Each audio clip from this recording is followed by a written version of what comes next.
Hello everybody, welcome to this live stream where we're checking out RaceRoom's game-changing update. Ranking, new graphics, and pole dancing, I've been told, are now in RaceRoom. So we're gonna check it out, guys. You can join us online. We have to update here. We have to update first. Update. It's all about the updates. It's update season. What's your favourite day of the week? My favourite day is update day. Update day. Update day. We got some coffee here. We got some tea.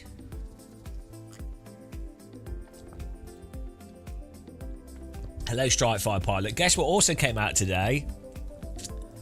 Microsoft Flight Simulator Japan. We've got ranking to do first. Game. Now we're going to use it on every title. Winter. Konnichiwa. Konnichiwa. Hello. Mate. Good morning. Well, everybody. Well, everybody.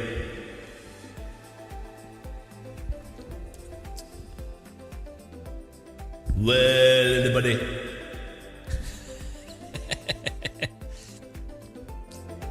AC's 3.0 came out today, but it's just what was already available in the beta.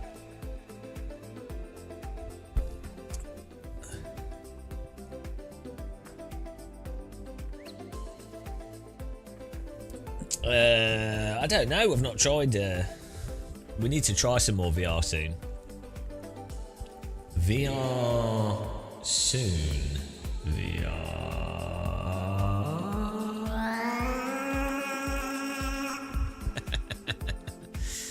Ah, dear.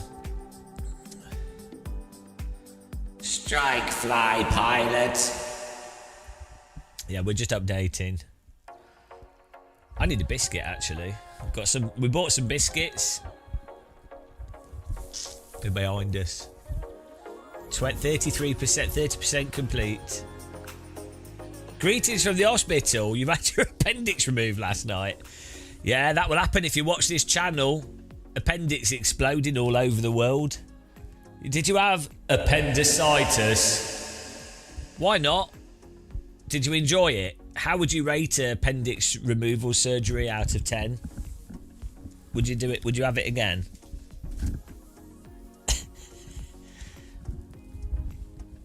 Did they? Why didn't you live stream it? Who doesn't like to? I'd like my appendix. Your mind is one. You've lost your dicks. I hope the hospital's nice. Are you in the UK? Don't catch MSMRA. I was 8 out of 10 appendix removal. It's pretty good. Did they remove anything else by accident? They've sewn my anus together. I didn't ask for that. Oh no. MSMRSA. Sounds like a form of anti-aliasing, MRSA. Oh, the world is all smooth. Oh. I hope not. They could have done. You might not have noticed. Maybe you never know. They might have left something inside you. They could have left a miniature sim rig with a game of muscle in place of your appendix. And actually, it's now time to reveal that I'm inside John's appendix. Live from John's appendix. Well, hello everybody. They've put a game of muscle inside John's appendix space. They had to put something there. They could have put what would you put in the gap if you were a funny surgeon? I'll put a little squeaky dog toy, and so every time he leans over,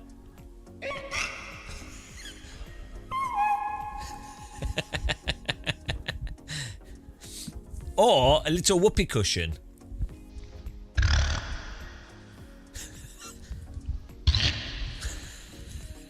It's not coming from my ass, it's coming from my appendix space. But yeah, this is why I can't be a surgeon. I'd put one of those mini skateboards in someone. Hey, could have a little DD wheel for like G-force, appendix G-force. But yeah, do you have a good scar? Well, appendix is here, right? Like down here.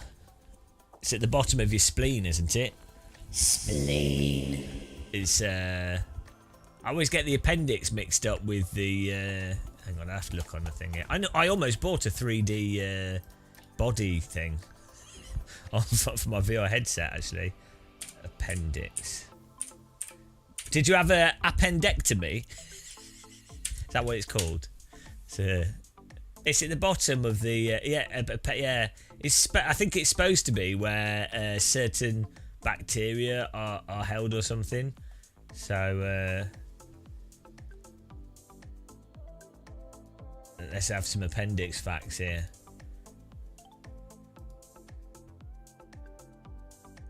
Is it? Then there was like an argument that it's vestigial, but I think it actually does do something. It's weird that it can get infected. I hope mine doesn't. Your humour's mature and inspiring. I know, we have the best humour.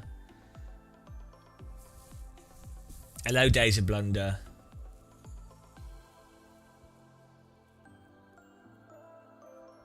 What are you going to do now you don't have an appendix? Technically, you've lost a bit of weight as well. Probably like at least 5 grams. Good weight loss surgery. What are you going to do with the lack of appendix? You should have a party. Appendix party. The fun you can have with surgery, hey? By the way, guys, we're just downloading the RaceRoom update. 80% completed. I'm not allowed to play Evo. It's too depressing. Been banned. Kunos has said, Game of Muscle, stop playing our game. It's depressing. We don't have controllable slip, and you're not allowed to play it until we do. It's about as useful as your wisdom teeth.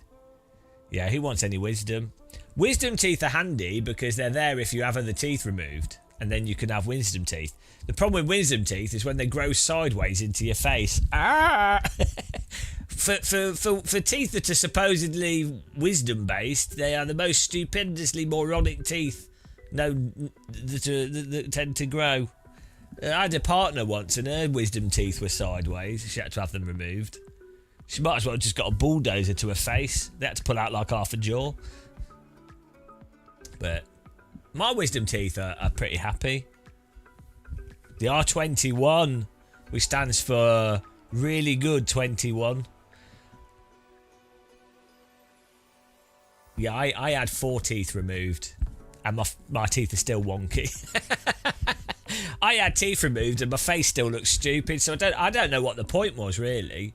I want them back. I demand my teeth back. How dare they remove my teeth? Like I had 2 from the top removed and 2 at the bottom, I think. And yeah, its face still looks stupid. So absolute waste of time. What a waste of time.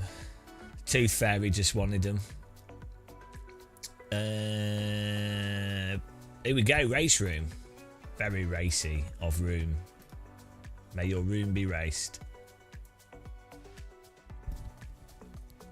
Hello, Zorgmeister. Exactly. If I'd had my wisdom teeth removed, we would no longer have any force feedback wisdom.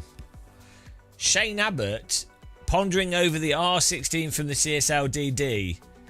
It is nice. Yeah, it's a mild upgrade, the R16. Moser have some like their new Ultimate Direct Drive. They have their new Ultimate wheels coming out. So I'd wait until they come out. I don't know what the release date is on them. We tried one at Gamescom, and it's quite possible that we might be reviewing one soon. It's quite possible, but I don't know what the actual release date and stuff is on them.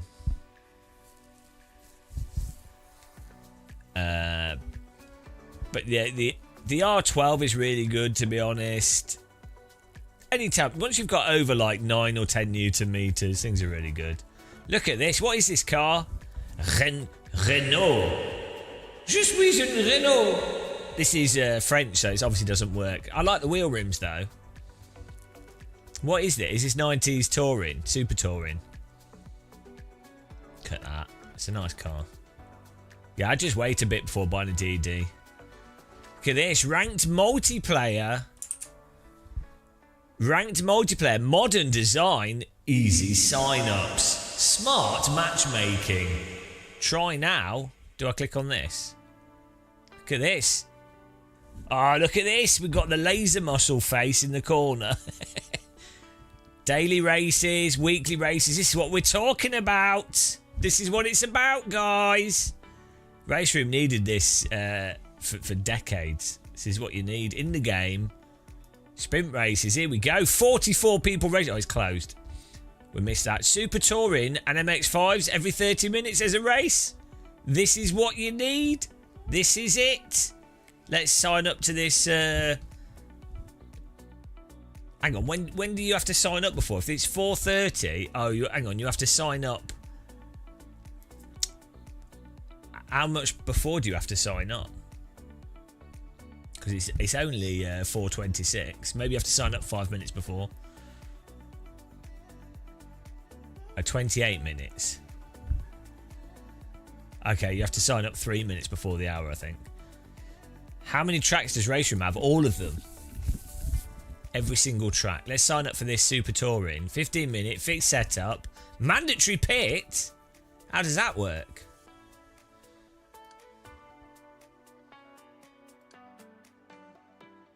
Look at this. Select car. Which Super Touring car is rear wheel drive? Are these all front wheel? The Volvo's rear wheel, isn't it? Volvo's the best looking one. The Volvo's rear wheel, right? The Bumva, the BMW, that's rear wheel. Is the Volvo rear wheel drive? It looks the best, this. Look at it, so square. Okay, maybe we could try the BMW. Okay, look at that. Okay, forget the Volvo then. Hello, buddy. Do you think this update's going to be enough to bring some players? It could do. It's free to play, and ranked racing is ranked racing. Look at this though. Registration ends in 27 minutes. We have all the information on the screen. Standing start, fuel, normal. This is nice. This is what you need, guys. This is what it's all about. Register. What's this shop about? You have to... Registered. There we go. We're registered. Okay. Weekly races. Special races. 25th, that's today. 6 PM. That's in like an hour. 2-hour race. Sign-ups. Oh, you can sign up to multiple things, I think. Well, it says mandatory pit stops. I'm not sure how that works. Oh, results. What's this about? Bloody hell, what's going on here? Why has that gone to that?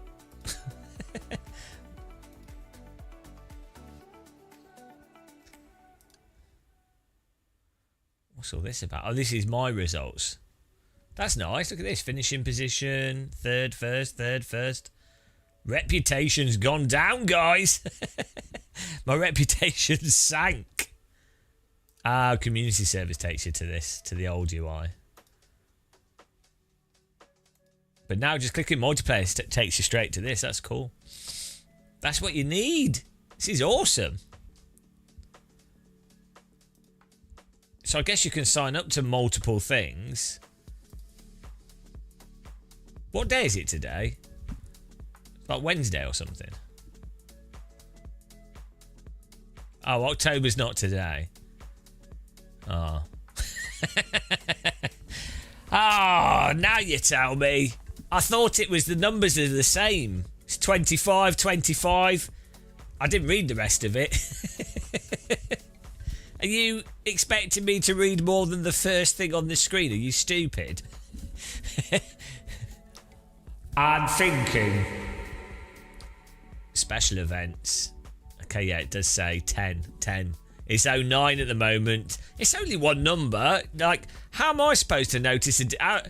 You know, it's so arbitrary. That 10 could be 10 tea bags, 10 decades, 10 millennia. It's all just, there's nothing to indicate, apart from tradition that was being used for thousands of years, that is the month, right? And like, I just, as a dyslexic, I think the assumption that we should always know what numbers are, and in my defence,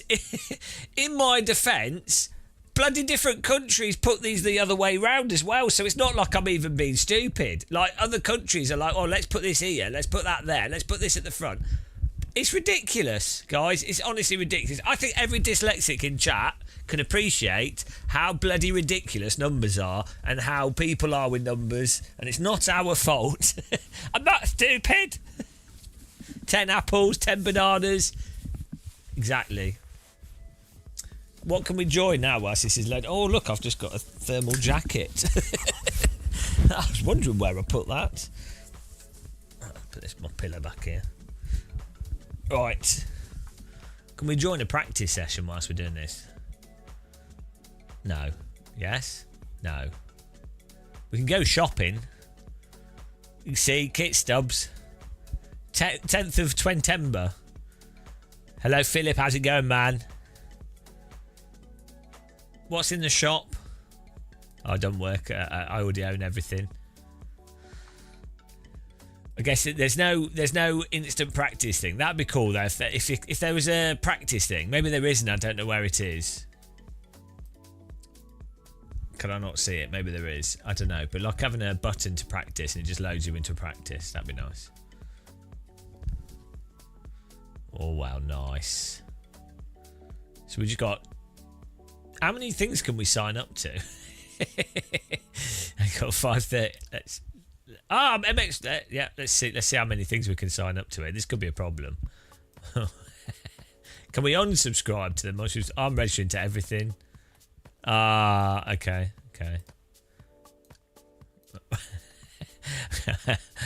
This could. I'm just seeing what happens if we sign up to everything. Right. Okay. Now how do I unsubscribe from all these races? How do I unsubscribe? Cancel. There we go. That's good that you can sign up to them in advance, so you don't have, so you can have it all. But then, does it warn you which thing to join? You have to do all of them at the same time. We've got 3 sim rigs.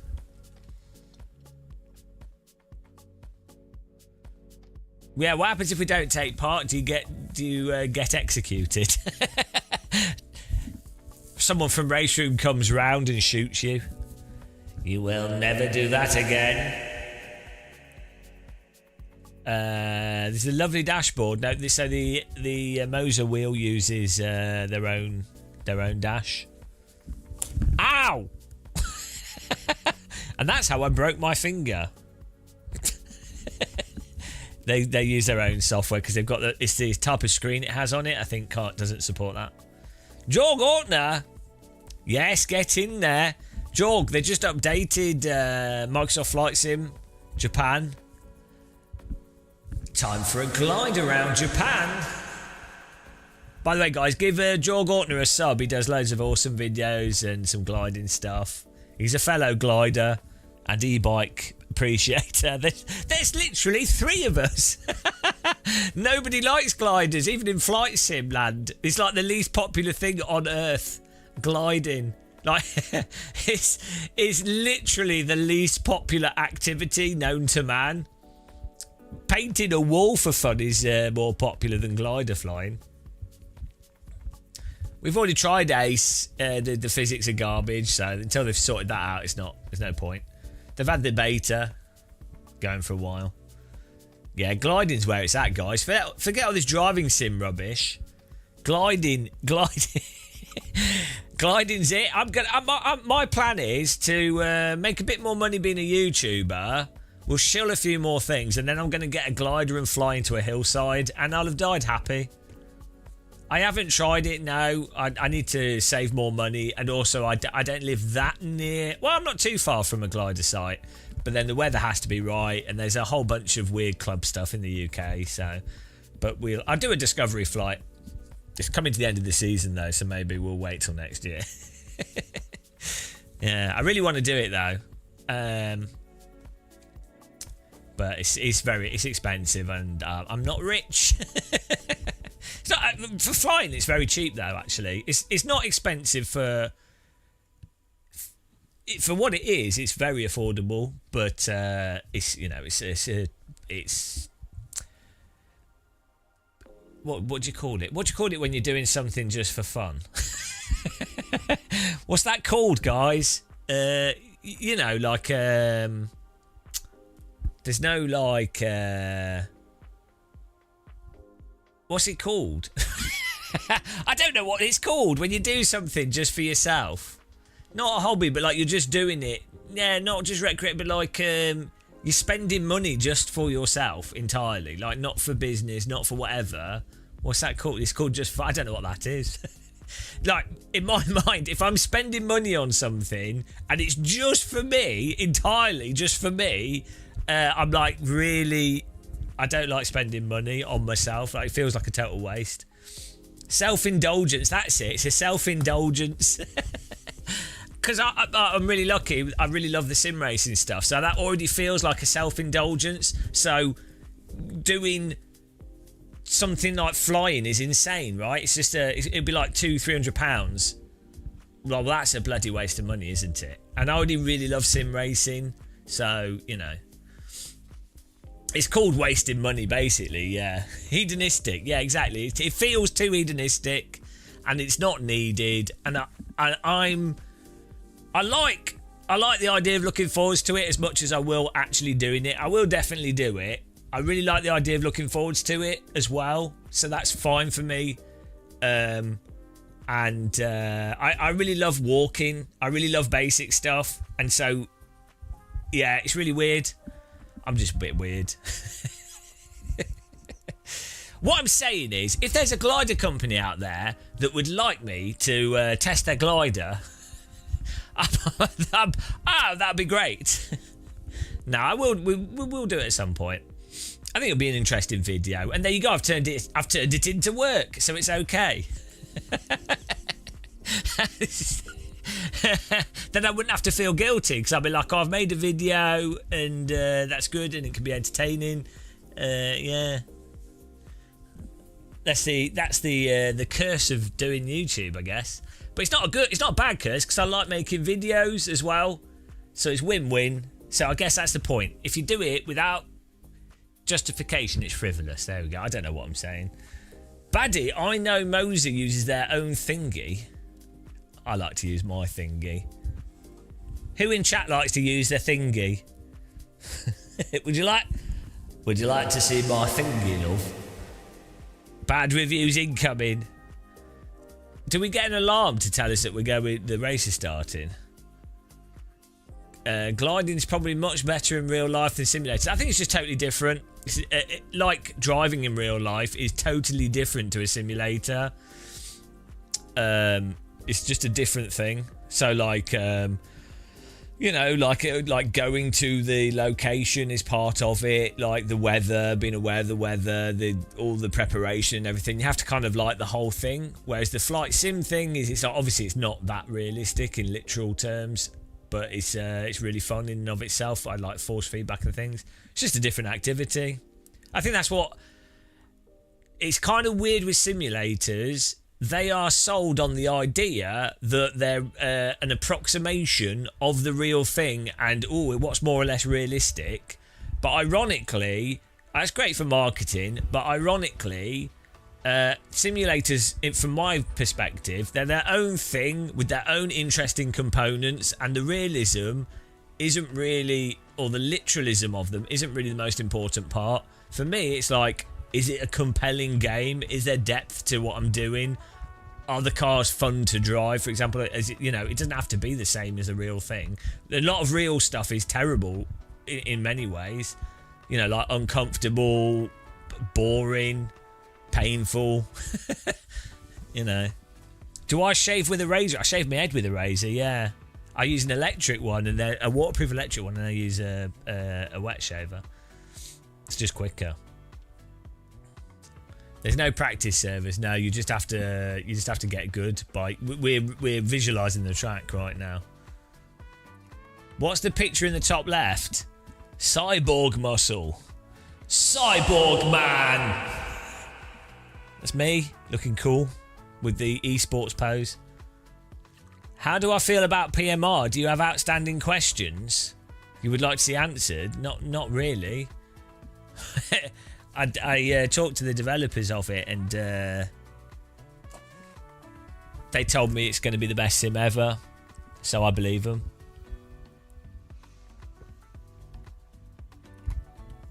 And the Project Motor Racing developers are crazy, but I like them. They're really funny. Isn't that your issue with force feedback? That you aren't chasing realism, you're chasing more detailed information due to the lack of realism. It's not really my problem. It's just like, I want to use the force feedback device, to make the game better. You might as well. You might as well have the choice, It's taking 3 hours to update, Ed. That's because Sector 3 hand deliver every bit of data by, well, technically not hand delivered. It's delivered by highly trained pigeon, and so there's someone in the Sector 3 offices. They have to get they have to write a little string of binary code, and then they have to put it on the pigeon. That pigeon has to be told where to go. Some of the pigeons get lost, and then it lands, and then it's got to fly. So if you're a long way away from their office, it's going to take a while. Then they have to then someone has to get the data, put it back together. That's how the internet works. So yeah.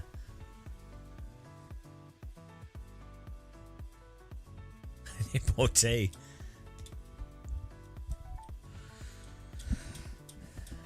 Everyone needs more tea. Pigeon packets. Did you see that thing with the snail where they got Blu-rays, and they were like, a snail moves at like 1 centimeter a minute or something, right? And and if you put like 8 Blu-rays, that's like 10 terabits or something of data. And then you put that on a snail, and you actually have faster internet. snail protocol. PG Tips don't do English breakfast. That's Yorkshire. Oh no, PG Tips English breakfast. I don't like PG Tips tea, so I haven't. Yeah, it's terrible. No, I'm not. I don't like PG Tips. I like Yorkshire tea and Twinings. In fact, our control setup, hang on, 5 o'clock. We've got 15 minutes. Let's set some controls up. Let's make sure everything's working here. We've not even tested this. Settings. Controls. Well, let's do a little test, a single player. Yeah. Twinings is good tea, but the company's up their ass, so I don't like pretentious companies, and a lot of tea companies are really pretentious. What's this? What are the touring cars we're driving? What are they called? What on earth are they called, guys? The ones that we're. Why so many cars here? What have we picked? Bloody hell.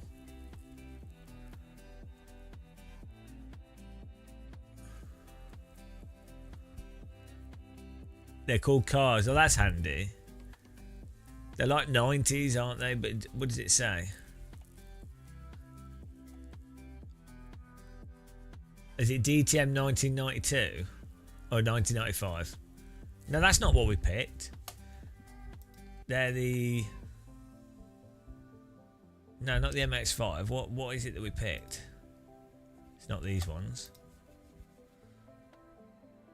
No, they're not. They're the Super Touring or something.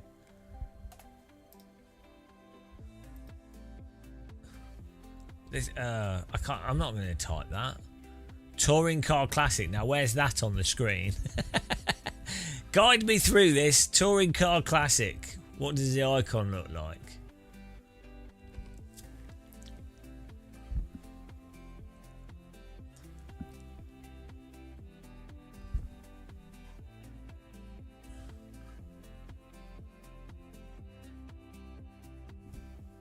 Bottom row.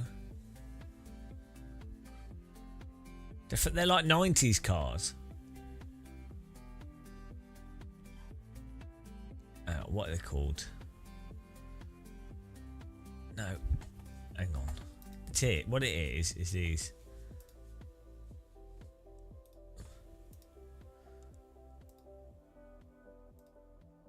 Super Touring. Super Touring. Super Touring. Right. What's Super Touring on here? Should we just type Super? Super. Oh look, it's this one, and then we picked the BMW. Right. Okay. I don't know what track we were driving on that. I didn't check, but let's just make sure our controls work.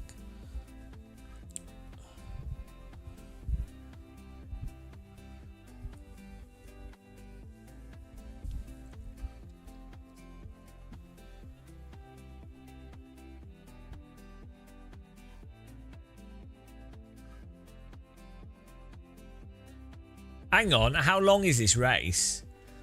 Well, we'll be able to finish this one to do the next one. Yeah, I like mouse steering. Oh, new graphics as well, guys. Yeah, hopefully we can do this and then do the MX-5. Oh, look. Okay, we've got a lot of cars here. Bloody hell, this wheel's big.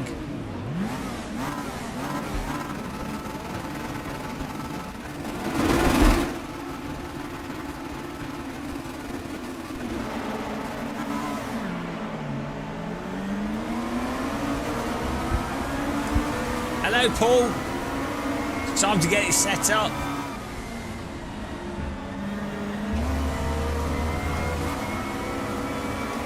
I can't hear my own car.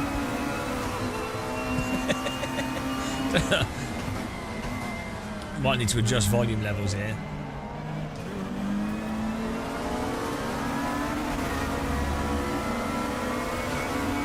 What's going on? The gearings. Hang on. Why are the top 5 gears all the same RPM?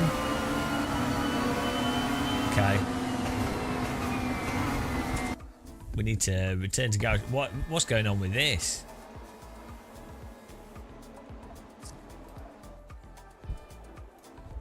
Why is the gearing all set up? Oh, was it the clutch on or something?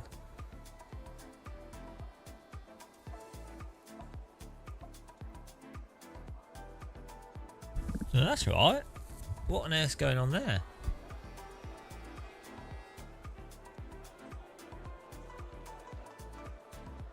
Oh, maybe there's something up with the clutch.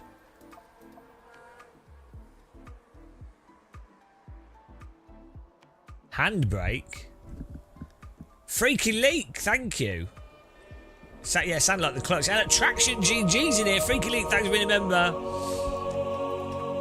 See, this is why we check these things.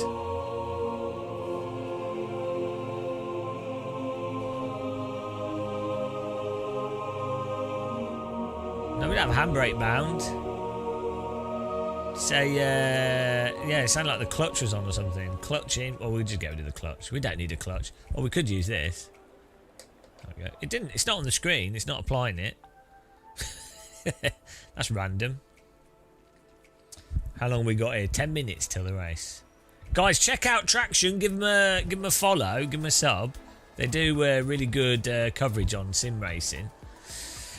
The guys that work there, though, are pretty terrible, especially that John.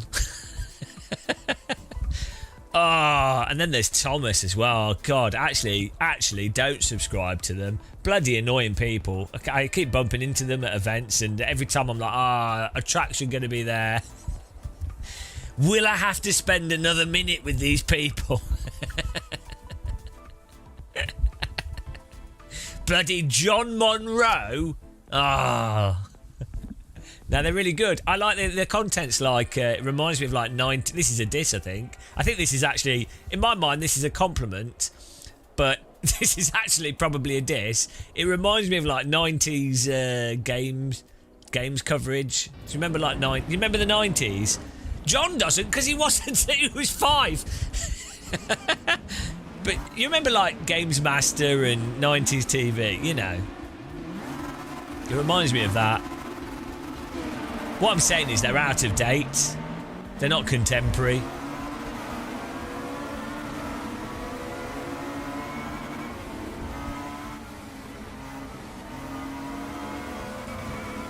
Why is it... Okay, this car just has like super weird gearing. It's like it's holding it. Maybe that's just his vehicle. It's just holding itself in the really high rev band. Is that just what this vehicle was like? Wow, what's going on? Look at that! Straight in. What's happening? Okay, this car's mental.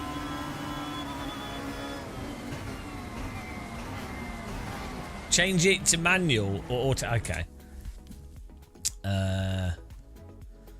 Where do I do that? Options. It wasn't like that IRL. Maybe it's because I'm driving it. Where's this setting? Is it in gameplay? Manual with... Let's just put it on manual. There we go. Factory. TC. Yeah.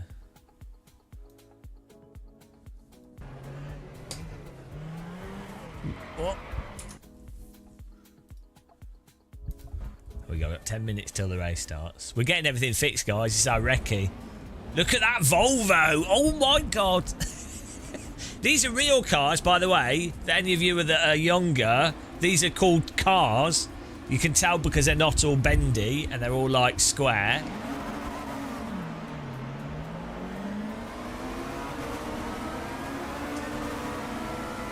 I think the gearing of 6th gear is also just too low. I think the gearing's just a bit weird on this car as well. I think there's just something weird with this car setup. Maybe we just pick a different car.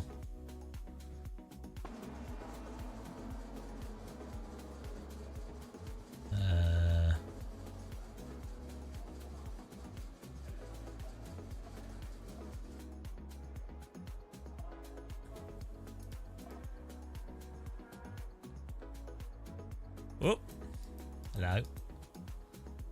Hello. I'm fighting with the scroll wheel here.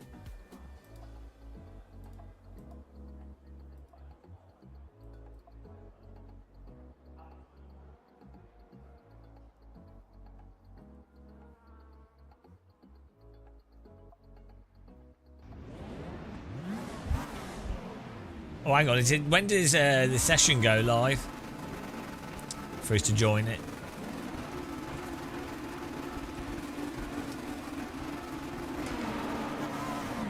No, it's not.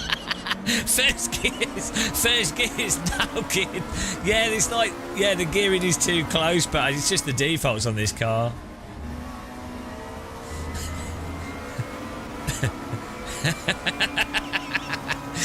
I'm firing my engineer. 4th, 5th, and 6th gear are like right next to each other.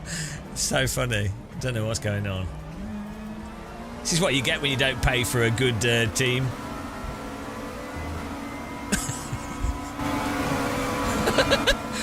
Oh no! Sixth, I think this car's broken. I think I don't know what's going on with that. We should pick a different car. Don't know what that's about. Yeah, I don't know. I don't know what's going on there. Right, hang on. We got this.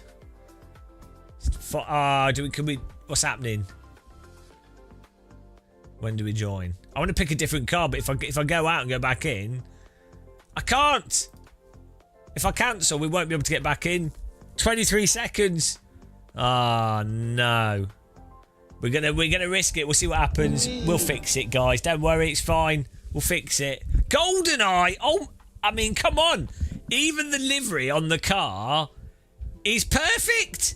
Like, honestly, guys, what happened to motorsport?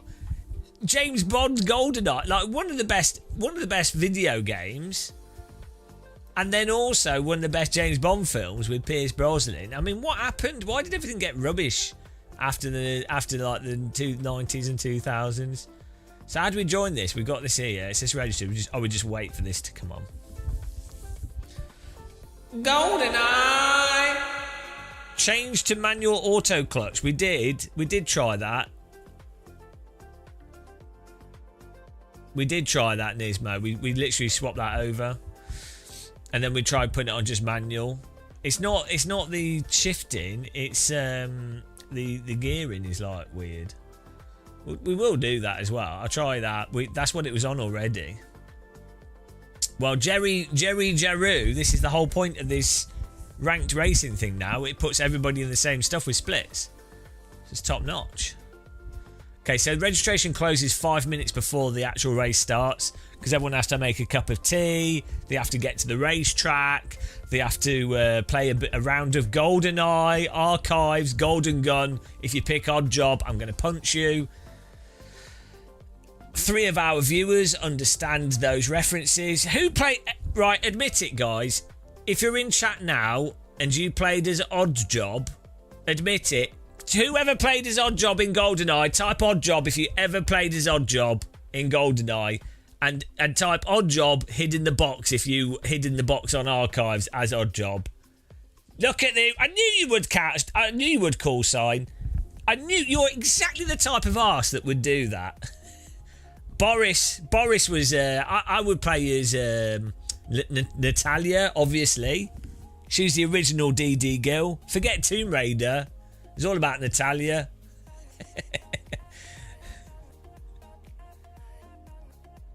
Whoever unlocked the paintball gun mode. I was pro at GoldenEye, guys. I could beat you all at GoldenEye for sure. 1v1 me on Archives with one shot, one kill. You don't have to be a console pleb to have appreciated GoldenEye. GoldenEye is such a good game. The big head mode.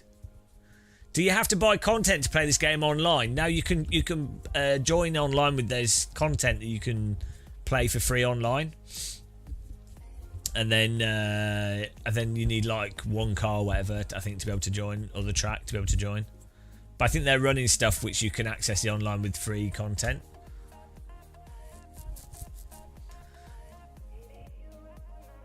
Terrible control, terrible graphics. Half-Life was the same time. Half-Life came out in 1998 and GoldenEye came out in 96 or 97, so it's a year's difference. And yeah, obviously Half-Life is the greatest game ever made. I don't disagree, but GoldenEye, an N64 was £250, so counting inflation, like £3,500. Yeah, GoldenEye had a really good structured single player, really fun objectives. Yeah, sure, it's with a gamepad, but had the 4-player split screen.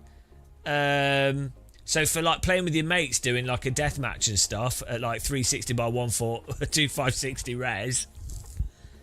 GoldenEye was amazing. Like, you can't knock it. I'm sorry. Like, Half-Life's if you had to pick, you'd say Half-Life with its mods and stuff. But like, come on, GoldenEye was top notch. Yeah, don't be like a PC Master Race elitist. I never had an N64 at the time, but we'd play it on friends. Go well, slappers with the proximity mines in GoldenEye. This is the view you'd have. Oh, we've got a slapper cam, guys.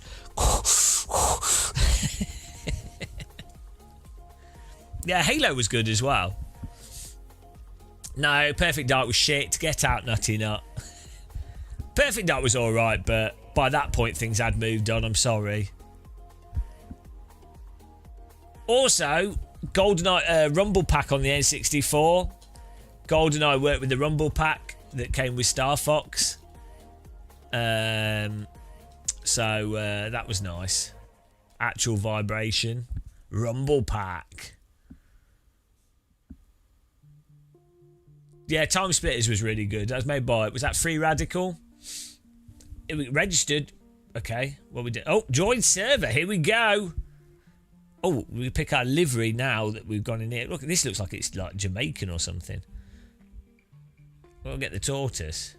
No, I want the GoldenEye one. What? Join server. There we go. Beautiful. Have you tried to restart the game to see if the transmission thing gets fixed? No. It did, Niels. It did sound like clutch slip. But there was no clutch input, so I don't know what's going on.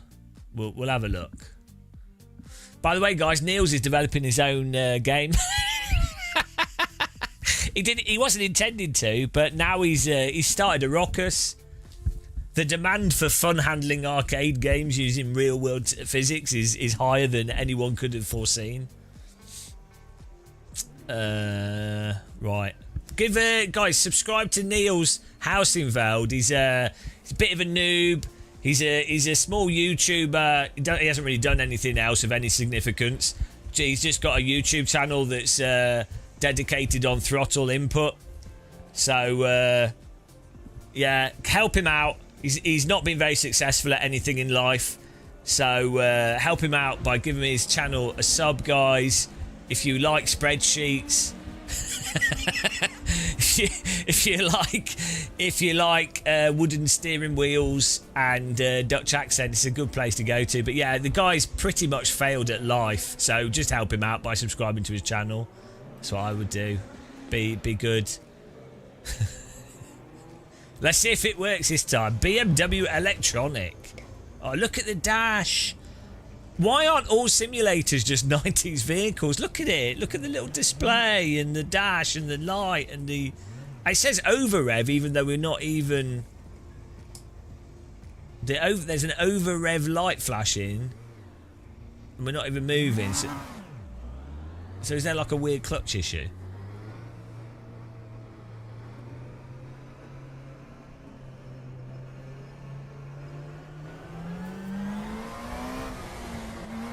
Yeah, it's like there's some like clutch on. Oh, pit limiter. Yeah, it's got the same issue. There's some like weird gearing issue with this.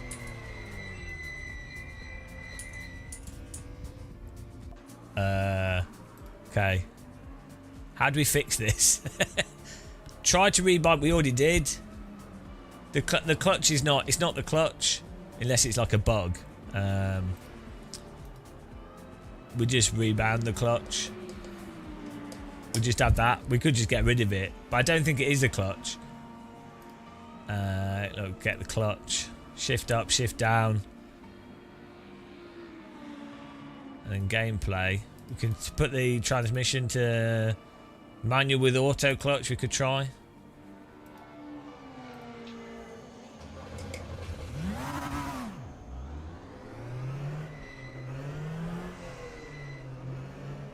Flash your BIOS.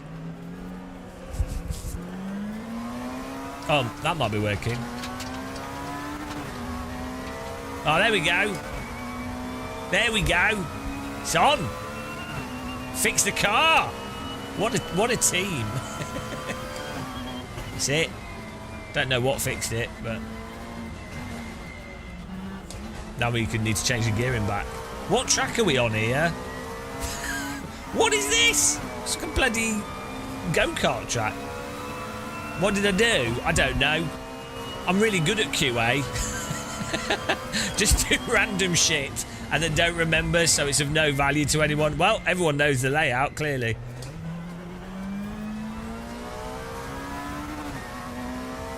What track is this? Where the bloody hell are we?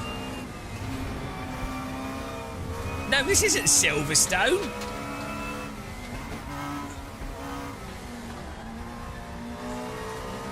What? So, where are we?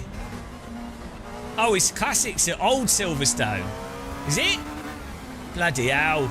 It's like the grandstands look like Silverstone, but...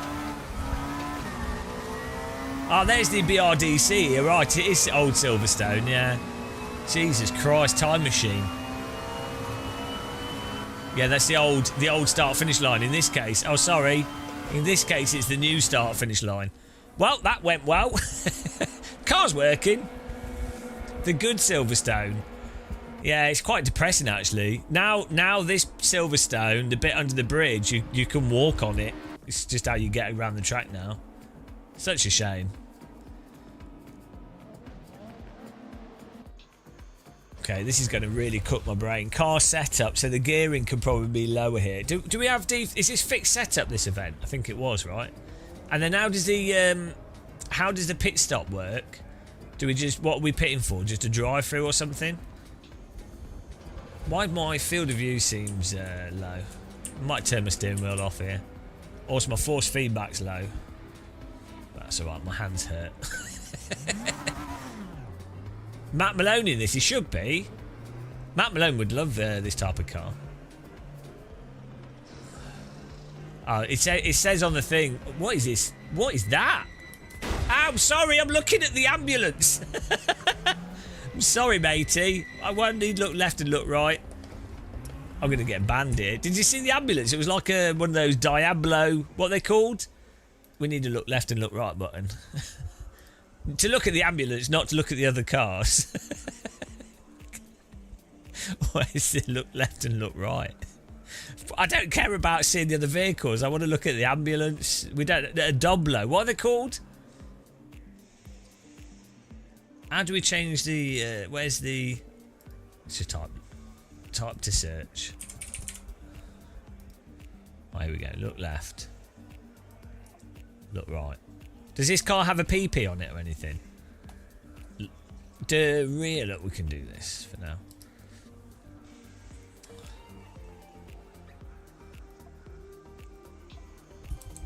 Oh. Oh, bound to... Hang on.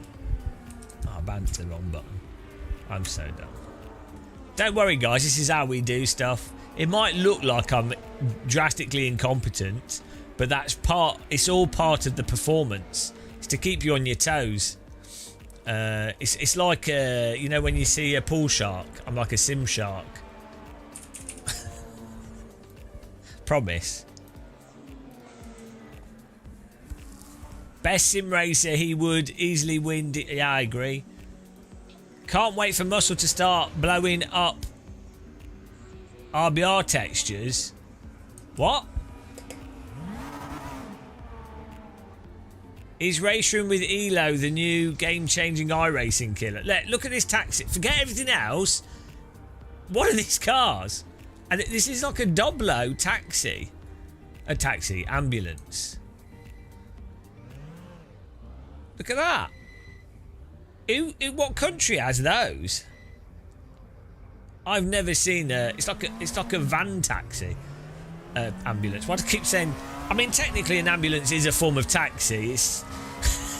if you think about it.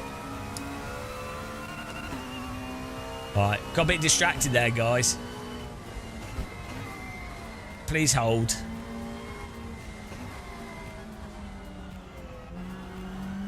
It does look nice. Oh my god, this layout. Ford Scorpio ambulance. Okay.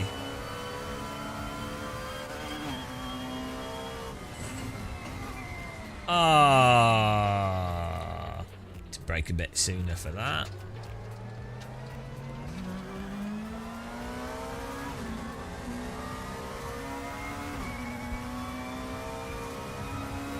Asher Racing wheels, guys. You should check those wheel rims out if you haven't. Martin Asher, who makes them, is a ledge.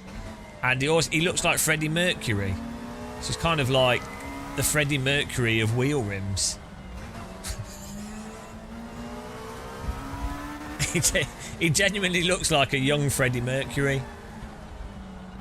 Super nice guy. Unless he's watching this live stream, in which case he's an arse.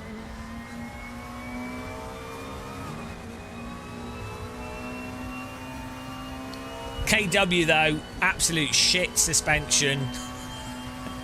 Terrible company. Honestly.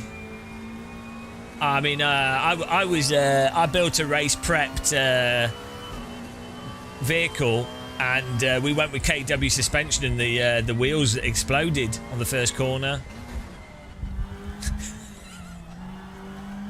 I wonder if KW has any affiliation with RaceRoom. I wonder if Klaus has a sense of humour. German, so it's hard to know. What? Everyone's missing that corner.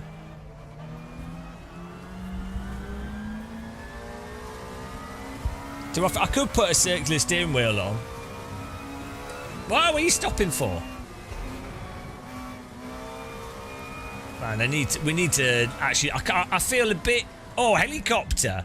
I feel a bit. I'm a bit embarrassed. There we go, like Brooklands corner here, and that's Luffield, right? I feel a bit embarrassed that I don't know the old layout of Silverstone, because the last time I drove it was on like Toka, I think. So apologies, everyone. I do feel bad. I do feel bad about that. I know the old Hockenheim ring more than I know the old Silverstone. I think this is on the PS1 version of the F1 game as well. Oh, no, actually, they might. When did they do the new Silverstone night? It was like 98 or 99, I think. Might have even been 2000s, actually. Thank God they didn't butcher Donington. They were going to. When the Formula 1 contract was up in the air for Donington versus Silverstone. And thank God they didn't give it to Donington, because they would have completely wrecked the track. Is this game worth installing? No, actually, I think it's shit, to be honest. I really don't like it. What's particularly bad about RaceRoom, and you have to be aware of, is that the developers of the simulator are incredibly obnoxious people. Like, the game's not that bad, but the people behind it are some of the worst people in sim racing, so you need to keep that in mind, that if you install this, any moment that you're having fun is an endorsement of terrible people. Yeah, it is worth installing. Yeah, RaceRoom's always been really good. It's just lacked having particularly active rank like online, so that's why this ranking stuff's awesome.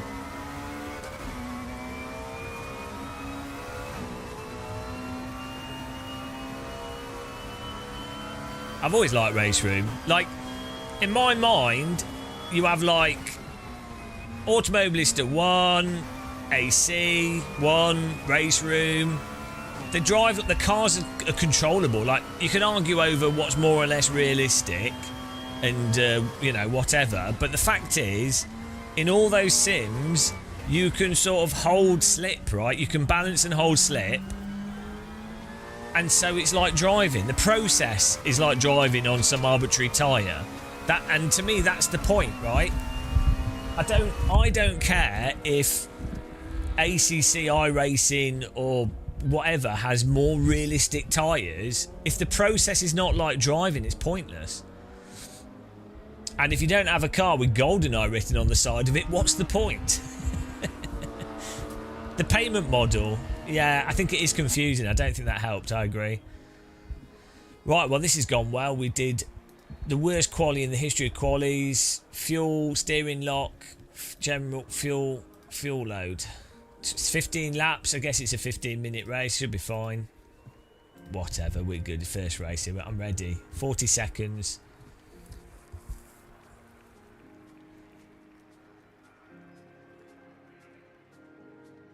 Well, so the thing is, with the ranked system, with the ranked multiplayer system, The big advantage is you can see what's currently running and you can know what to buy and you know what you're going to be able to race online. So a ranked online system is actually really good for sales and marketing in a simulator. So it blows my mind that so many racing sims have not just had this ranked online system when it's pivotal for actually informing the user base of the game what they should buy. Because also you'll be like doing a ranked race with one car that you've bought and you'll be like, oh shit, that Porsche looks nice, or that other vehicle looks nice, so I just got beaten by this other car, and then you're like, oh shit, okay, well I'll buy that.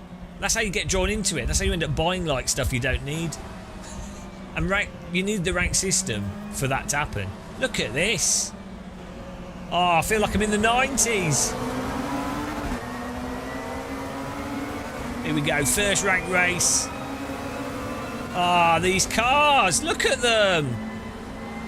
This is what it should be about, guys. Get GT freak and bugger off.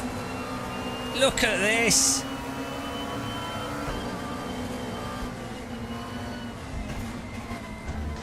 Oh, a bit curbing. Look at his green wheel. Calm down, mate. Calm down. I'm here. Bit of 90s driving techniques coming into play. Look at that. We're leaning on each other. Ah, that's a track cut. Car in the ass. If that was iRacing, we'd have already been dead. That would have been race over already. Like, you need this. For this type of race car, you need a bit of contact. Look at those wheel rims. Where are they going? Okay, there is a limit to how much contact you can have.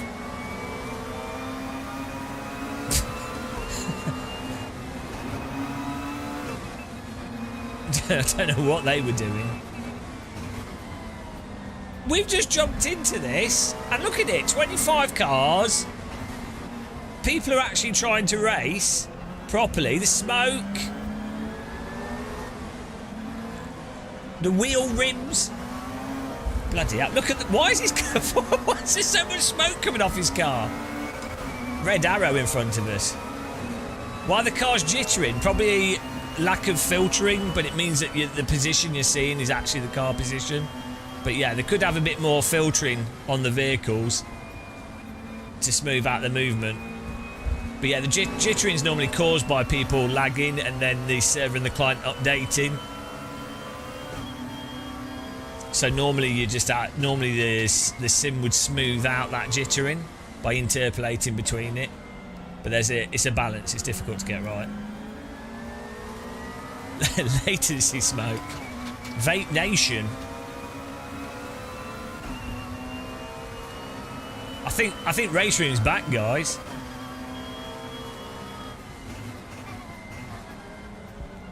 Brakes on this car not too bad actually for a 90s.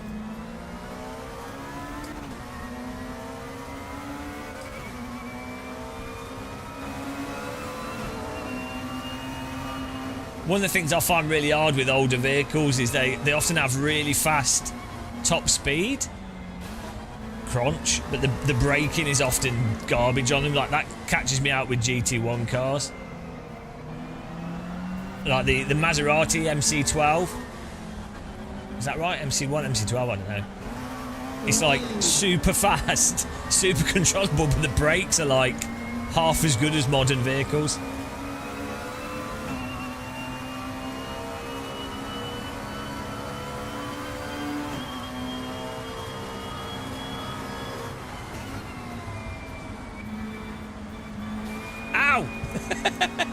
Keeps driving into me. I'm being swamped here. I'm braking a bit too aggressively for these corners. Sega! Ah, Sega. Do you remember Sega World, guys? Sega used to sponsor loads of stuff in the 90s, even the Formula 1. 96, I think it was. Sega sponsored... there's a whole bunch of stuff at Silverstone and Donington, I think. Was it that Williams had a Sega sponsorship?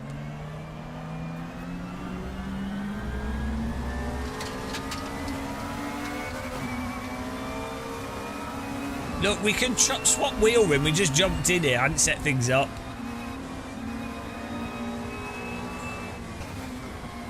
I need to change some camera settings as well. The lock to horizon. Whoa.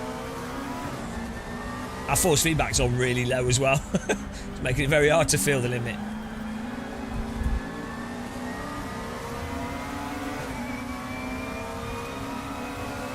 They had a Sonic the Hedgehog trophy, actually, didn't they? Was it 1996?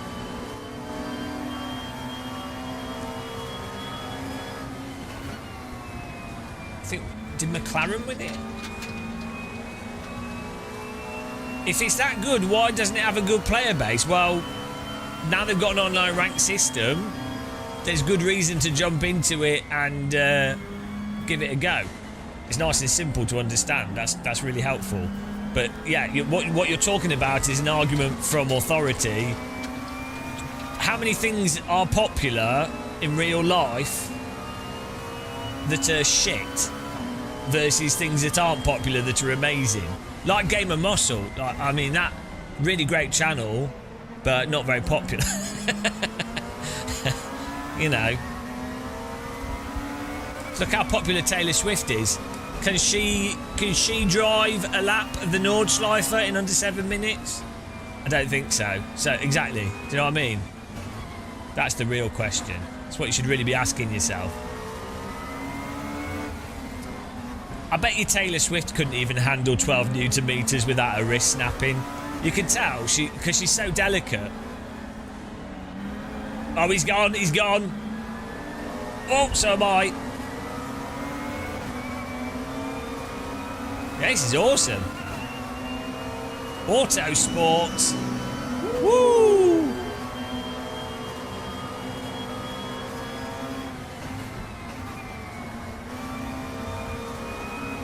Whoa! The real battle is for 17th place, guys. This is where it's really happening. Forget all the other places. 17th. All the cool people are battling in 17th. We didn't practice. Also, I seem to be the only one with the GoldenEye BMW, so...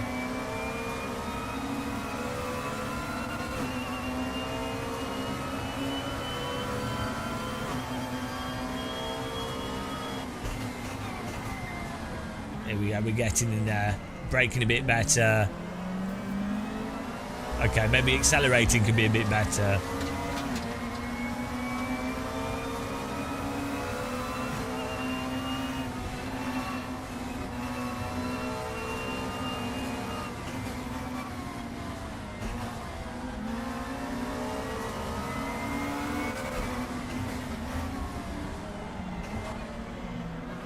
Oh man, I'm so slow.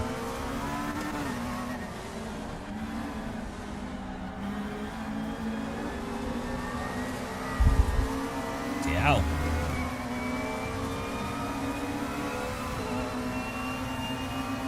These guys are all fast. 7 minutes, I'm getting rinsed.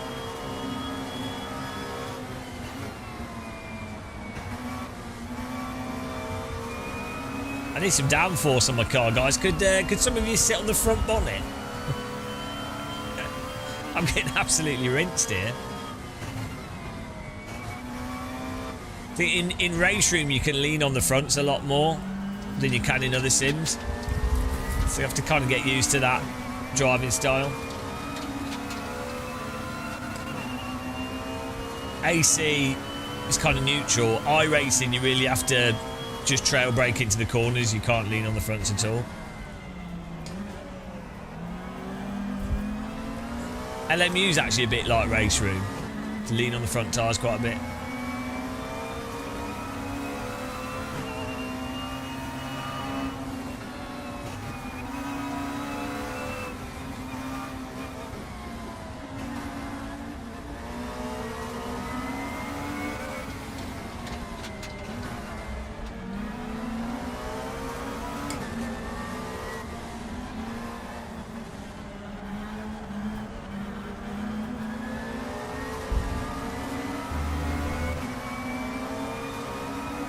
Pedro, is that Brazilian? Fudus. I don't know what that is. Abrigado. Right, if we don't come last, I'm happy. What's really good... Oh, someone spun. What a shame. What's really good with RaceRoom is if you want to learn a car track combo, it has a really good hot lap mode on it, which is a really good way of getting up to speed. Like, for this. I learnt that from bloody, do you know ImSim, the company that make racing simulators? They're the ones that taught me all the rude Portuguese words. And Rad Weasel, random call sign. Portuguese are filthy with their language, right? Absolute filth. It's not my... Don't blame me, blame the Portuguese. Every other word is a swear word.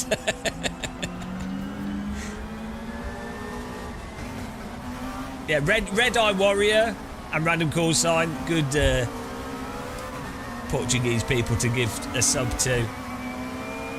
I mean, I don't like Random Call Sign, if I'm honest. Jealous of his body.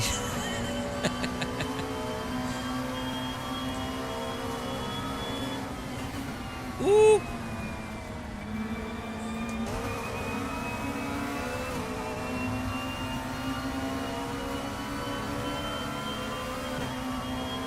If you go to Sim Racing Expo, you need to make sure that you try out ImSim's simulator. They do a really, really good job. I'd say they had the best. They had the best simulator at Sim Racing Expo last year.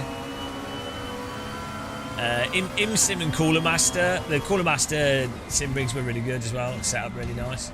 But yeah, ImSim always do a really good job. They're not consumer sim rigs. They're like fancy pants rigs, but good guys.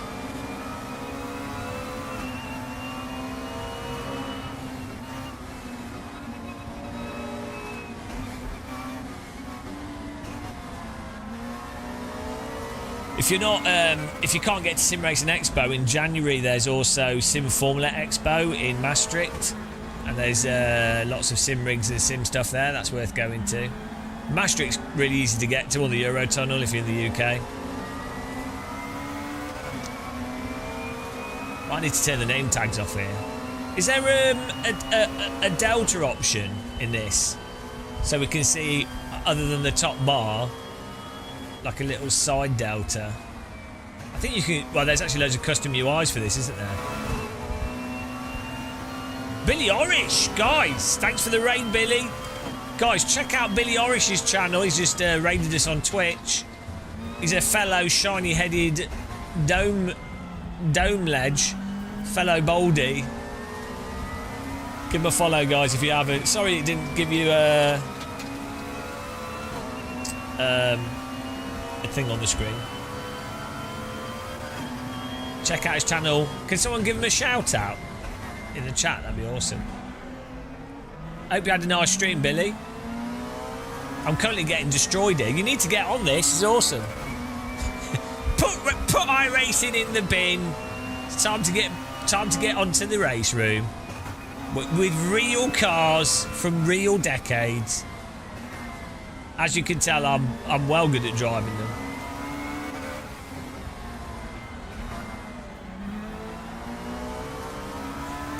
I need to get back into the race room meta. I've forgotten how to drive this sim quickly.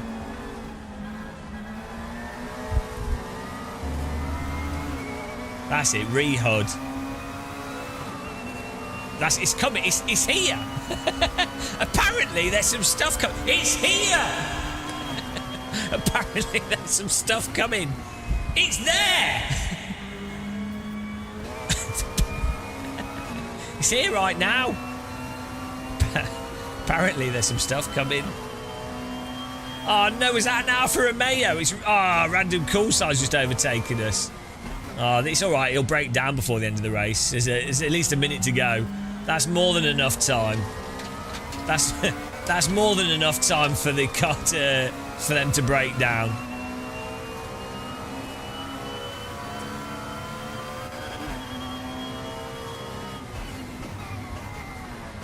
Oh, I'm going to help them break down by driving into them. It's all right, the force feedback in this. A lot more detailed than LMU. Not as detailed as Marvin's iRacing app or AC1. But the force feedback has good range for the tyres at the limit. It's a very easy sim to drive, generally speaking. I think the force feedback could do have been a bit more detailed without you having to turn the force feedback on higher. But yeah, I'd say it's sort of in the not as good as AC or Marvin's force feedback for iRacing, but a lot better than LMU. So it's sort of in the top 5 or so. A lot of people really like it. I would like it to have a bit more dynamics without you having to crank the force feedback. But it's a very drivable sim.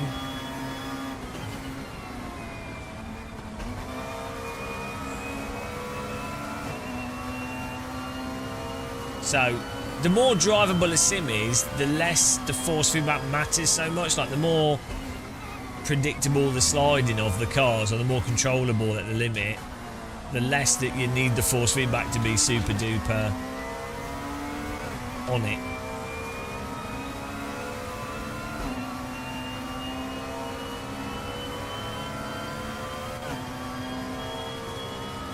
It's very solid force feedback though. So about 2 years ago they changed the force feedback and made it a lot more realistic and just sort of out of the box, easier to understand out of the box. In the past you had to like mess around with it a lot to get the detail, and yeah, they did a good job with it, I think. I mean, I could just do Murray Walker's commentary. He's in my head all the time, so. Oh, it looks like Apavatoni is going to be in front of Jay West, and Mansell is out of the Silverstone Grand Prix. Is it? It's Tarquini in the wall on the final corner. Don't need Murray Walker, he's in my head. Just in my head, playing non-stop. And it looks like the GoldenEye liveried BMW has failed to perform.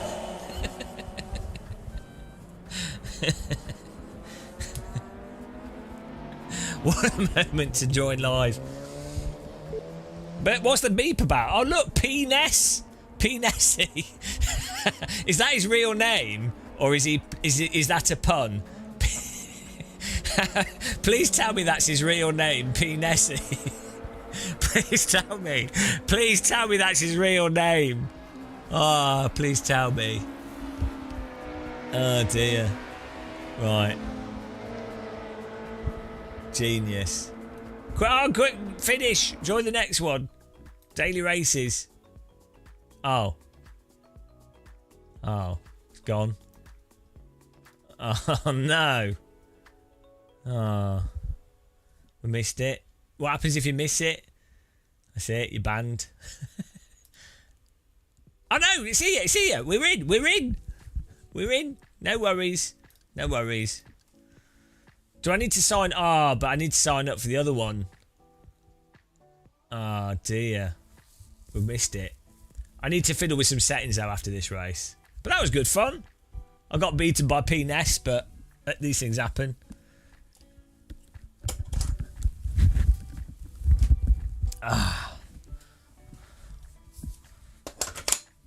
Now it's time to put the circular rear rim on. Alright. See, this is the thing. You're like, right, I've registered to a race. That's it. I'm going to jump in and I can race. There you go. Like, that's the whole importance of these types of systems. You don't, it's just like, you're not doing hunt for the server. You're just like, let's jump in and race. Right? That's the thing.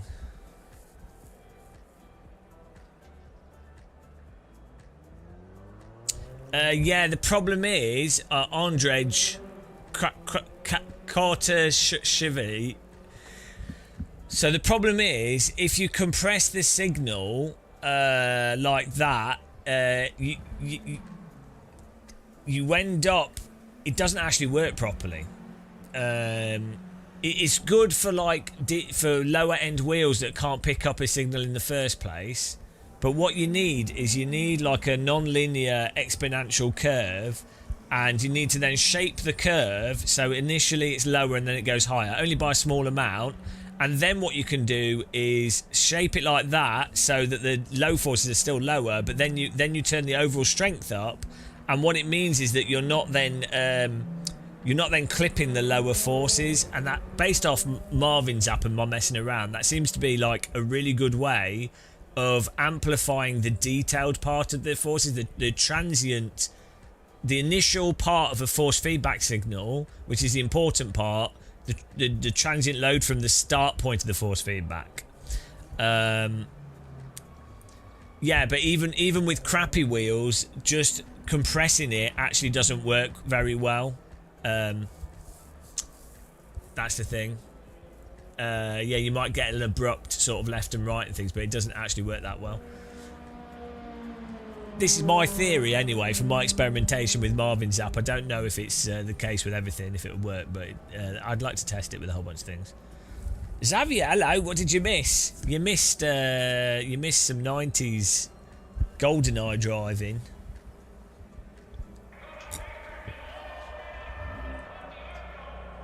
Are we at Watkins Glen? Hello, Volta Visca. Transient load? Those are words. Well, those words make sense in my head. They're good enough for me.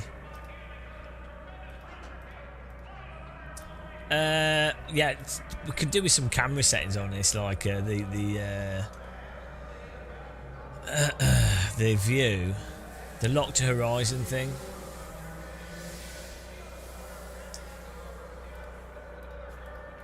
Not sure where you change it.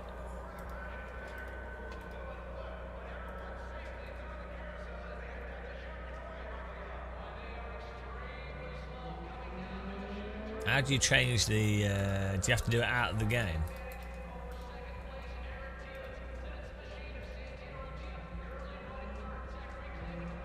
I think we might have to do it outside of the... oh no, head movement. So even... oh, here we go. There we go. I think that'll fix it for us. Oh, look at that! Stitched Mazda wheel.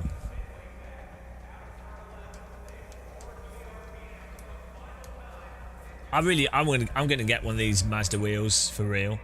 They're like £200. Total waste. About what I said before about wasting money on stuff you don't need. I really would like a real Mazda steering wheel.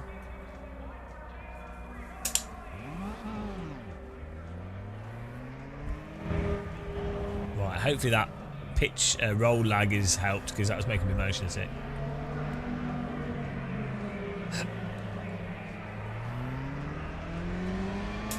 Well, I'm using a 5090, so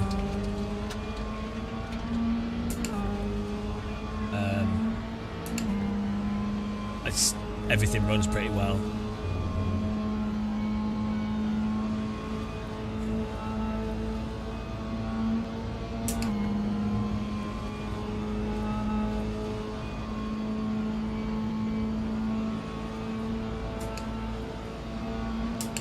Okay, we probably need some higher gears here.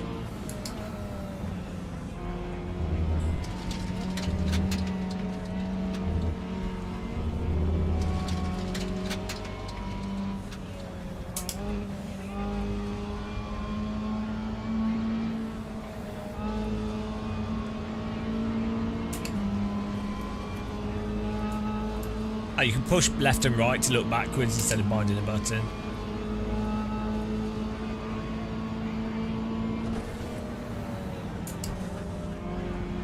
Well, because what I do is I like to actually play stuff, the actual version that people are using, out, and then we live stream it, and then we do with a video of the actual thing.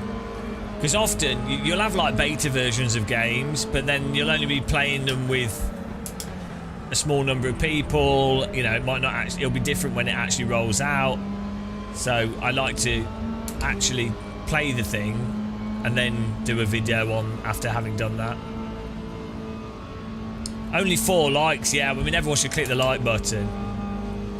Vanish Chef, there's also 107 people watching on Twitch. So, you know, 450 people watching RaceRoom. Can you believe it, guys? It's like the future. They should all subscribe and like, yeah. The like button only updates. I don't think it makes any difference. It only updates when people click it, when people refresh. Well, it's because Twitch. So Twitch has like Twitch has specific games that are popular on Twitch, and then that audience moves between those games. Whereas YouTube tends to treat live streams a bit more like a video. So people be searching update or whatever, so you'll get views from people looking at the thing as a video rather than it necessarily being just a live stream. So also your Twitch audience is also dependent on your Twitch audience as well, more than... It's just how the different platforms work. Yeah, basically Twitch is like good for iRacing in particular, for live streamers. It's terrible for Gran Turismo, for example, which is... Obviously, Gran Turismo is a very popular game. Your Gran Turismo would do much better on YouTube than Twitch. It is graphics and ranked multiplayer. 7 Motorsports. A company so stupid they let me drive one of their race cars. Imagine being that dumb as a business. Well, we got a race car. Should we allow idiot YouTuber that never drives to drive it before we go racing with it? Yeah, why not? Check out 7 Motorsports, guys. Yeah, get on it. Get on it, Lee. Brett Walker, hello. RaceRoom is back. These Mazdas. What happened this year? We've got like bloody RaceRoom doing a proper rank system. We've got Project Motor Racing doing a rank system. We've got Rensport doing online rank racing. Supposedly there's going to be quite a big update to Gran Turismo. They've been doing the rank racing for a while. Like, why did all of a sudden everyone decide to do rank racing? Man, it's such a shame that RaceRoom didn't have this sort of system like 10 years ago. But what are the physics like on this sim? I don't know. How do you describe the physics? I'd say they're like... some physics are like this, and RaceRoom's physics are like this. That was a semaphore interpretive explanation of what the physics are like.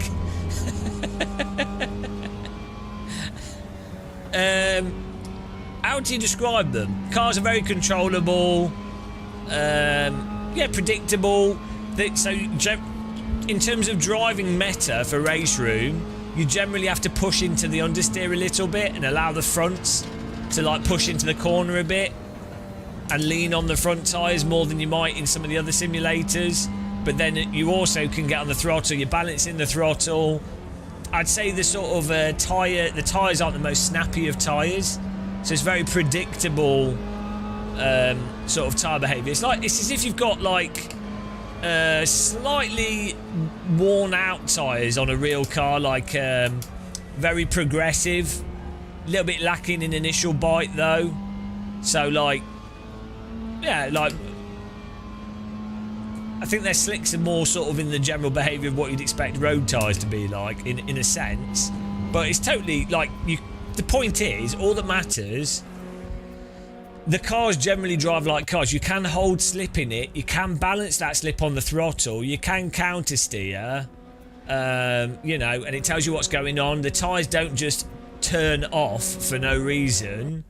You know, they drive like cars. If you were to take a real car and you were to have like some arbitrary tyre on it, you know, it's like that kind of thing.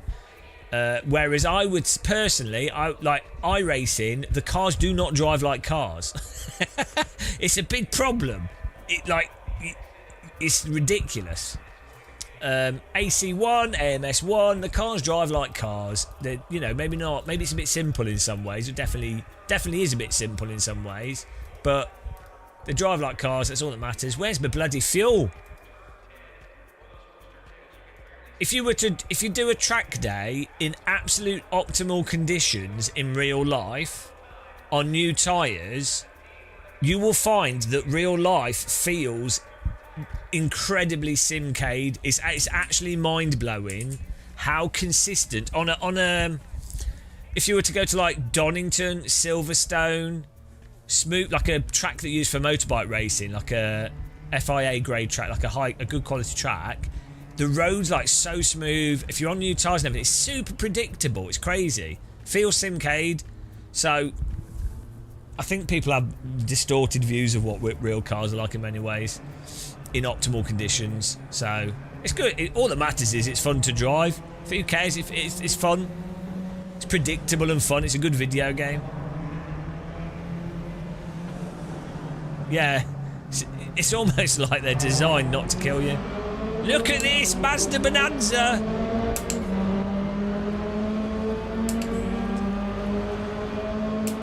Is that Matt Malone?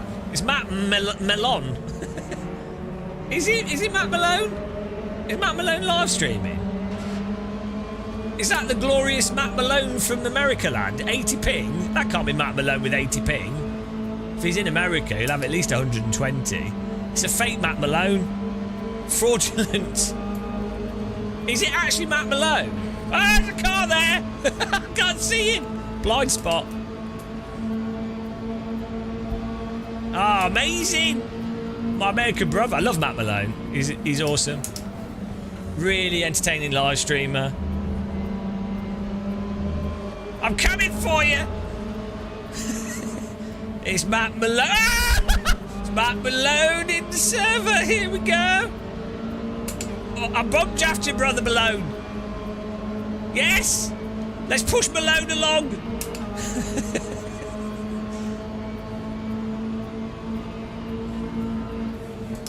Come on, Malone, we can beat all these filthy non-streamers. Oh shit, he's on the inside. He's on the inside. Not good. I can't see. I need a mirror that works. Can I go to the right here? Yeah. I'm driving a London bus through London.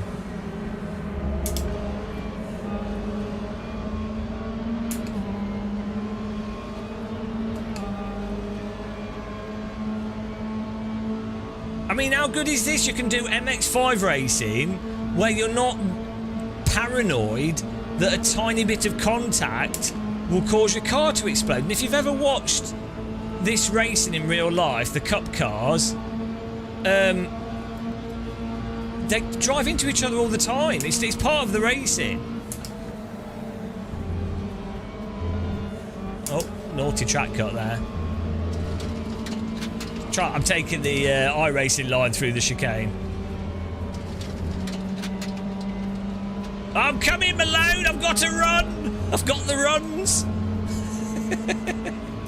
Why are you so slow? Oh no, he's too busy shooting people from his car. He's distracted. Okay, there's lots. Whoa. Okay. This track in real life has the most absurd track limits. Oh no! What's going on? It's war! Someone's dead. Oh, we got to slow down. We had to go through the McDonald's drive-through. Typical American. Hamburger.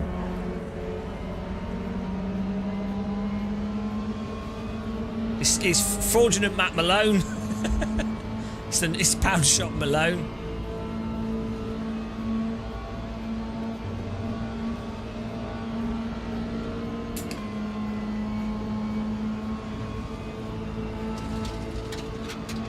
Look at these camper vans. Motorhome. My motorhome. My RV. Recreational vehicle. I'm going to get in trouble here for my track cuts.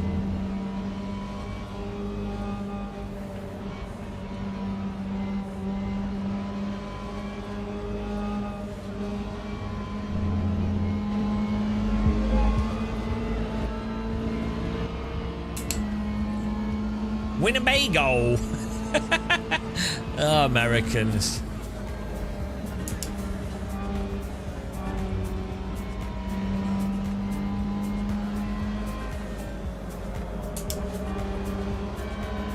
Go bowling.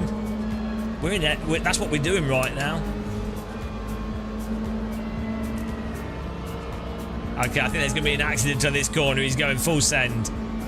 That's not going to work. Oh, actually, it did work for him. We're catching him now. 10 minutes ago. This is awesome. MX5, guys, with ranked racing. This is what I say. This is what I've been saying for like 10 years now. Just have MX5 with large grids and ranked racing, and you've got a bloody good video game. That's all you need. That is all you need. Thanks for subscribing, Lucian.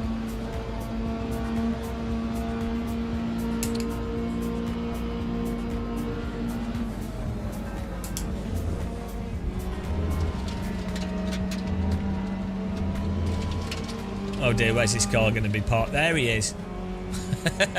I was like, oh, I want to take a tight line, but not whilst there's a car there.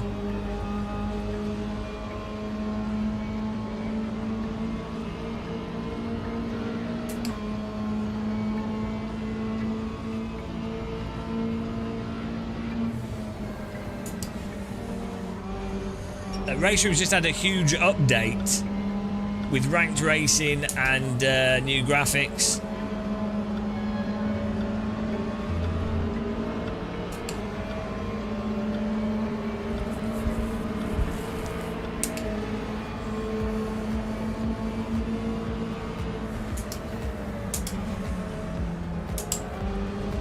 That was slow through there. Yeah. It is game changing. Yeah, it's an actual game changing update. They've changed the game.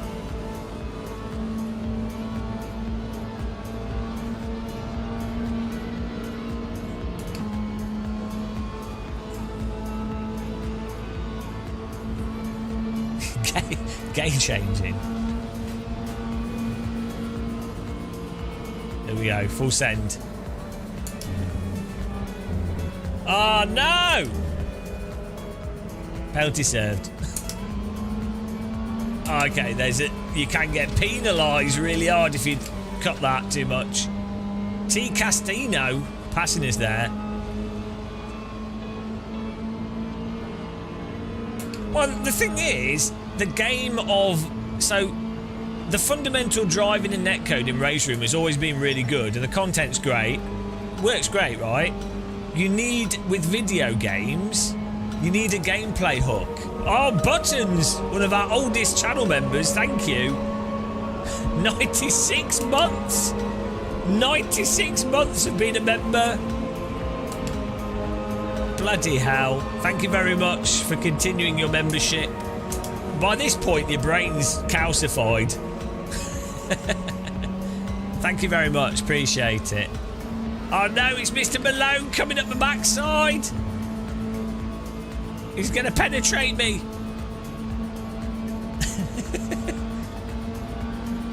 Let's go. Yes, let's work together. Streamers against sim racers. Here we go. Look at this, cheat to win. I'm at maximum gearage here.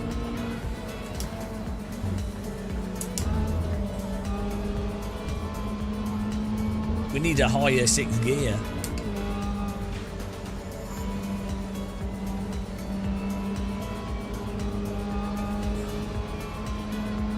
We're getting in there. We've still got 6 minutes to go here.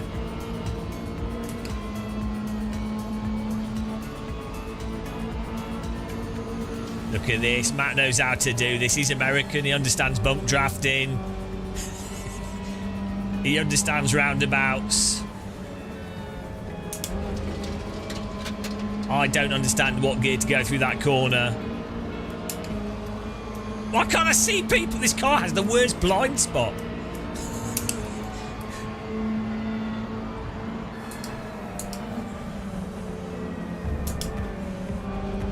Always leave the room. I think the space is the saying. Matt's trapped behind us. Keep pushing me. I'm like a toddler on a swing. Hello, Novotny. How's it going, man?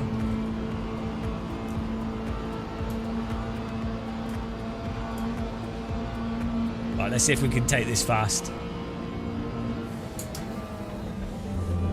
Ah! Okay, we didn't get slowed down.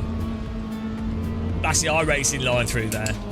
You just cut it as close to the wall as possible, and the car flies over the sausages. You can see that this is a newer version of the track, has the extra sausages on it.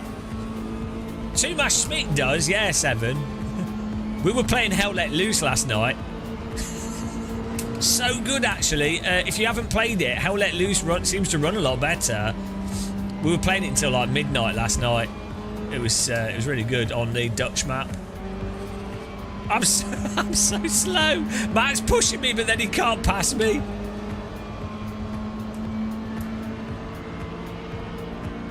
I'm trying my best. Thank you, Stoney McDonald. Feeling great. Well, hang on, I'll add you to the support list. Oh, there we go. Matt's going to come through there. He's got much better run. There he goes. He earned that. I was proper slow. Let's give him a push now. Yeah, thank you very much, Stoney. Really appreciate the donation there. We'll add you to our Sim Racing Expo supporters list here. All the donations are going towards as Sim Racing sponsoring our Sim Racing Expo content for this year. So we'll put you on the sponsor card. Thank you. No, he'd already got the run, so if I'd have moved, it would have just been a block. I know, I should have just wrecked him, really.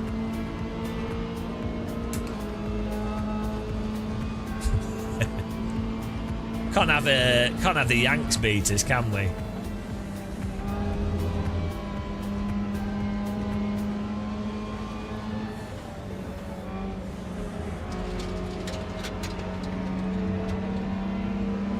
It's catching me out how much you can lean on the tyres in this, because you really can. In RaceRoom, you really can like push through the tyres a lot more without losing too much speed.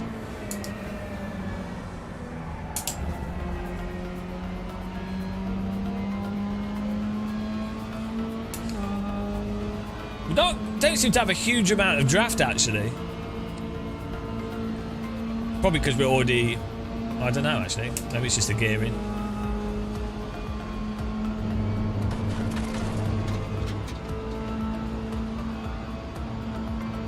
I think we're at the top of the car, to the top of the gearing.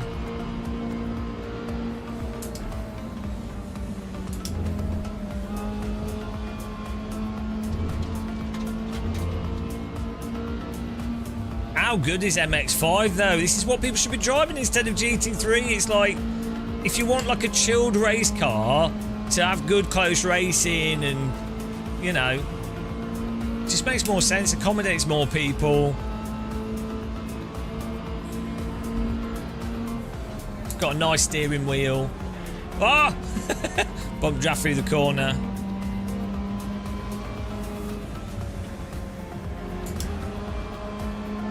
I think you just hammer through in 5th gear through that.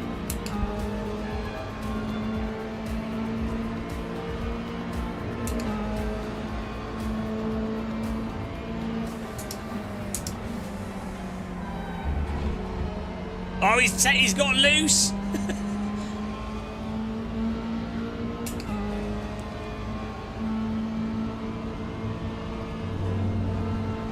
Oh, I can't get next to him. I'm too fat. Well, the final lap could be interesting, guys.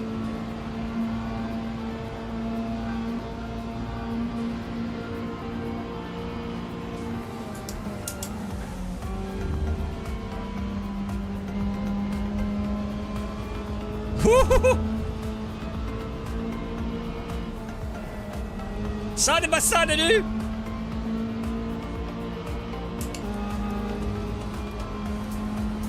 Bit of knitting here. Where's he gone? He's invisible again. Is he driving a Klingon warbird? Oh, there's his bonnet.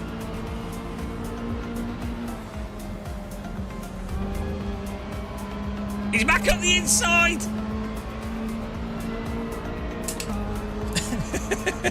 This is like inside, outside, inside, outside.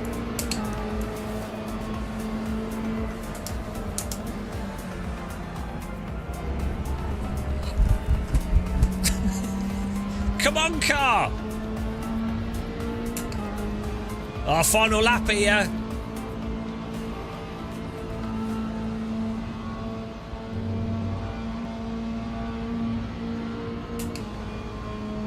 Bloody hell. We could do a bit more drafting. Everyone get out the car.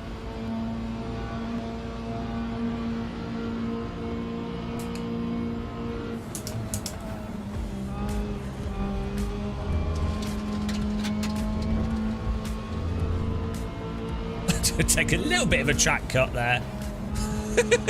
Bit of a cheeky track cut. Don't worry about that. Where's he gone? Oh, he's behind us again. Oh dear. We're going to have to defend the inside line on the final corners here. Bloody hell.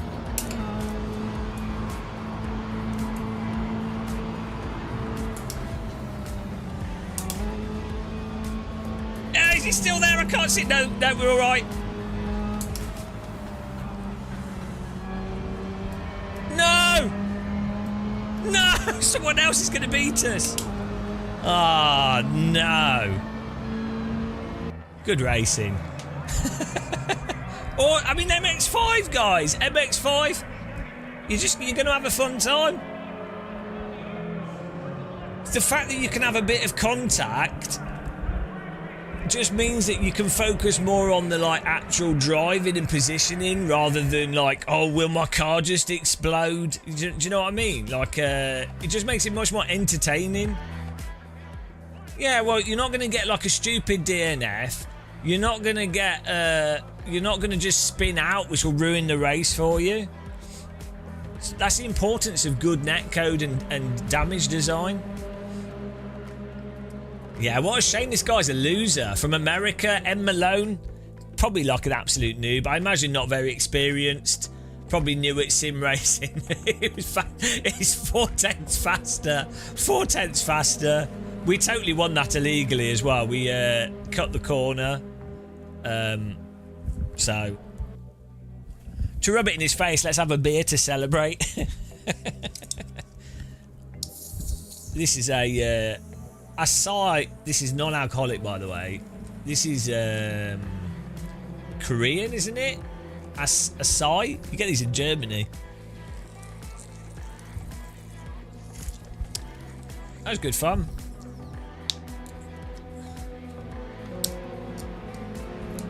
Right, we need to adjust some settings, though, I think. But good stuff.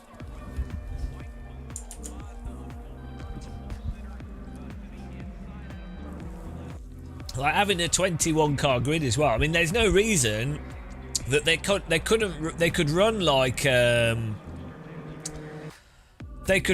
50 car MX-5 races, right? This is nice. It's a nice loading graphic. I think we've broken RaceRoom, guys.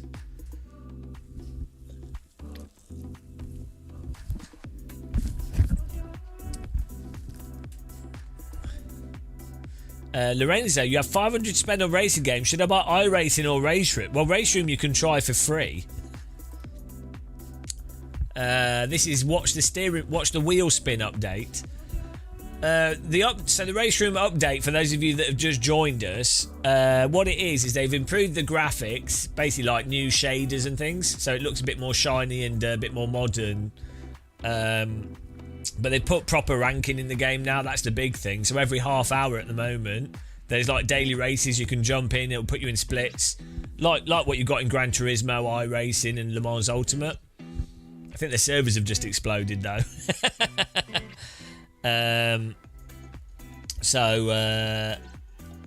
No, they've got the 90s touring car, but I think at the moment they're just testing out with some just MX-5 and this. I think they're going to do some stuff with GT as well, but yeah, I think as long as they keep it simple, that's all that matters. Yeah, I think the servers have combusted. Combustion. I'm going to add Stony MC to our supporter list here. Thank you very much, Stony MC. How do you spell your name? How does it spell? STONNY MC. Alright, well, I'm not going to even remember that. Thank you to everyone that's supported us, that's sponsoring our Sim Racing Expo content this year. All the donors will be put on.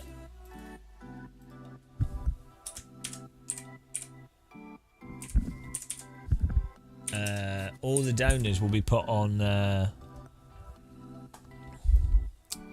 Sim Racing Expo content.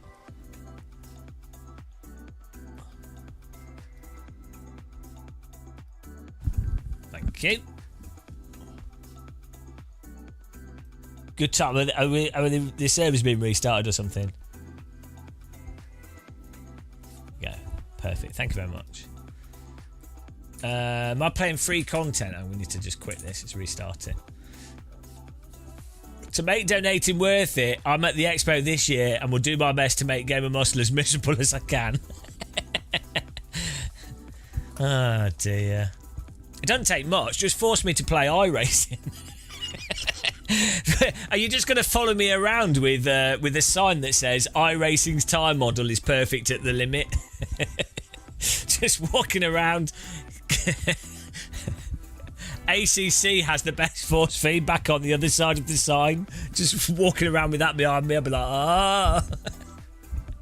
But like, no. Oh dear. Right, let's load this back up here.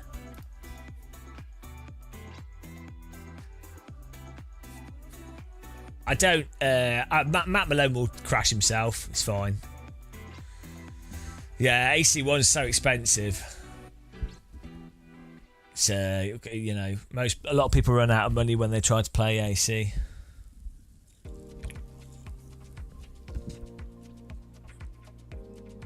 Yeah, I think the server's a bit of explode. There's too much excitement for ranked racing. Let's see, yeah. Oh no, we shouldn't have clicked that. We shouldn't have clicked that. Does escape work? Oh no, we're trapped. We're trapped on the wheel of death. This is actually the last thing you see just before you die. The loading the loading wheel of death. This is, yeah. Oh no, there's no return back from this screen. Yeah, so the servers have just exploded. Bloody, it sees influencers. It sees influencers hyping everyone up. They're the worst.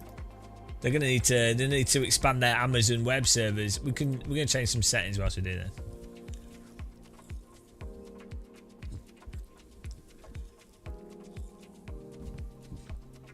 Well, a car wheel has a lot of newton meters of torque. What is it, like an electric car motor is like 200 newton meters or something?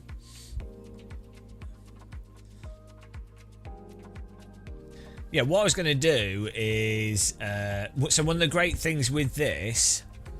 a lot of people aren't aware of this with RaceRoom, is you can do... in the single player mode, and you do leaderboard challenge, right?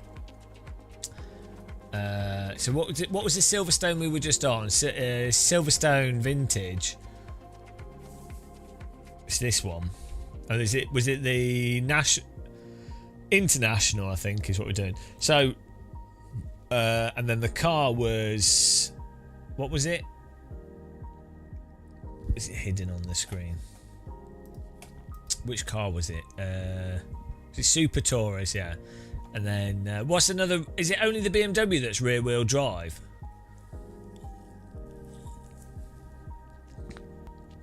Is there any other rear-wheel drive out of these cars? Does anybody know?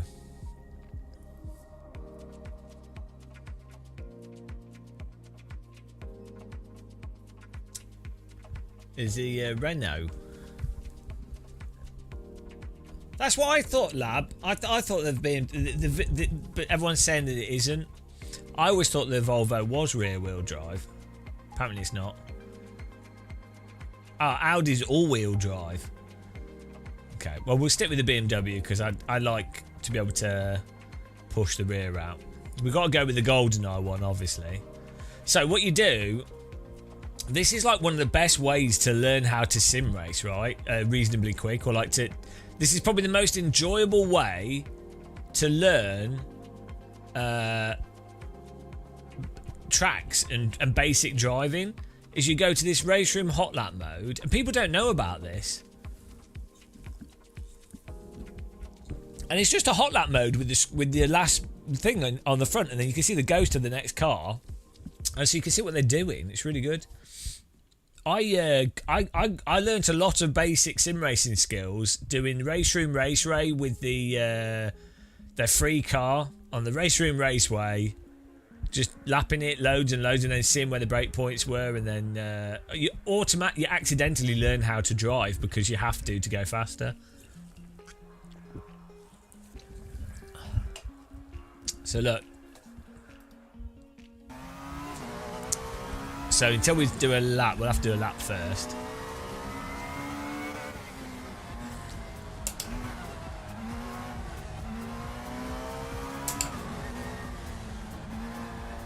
I need to try this in VR actually.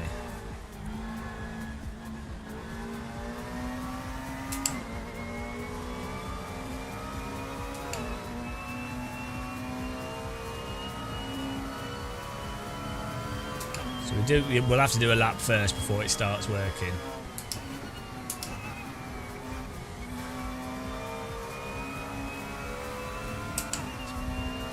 Look at this cockpit though.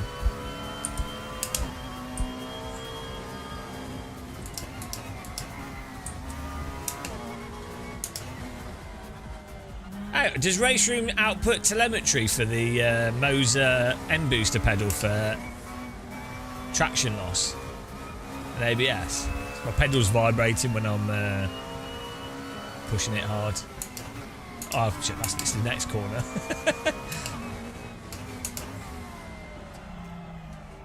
I've never driven this version of the old track.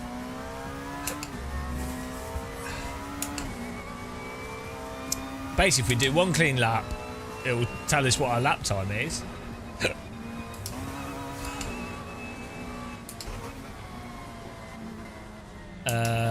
I don't use a H pattern shifter because at the moment my brake, I'm using the M booster pedal as a brake on the left hand side. It's more comfortable and it puts a lot of wear on my knees. So I'd be alright to do it for an hour, but if I did it for over an hour, I had problems with my knees and joints.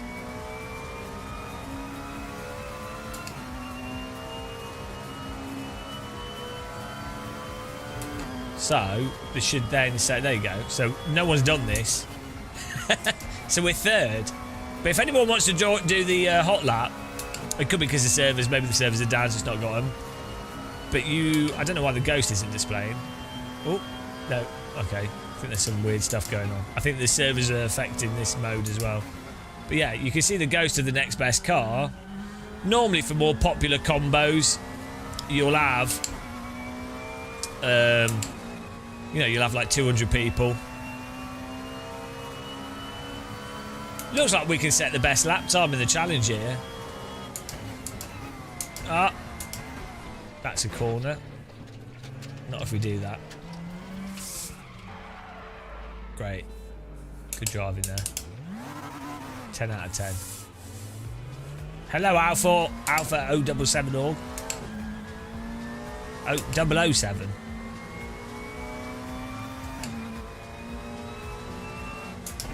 Okay, 6 seconds faster.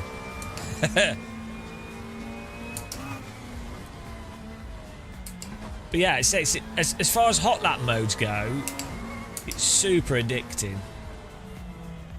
And really quite fun just improving your time.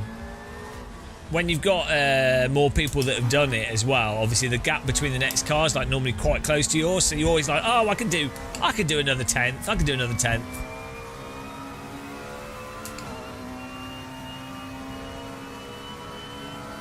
Look at the acceleration of the ghost car.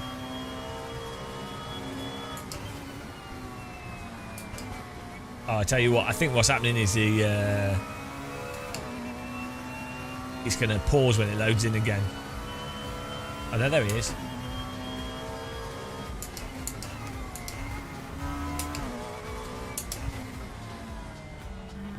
You can also have it display where you brake as well. So you can have the brake point displayed for the ghost car. So that can be really good for people that have yet to... I keep thinking about it. See ya. It can be really good for people that don't have a feel for where brake points are, because it's right under the car, like a racing line. I wouldn't use it all the time, but initially it can be a good way of getting up to speed. The server's back, okay. We'll do a... sign up to the next one. Next MX5 race.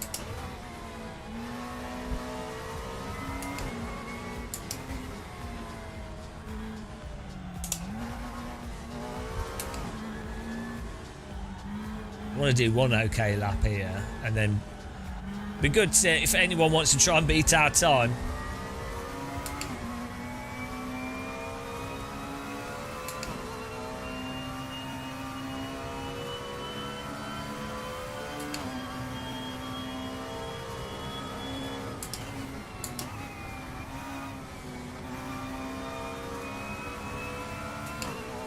We're four seconds off the...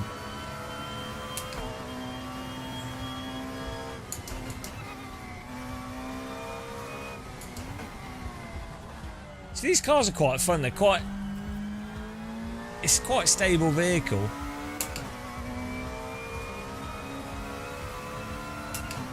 Right, it's not the right-hander. It's 50-meter brake board. Let's use that. Oh, bloody hell. Cars are right on the limit there.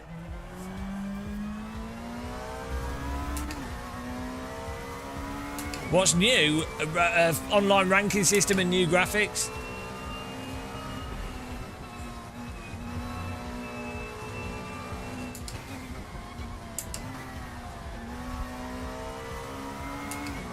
Yeah, this should be an alright baseline lap here. We're all over the place, but...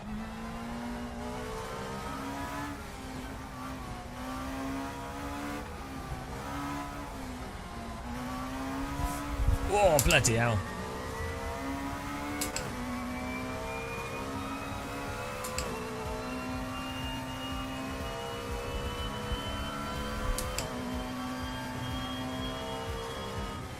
So we're 2 seconds off second place there. Right. Well, hopefully more people do that, and then you'll have more times to race against. Servers are back. Server filter. Here we go. We registered another MX5 race. 32 people registered to it. And you just sign up. And this is the thing. This is what you need. And then puts you in splits. Registered. Done. There you go. And then you're like, oh, what am I doing? Oh, I'm going to do an MX5 race. The update's out now. No. It's out now. You can be a bandit in this now. Regarding the knee issue, does it go away? Can you train through these pains? Well, just don't. So knee sockets are designed for you to like be doing vertical forces on them. They're designed for you to be walking, right? They're not. Knees are not designed to be pushed at a sideways angle. So the best thing is to just not do the thing that causes the issue. Or if you're doing something that causes an issue, do it for a limited amount of time. That's like with, that's like with like tennis elbow or repetitive strain injuries. The biggest thing is to avoid the thing that causes the issue. So on a sim rig, having your seat set up nicely, having a seat set up well, having your pedals in line with your brake and your accelerator, it's just ergonomics, isn't it? You want to have it so that you're not. Most of ergonomics is, I'm not a doctor, I'm making this up, so don't trust what I'm saying, but most of it is not forcing your limbs and things into positions that are not the normal kind of resting positions. So that's the thing with like a keyboard. Like people have the keyboard like this and then they're doing this, and it's like, well, whereas if you just have your hands resting down, relaxed, so you're not like contorting yourself, it's pretty reasonable that your body's going to find it easier, right? Time for you to change the elastonomers. So less. So what you'll find with your brake pedal, the pedal face angle, the height of your foot on it. So also if your knee is more, I can't do this with my hand with a finger example. If your knee's more like this, imagine my knuckle is the imagine the knuckle's the knee. The more bent it is, when you're pushing down, you're then putting a force on this part of the knuckle or the knee, right? If it's more straight, the force is going on the majority of the joint rather than one part of the joint. So it's about distributing the load as well. So that's why having a seat that's like flatter with the pedal, you'll find a lot more comfortable, because you'll also then, rather than using your knee, you'll be using your thigh to brake, right? So that's and so normally if you're using larger muscle groups, they're less, you can do more force with less fatigue. So this is the thing with steering wheels and steering wheel height. If you're having to like use your wrist to move your wheel, well, your wrist's not really it's not going to like that. Whereas you want to be using like your upper body mostly, because it's a much larger muscle group. But then this is why you probably, if you have your own physical thing, you'd want to speak to a doctor or like a physio that understands, because some people, for example, can have like shoulder issues. With the back of your shoulder, it like moves on. I don't know. I'm not a doctor, so I don't know the names of these things. But your shoulder like moves on a surface, right? And so just having your hands further in can cause, when you do this with your hands further in, that can cause an angle and a load on your shoulder that can then cause issues, like certain parts of your shoulder. So you might find a larger wheel rim is actually less load, or that could cause the issue somewhere else. And but generally doing one thing for long periods of time is a bad idea. It's generally bad. So yeah, another misconception actually in sim racing, there's this old thing where people are like, oh, it's realistic to have really hard to pull shifters because it's like, oh, it's solid like a real car. And the thing is, actually, a lot of real cars will have relatively easy to move shifters that, like, they're strong enough to not accidentally move, but there's genuinely a thing of like finger fatigue. If you're shifting too much and it's too strong, it can genuinely cause issues for fingers and strain and stuff. So actually, often a real car's shifters won't be ridiculously stiff. They'll be whatever is best for that driver, for them to be comfortable and for it to not accidentally engage. So yeah, there's loads of stuff like this. There you go. Sim ergonomics on the Game and Muscle channel. What a time to be alive. If any of you die from my advice, it's your own fault though. Do sim racers have bended fingers just like smartphone addicts have?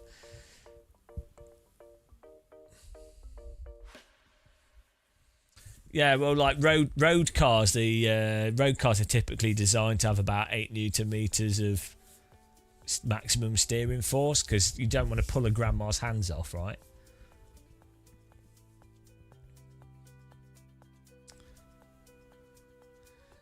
Yeah, because you have like amounts of angle for joints that are be optimal, so it depends from person to person as well.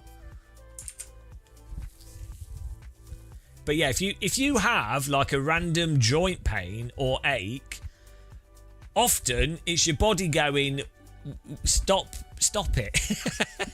Do you know what I mean? That's what the point of pain is. Normally, it's your body going, yeah, please do something else. That's why my voice always hurts. It's my body going, stop talking on the internet, you idiot. And I'm like, nobody. No, I will keep talking rubbish. They do have so they've got custom user interfaces for RaceRoom, and you can set them up. We'll probably set it up actually. We stopped using it before because we had issues with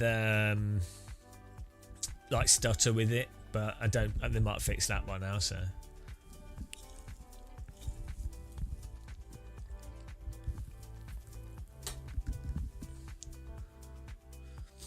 Registration ends in 27 seconds.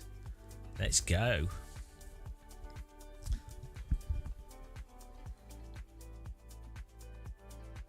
Well, the heel and toe thing I think is more, it depends on the car.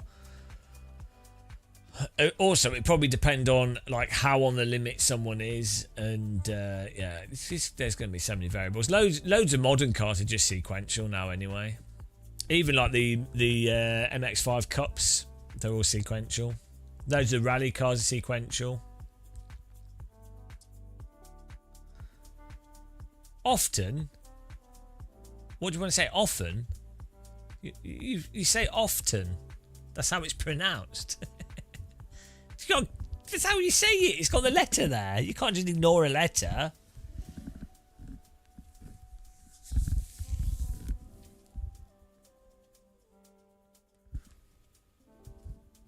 Yeah, so things to keep in mind with this is that you have to register at least 5 minutes before the event starts.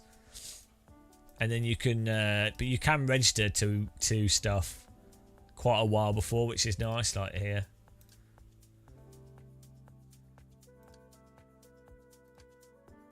Don't know what the limit is. I don't know if you get into trouble. I guess you lose rating if you don't do the race. But like, right, this is a huge thing. Having it all in the game, like, so I think Low Fuel Motorsport do a great job with what they've done. They're really done with the car selection for AC, and you know, but considering they just did all their stuff with their own service, you know, they basically saved ACC. But the fact is, you need the rank system in the video game because it's the official thing. And then someone's like, how many times we live stream RaceRoom and someone's like, what do we race? What do we buy? How do we race online? Whereas if you've got something like this, they get RaceRoom and they go, oh, multiplayer. Oh, okay, daily races. Oh, if I want to race, I need Watkins Glen in the MX-5 and then I can do a race. It's self-explanatory, right? It's what you need. That is it. And then they'll be like, oh yeah, I know if I buy the MX-5, I will be able to do a 15 fixed race at this track and there's 60 people. So they know what they're getting. If you just have like community servers, which is not the worst thing ever, you know, it should be an option. It's like, oh, well, what do I buy? Oh, this is running, but it's in qualifying for 21 minutes. And, oh, what is this? Is this, it's not, do you know what I mean? Like, what is this? This is like a bloody gif of cars driving around in circles. Like, it's a disaster. Like, it's good for community stuff because the community has already informed the person why they're joining the community and what they're doing. Like when we host our own, AC races. But for a person that's just buying a game and wants to play it, it's terrible. So, that's my view on that. Talk shit, you bloody Englishman. My bro! I did watch the music videos, by the way, Matt. Is that actually what South Africans call a Yeti or like a Bigfoot? Or did he make that up for the song?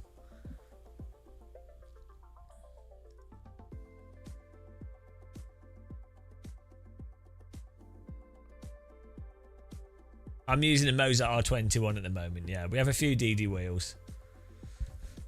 I quite like the Moser stuff because it's good quality for the price. Bobjan. Yeah, is that what South Africans call Bigfoot? Why don't they call it Bigfoot?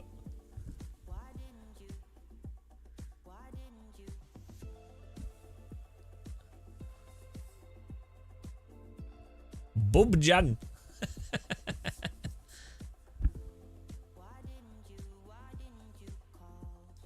Is this better than GT7? It depends what you mean by better. GT7 is like on your games console. You have a bunch of road cars. It has PSVR, which is quite cheap as a VR headset. Quite good price for quality to price ratio. And GT7 plays quite nicely on a gamepad. So it's different. Like this is better physics than Gran Turismo, better frame rate than Gran Turismo, better resolution, better netcode, better quality of actual online racing, like realistic online racing. Gran Turismo is a bit janky and what have you, but you know, it's you need a PC to play RaceRoom, right?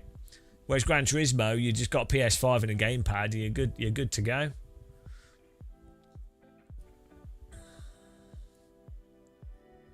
That's the thing.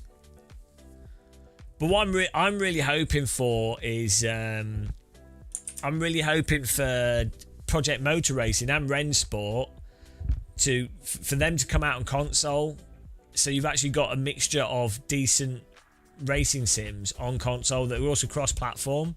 So like it's a really big thing for sim racing, is having games that are cross-play between console and PC, because it not only does it mean that you've got more users playing, but yeah, it's like it gets people into sim racing. More people to race against. It's just better. With more viewers for live streamers. Like, other than iRacing, you basically, if you're playing a PC only sim, there's just not enough audience for live streamers to be able to get enough viewers for them to really do live streaming properly.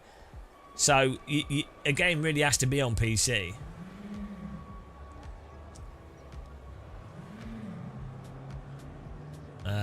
On console, crossplay. Well, Shark Sandwich, that's what I say. If you've got them on PC, console and PC, you can actually get enough players. If it's just PC only, probably not. But then the other thing is, when you have a ranked service, like the games that do it well, they just have like a few things a week. They keep it simple. So like maybe like MX-5, and then maybe like a GT car, or MX-5 and an F4 car, whatever, right? They keep it simple. Or like LMU is just GT3 and LM whatever, right?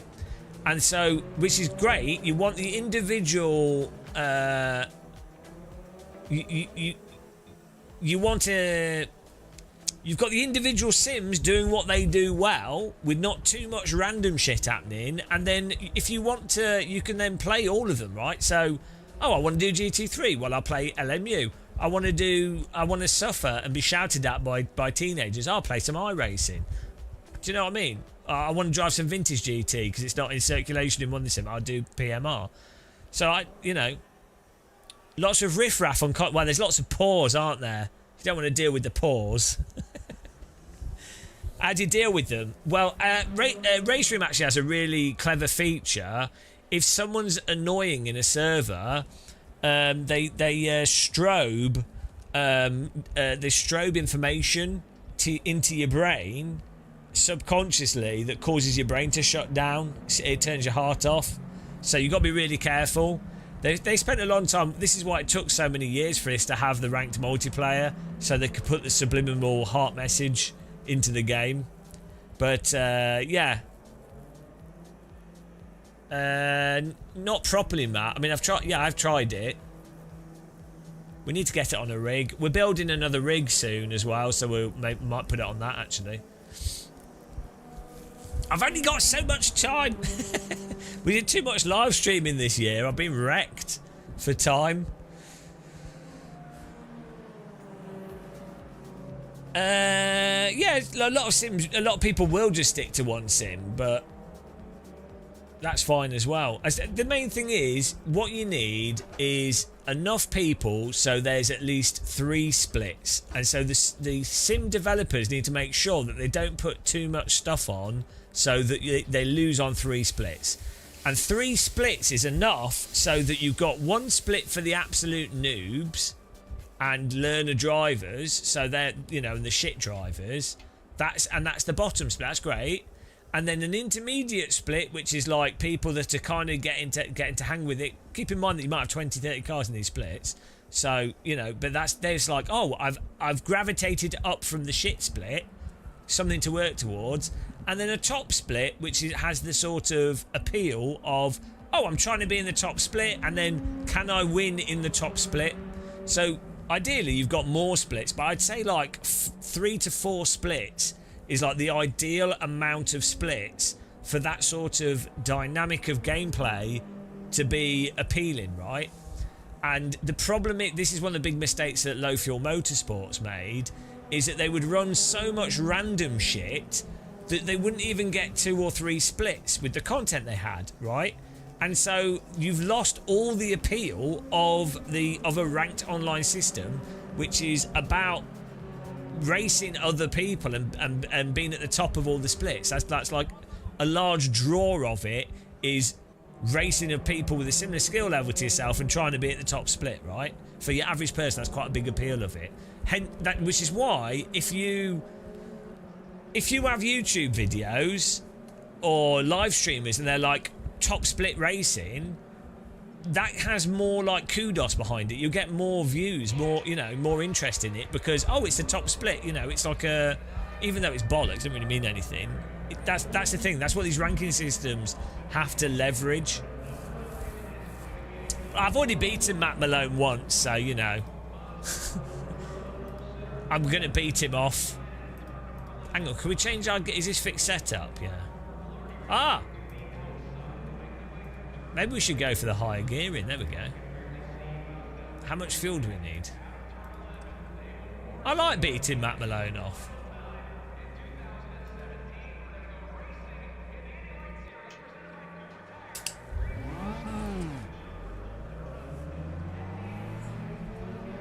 Of all the men I like to beat off,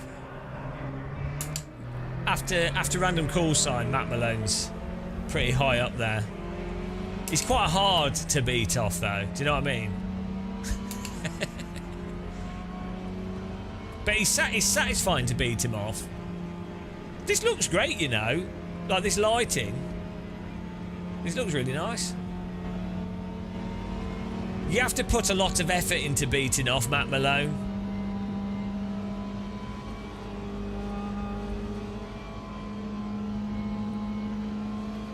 I've heard that a lot of men have beaten him off, though.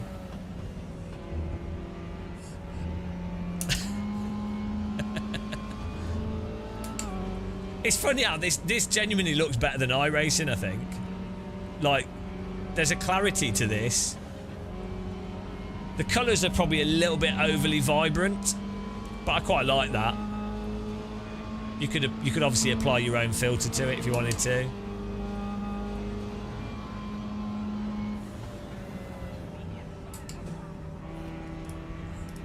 Oh, we can move the brake bars back a bit.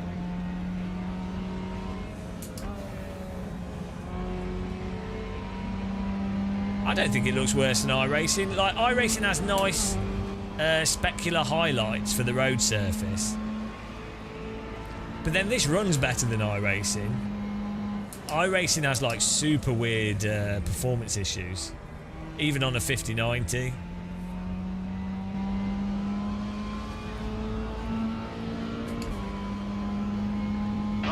Veto Volati, hello, thanks for following. By the way, guys, click the like button if you're watching on YouTube and you want to. And what else? Yes, there you go. That was it. That was my promotion. Way too many people. No, the MX-5 is well popular. Oh yeah, you can also subscribe. No, MX-5 is really popular now, Shumi.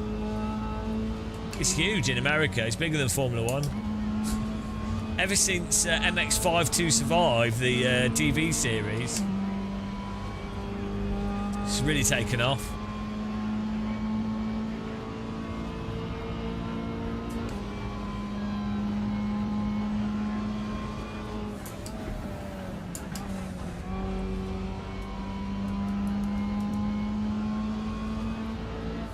Hang on, is the first number the front or the rear in this game? Oh, that is the front. Yeah.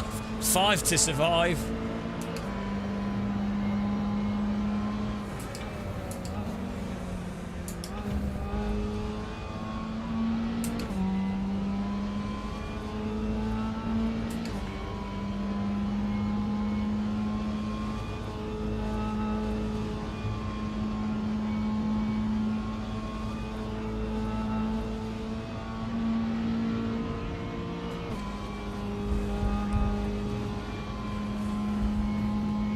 the other thing is, as I said, with the online ranked racing, if you were like, oh, it's £5 to buy the track, if you don't have online ranked racing, someone's like, oh, I'm not going to do that because I don't know if I'll race it.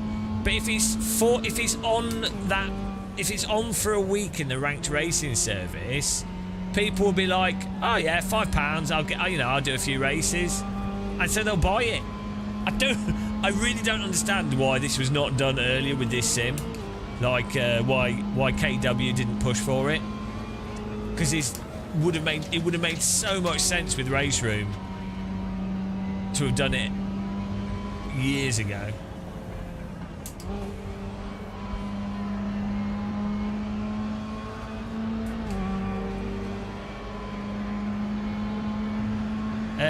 Akaya Ruju, just try it for yourself. You can download it for free.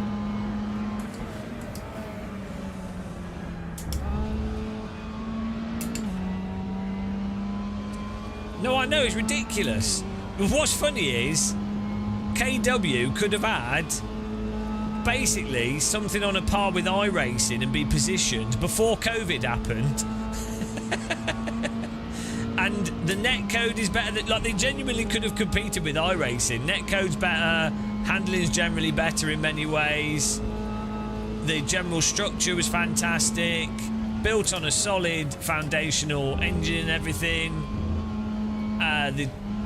With the microtransaction thing, people would then buy content that they're then going to race, so it makes sense monetarily.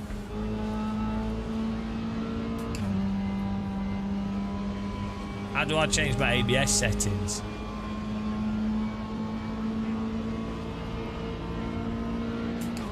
I need to bind it.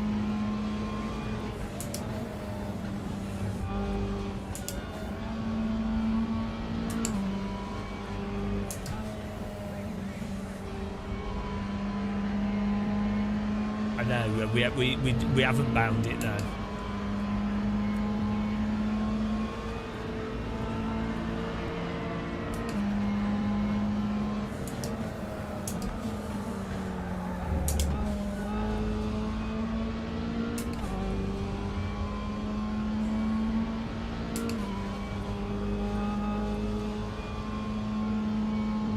Well, the one aspect of physics that iRacing does really nicely, iRacing has better force feedback than this for absolute detail. And then under the limit, iRacing has really nice physics of like the way the cars roll into the corners. But as soon as you're on the tyres, iRacing physics totally break down. So, slight problem, but...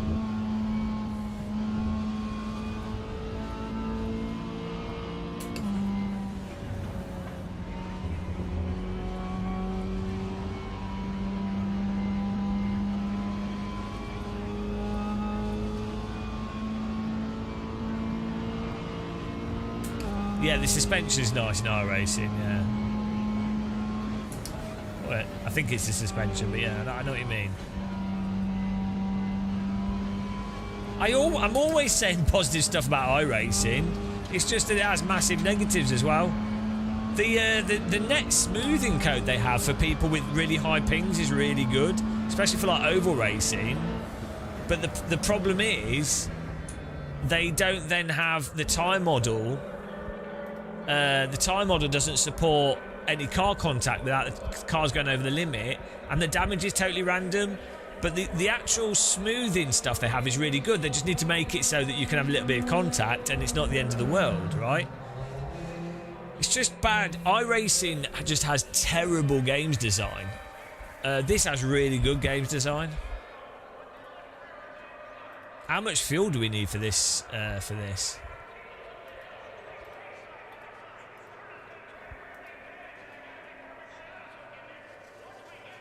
23 litres, that'd be enough, wouldn't it? The head smoothing stuff's really good. Alpha, yeah, no, maybe one day. We'd have to get a V&M wheel, and there's only so much equipment that I can review at any point in time. He's got dementia, Shumi. He thinks a race is always happening. It keeps the atmosphere going. It's good.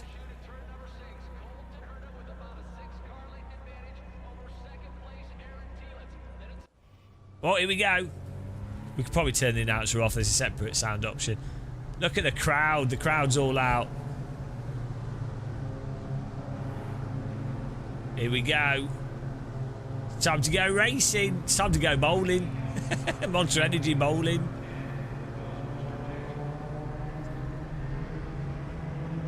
Locked rolling start, which stops people cheating, which is nice. This is ranked multiplayer.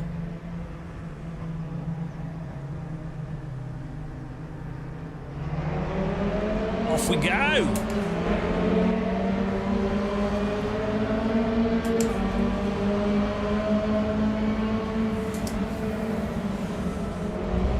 Okay, some interesting. Wow, he's been binned. He's been bowled. Garibaldi'd. How come I hardly review mods for AC? We do racing with subscribers with stuff.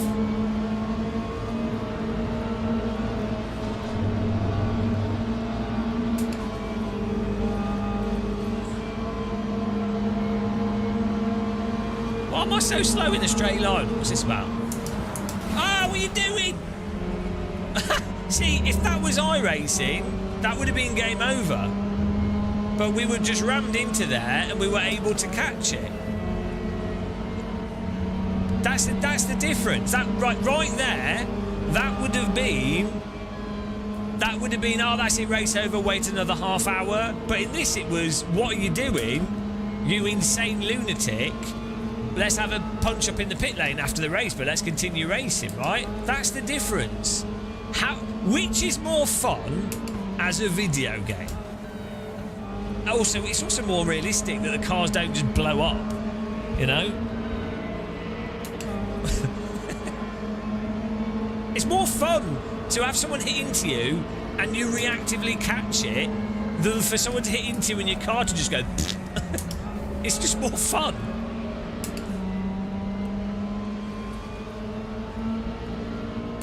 Yeah, waiting off. To be fair, you then get the voice chat in iRacing of people screaming at each other, which is highly entertaining, so you do have to consider that that is quite funny. I want anyone to son of the beach. Go home and play Tetris. So, when's RaceRoom adding voice chat? That's the real thing for live streamers.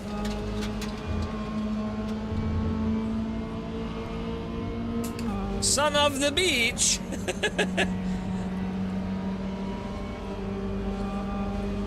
Yes, Jorg. Get it in there.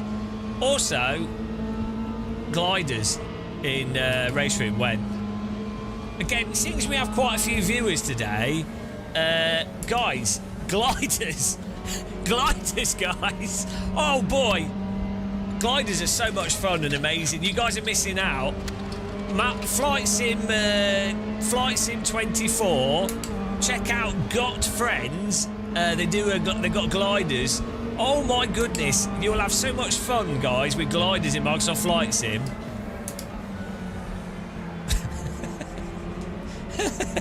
They are amazing, but no one likes them. I don't know why. Everyone's lame. Oh shit, I didn't defend that. Here he comes. I think my gearing didn't help. Let's push him.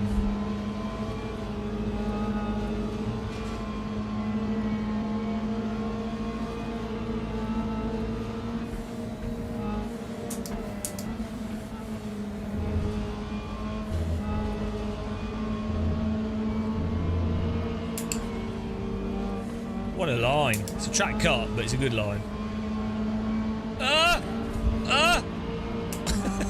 I'm here, mate.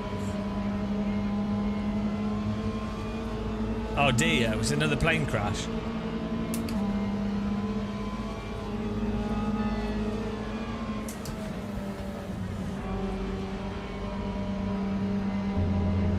Yeah, we need to do some glider flying on around Japan in Microsoft Flight Sim update.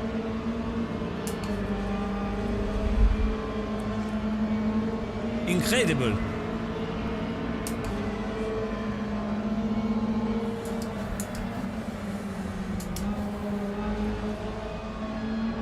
Oh, Matt Malone's right on my ass again. What do you think about RaceRoom track limits? So they're fine. The penalty system's quite good in that it just tells you how much you need to slow down by, and then you can write it off. It's just quite decent. It's incredible. Report for sure. That is something to, if you've never done it, guys, fly over Tokyo in Microsoft Flight Sim and prepare to have your mind blown. I'll just load up Google Maps and have a look at it. It's insane. It's actually... Whoa! Where are you going? Kebabbed. How do you do that? I think his cat jumped on his keyboard.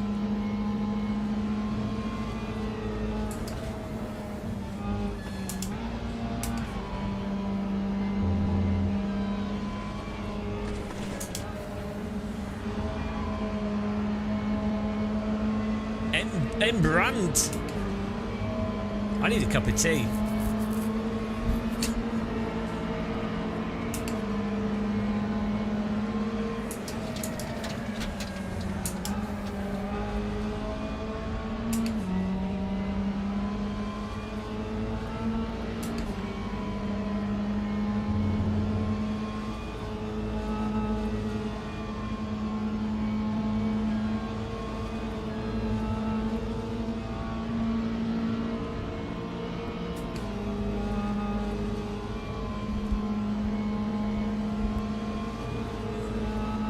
Holding on to 6th place here.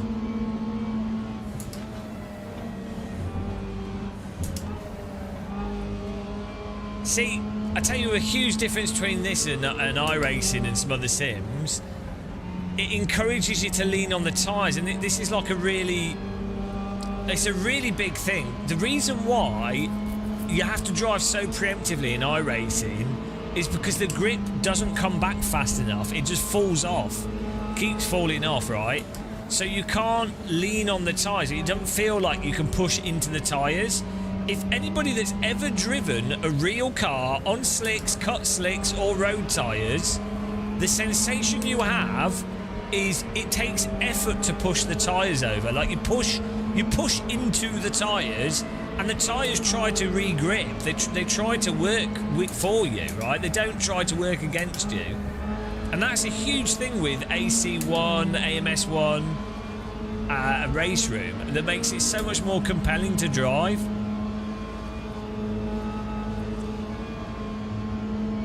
Matt Malone's cheating here.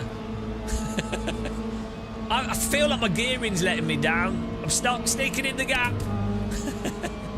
Oh no! Where's the other car? He's invisible! The visibility of this car's terrible.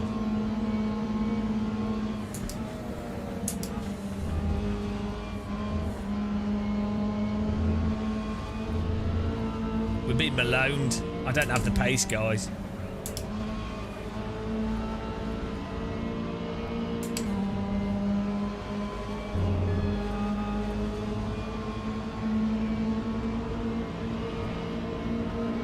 Chalk, are they always going to run like at least one thing that's running with 3 cars and tracks?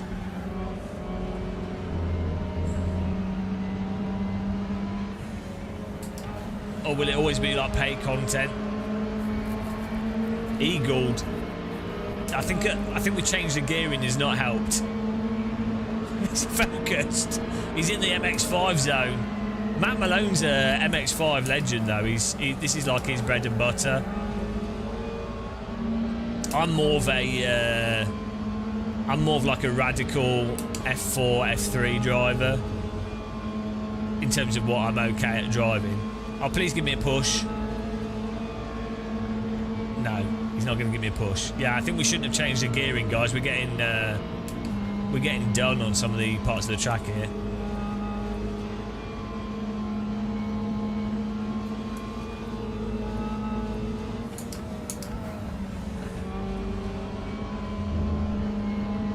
Oh, Matt Malone's found a way through. What a speed demon.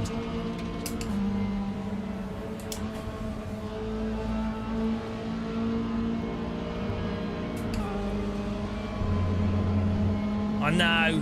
He's had more Red Bull than me.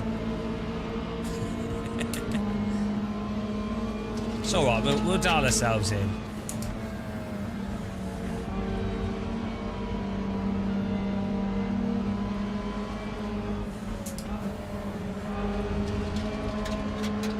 Got a nice little gaggle of cars here though.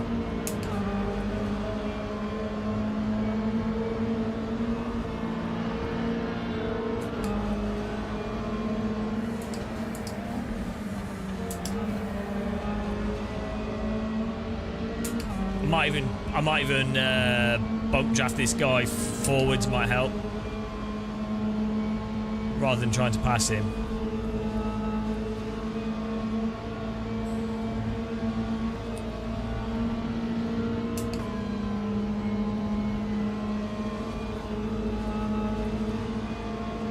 He's betrayed the eye cult.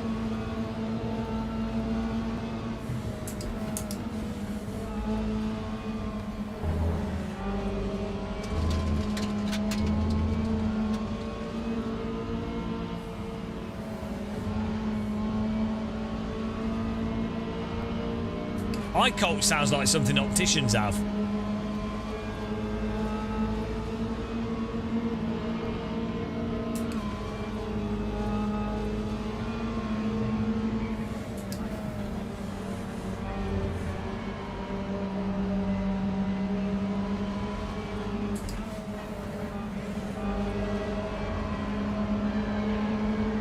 Round the outside.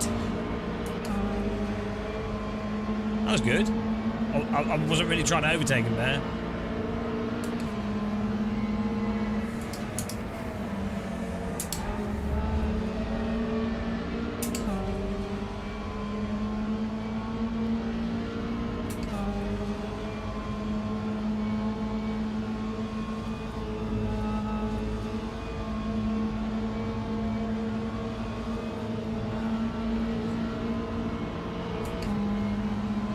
Yeah, we have the wrong gear in here. We're losing out down these straights.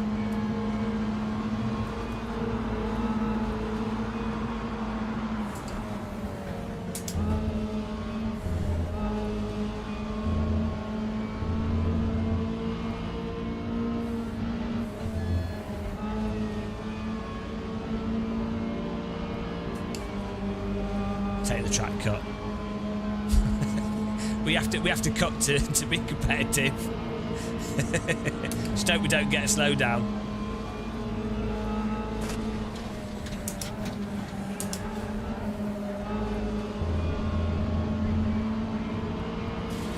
Oh, thanks for the bump draft. Oh, he's dead. What happened to... Oh, he's in the wall. We drove into me and died.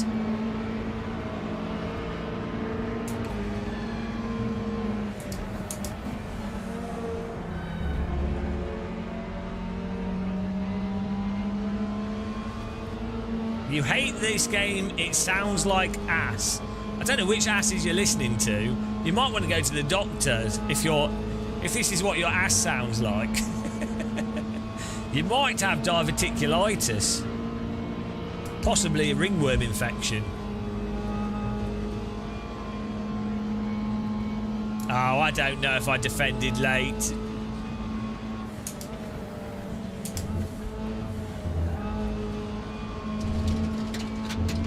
Look at that, full send through there.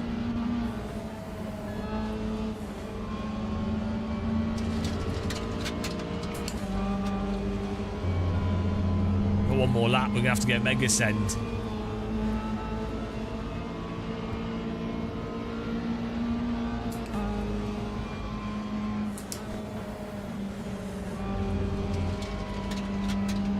We just need this guy to do an aggressive move on Matt Malone and it's all good.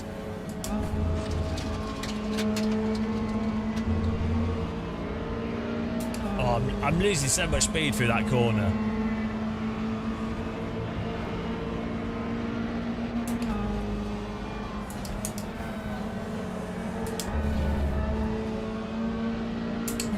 I think it's fourth gear through there.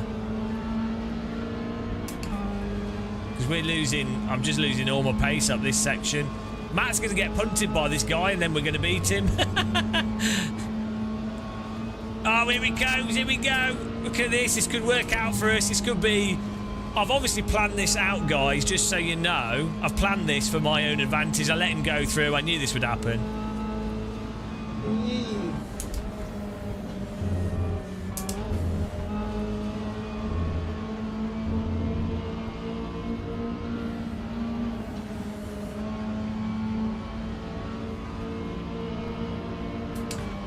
When you're at my level...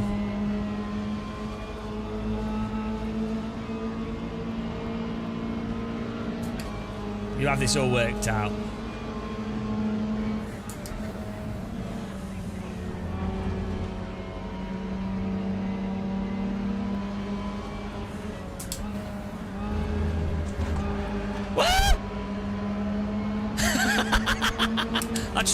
I tried.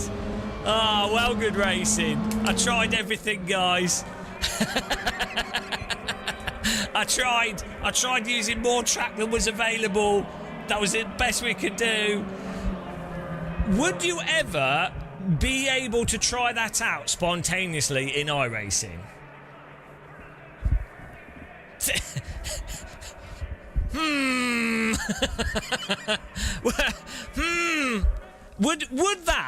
Would that scenario have even been available as let's try it out and see what happens? Everyone would have just crashed, right? It's, you know, good racing there. Shame Matt Malone beat us. DDoS's live stream, guys. Good racing there. It was good fun. Well, I need a cup of tea. It's good driving. Well done, Matt, you shit. That's 1-1 now. 1-1. Well done to M. Brand. Hang on, we know this guy. Well done, guys.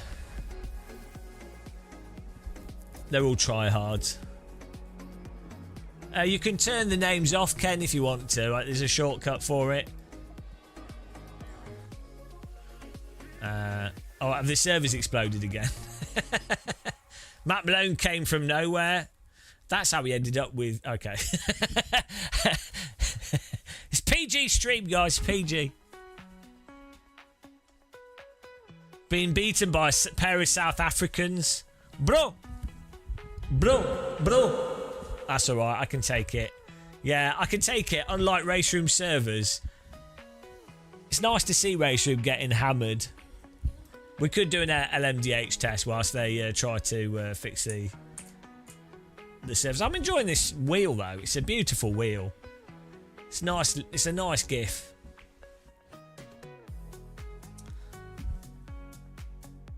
Yeah, they could maybe RaceRoom could do with changing the name graphic so it's a little bit less. You know, it's just a nicer graphic. Maybe a nicer font or something could do the trick. I don't know. Or how it's scaled as well can. You can have the names fade in and fade out and scale to a certain size and then it can look nice. But it always looks a bit off, to be honest, whatever you do. Do you remember the Project Cars 2 name where it'd have the picture of the driver and it'd be like the size of the car? It looked ridiculous. Alright. That was good fun. So we've just had... We've literally just jumped into it, right? And we've already just had 2 really good MX-5 races. That's the point of... That's the whole thing with the ranked racing. You don't have to think about it. It's like you just load into the game and you have a good race. Like that's the point, right, of sim racing. If you jumped into a random server, maybe you'd have had a good race, but you don't know what they're running, you know. Is it going to be full? Is it going to have many players? Would we have known... So, like with streamers, Matt Malone and myself will probably have a similar rank because that's just... we're pretty similar in a lot of cars. I think he's faster than me in looser cars. I'm faster than him in Formula cars. But generally speaking, we're kind of reasonably similar. He's a little bit faster than me. But what it means is, if you're a streamer and you're like, oh, we're going to join this race with the ranked racing, there you go. You're probably likely to be racing against them. So, it's just a lot better. Like, yeah, we've done a bunch of stuff where you just end up with other streamers. Makes it more fun. I know, Jet Red. I hope it is. We have tried Otter HUD. We need to try messing around with them a bit. The HUDs. So what would be good? Like this is the thing I said with the hot lap mode. Let's see if they've got it. If there's many people in the MX-5. So we pick the MX-5. Where's the MX-5 on here? Is it its own? Is it this one? Right, so you pick this, and then you do. We've just been racing Hockenheim Ring. That's right. Yeah. So you pick. I selected the wrong thing. Leaderboard challenge. MX-5. And then, what was it? Watkins Glen. Which layout is the online using? Do you know what, actually? If RaceRoom can't do practice servers or don't want to, they should have it so that the practice mode sends the players to this hot lap mode for practicing. So they could put that on there, and then that would put people into the hot lap mode. Sure, that would be really good, and then that would funnel more people into this hot lap mode for them to see where they were. And it is probably a better way to practice. So if you can't do practice servers, shortcut to this hot lap mode with it being the right settings would be that'd be awesome. Short inner loop, Grand Prix with inner loop, short with inner loop. There we go. There you go. It's my great idea for RaceRoom.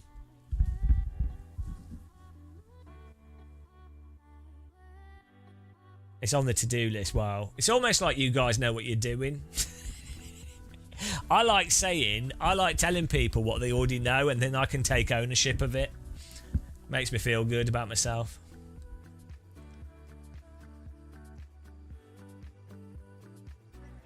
Right, so you see this. Hopefully more people have done it, so we'll see more.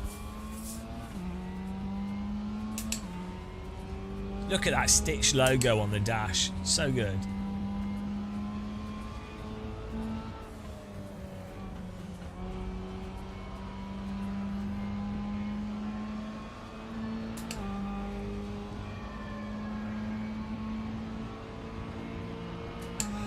But I think the hot lap mode's better because you're doing multiplayer, and you can then a challenge is still competitive, and then you can see how you're doing next to the next best person. So, and then you also see your improvement with the Ghost.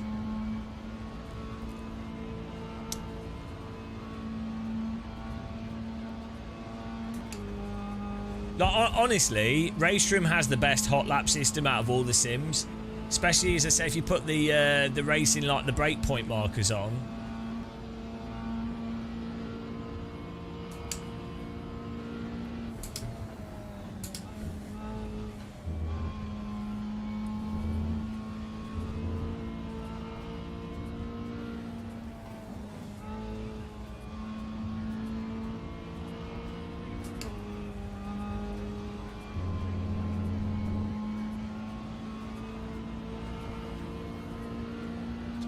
Get a nice lap in here.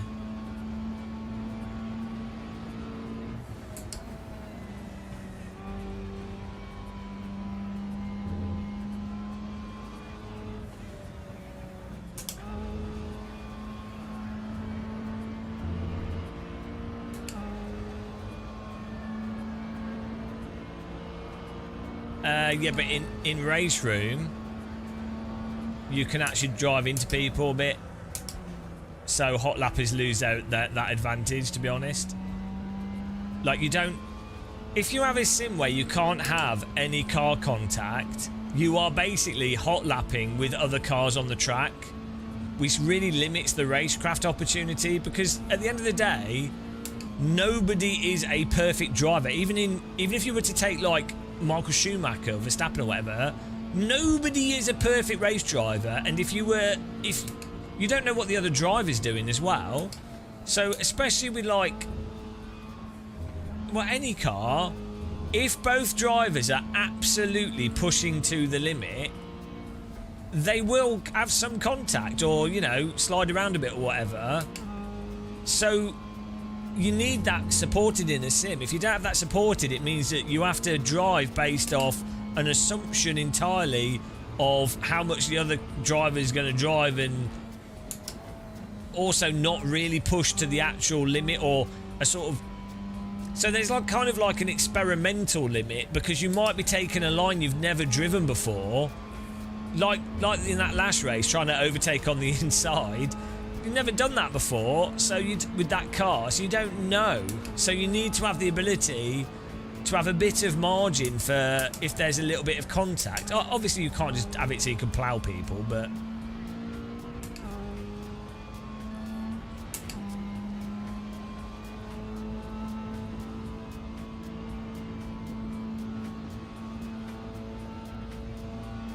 I mean, for sure, sim racing will always have a bit of an issue with the hot lapping thing, because unlike, I was going to say unlike real life, but it happens in real life as well. People can just do hot lapping over and over and over and over again. So it becomes a very prominent part of sim racing. And in real life, you have like, you have the race drivers' parents booking out the entire racetrack and giving them infinite tyres so they can practice that car over and over again, which gives a massive advantage. But it'll always be a problem, but it's mitigated, I think, a bit by having more freedom. Hello, Crystal Star.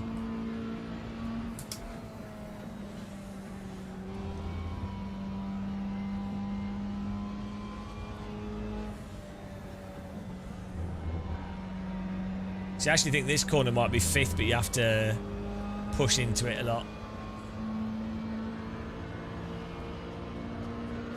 Oh, we're 17th. We're 0.043 off 16th. So you're like, oh, okay, I'll do one more lap.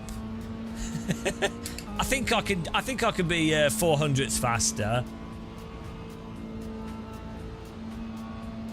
It's well addictive.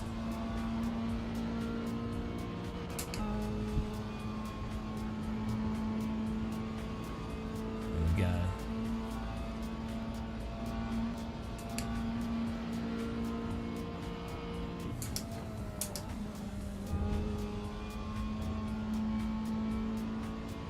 No, it's terrible. Mikari, it's the worst. It's the worst game ever. I'm actually, I've been paid to play this and to fake enthusiasm for it, because that's how it works. As an influencer, you only do stuff based off when you're given money. So yeah, this is actually the worst time I've ever had in my life right now.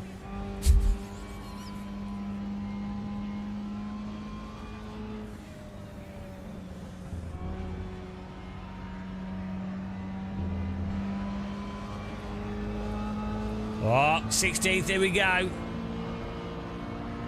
15th, we skipped it, so now it's 5/10 to 14th.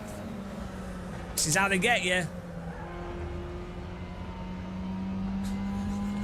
So you're like, look, you're like, oh, it's only 500ths, I can do that. Oh, now we've got the ghost of them.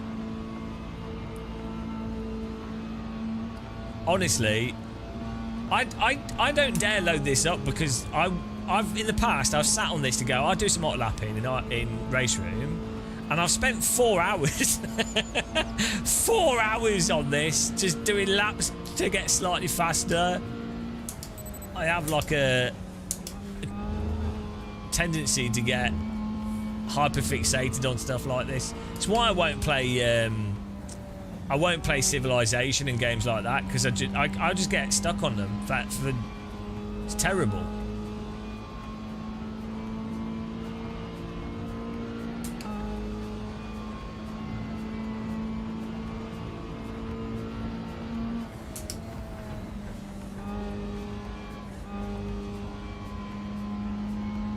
I don't mind rain sport. I think there's like a weird like dislike of rain sport that doesn't really make any sense. I don't think it's that bad, to be honest. Oh, here we go. Oh, we're up to 9th. Poning it.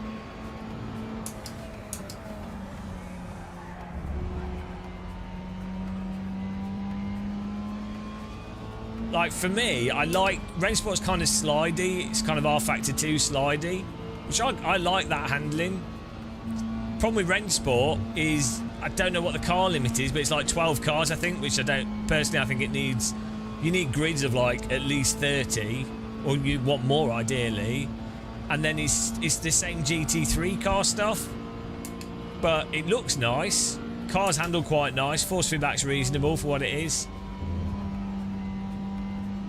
I really want Rensport, and as I said, oh, we cut the track, and Project Motor Racing.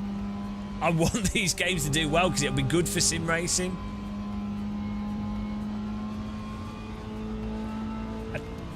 I find it weird. It's like people that just hate Gran Turismo 7. It's like, why? You know.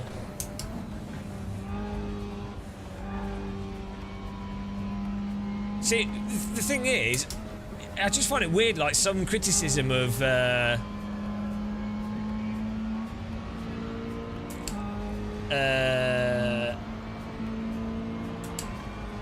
I was gonna say with like some of the Forza stuff as well. Like sometimes you end up with this like really arbitrary criticism of games that's based on like a general online narrative. So it's a similar thing to like the general online narrative to the positivity towards iRacing. You get these sort of positive general online narratives and these negative online narratives, rather than people actually talking about specific points that may or may not be valid. And I think that's a really big problem with discussion online with a lot of things. And it's you see it with RaceRoom. So there's a general online narrative that, oh, RaceRoom's not very good, and it's like, well, it's bloody great, always has been.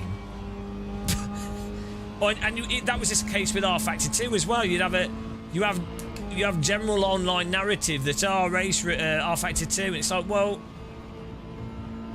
it's not. It's just based on some like amalgamation of an average of online comments. Rather than specific points. So like Neil said, yeah, them saying they've done the physics from scratch, and if they've used R Factor 2 tire model, then like it's just such a weird thing to do. Or bloody like Forza, they were like, oh, from the ground up physics, and it's like, well, hang on, it drives really similar to the older Forza games. It's not really from the ground up, is it? But yeah, it's specific. As long as people make specific points, that's fine. That's great. That's what you want.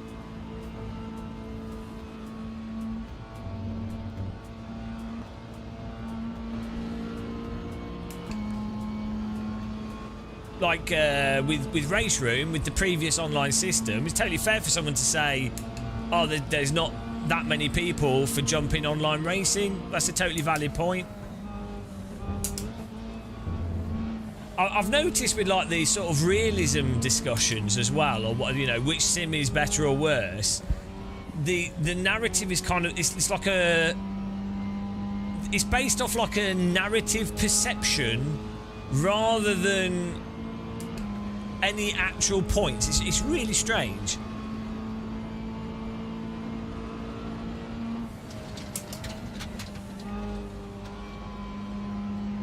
I'm not signed up for the next race, no, because the servers were down. I don't know if they're back up yet.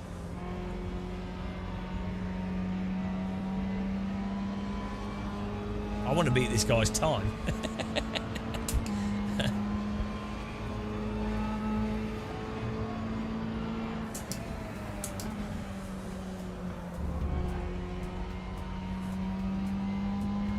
The movie thing, yeah, when you have like a...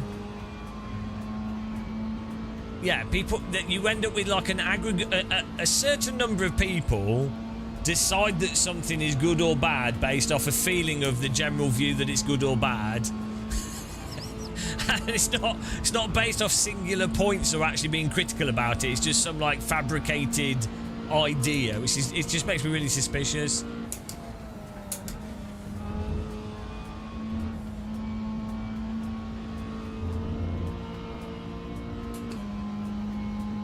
But yeah, like it's weird with Rensport because there's loads of stuff you could point out that aren't good with it, like lack of cars, frame rate performance,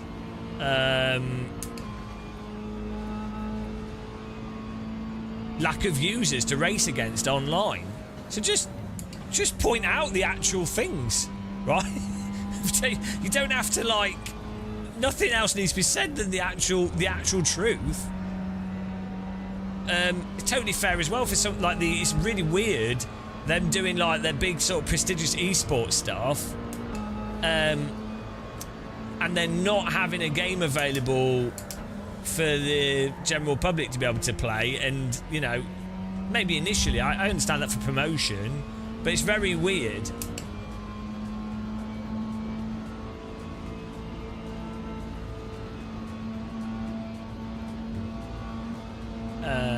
Yeah, it's just a weird way of going about it. Yeah, I don't know. I think a lot of sim projects, a lot of it's like long-term sort of investments or long-term ideas, or who knows what's going on. I mean, some sims don't even need to directly make money. They're just part of a marketing component of something else. Some sims in games need to directly make money, so it's, you know.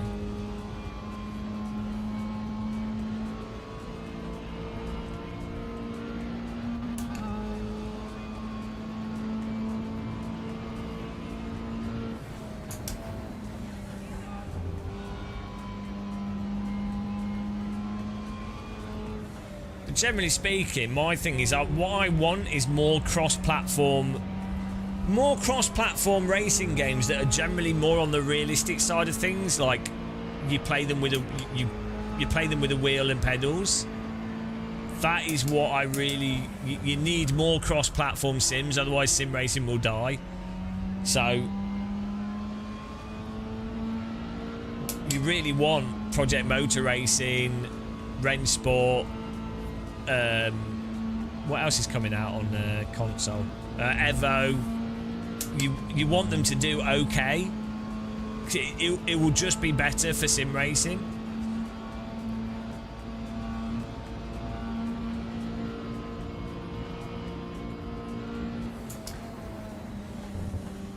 Because sim racing has a really bad it's a really difficult marketing issue. So you notice with COVID, it marketed sim racing to a lot of people that ended up really enjoying it.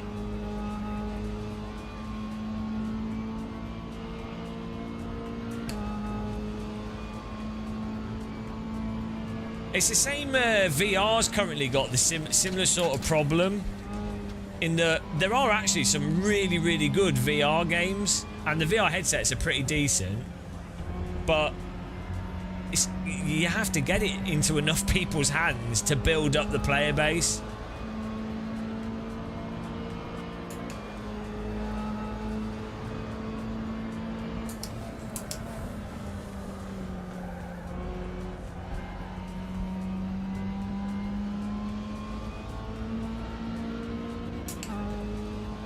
I'm struggling. This is where you get stuck. 300s from 10th place here. I could do this all day long, guys. This is like glider flying. This is the sort of thing that I have to avoid this. This is fun for me.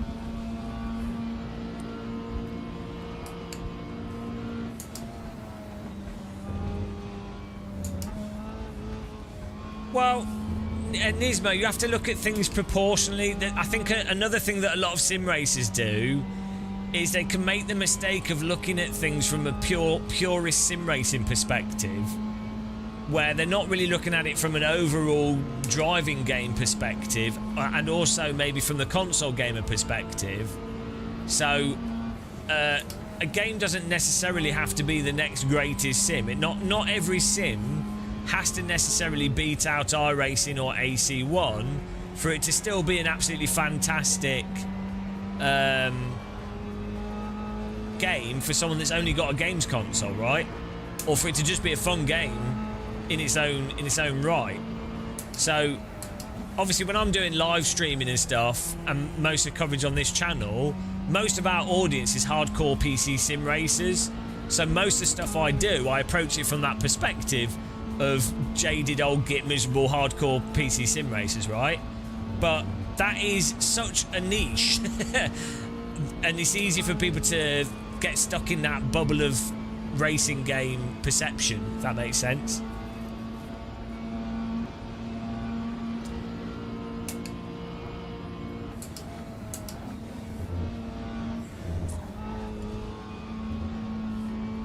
Yeah, I really want Project Motor Racing to be great. And yeah, so Project Cars 2 and 1 were really good. Like, imagine you've only got a games console, and imagine you've not played loads of racing games before. Project Cars 2 has really good menu music, really good grass. But yeah, sure, the game is like, the pit stop is really weird, had loads of bugs, loads of weird like netcode stuff, loads of issues, right? But you could get into like an aerial atom and have a really nice drive around the tracks and it looked fantastic. Or you could have a race with all your mates with a Clio Cup, driving into each other. You could do some rallycross. If you genuinely compare Project Cars 2 against other racing games on console, like Codemasters Grid or something, it wasn't as polished, but for something that you could have fun with a bunch of friends, it's absolutely fantastic. And on console, so affordable. And that Project Cars 2 got loads of people into sim racing. Shitloads of people, way more than a lot of stuff. So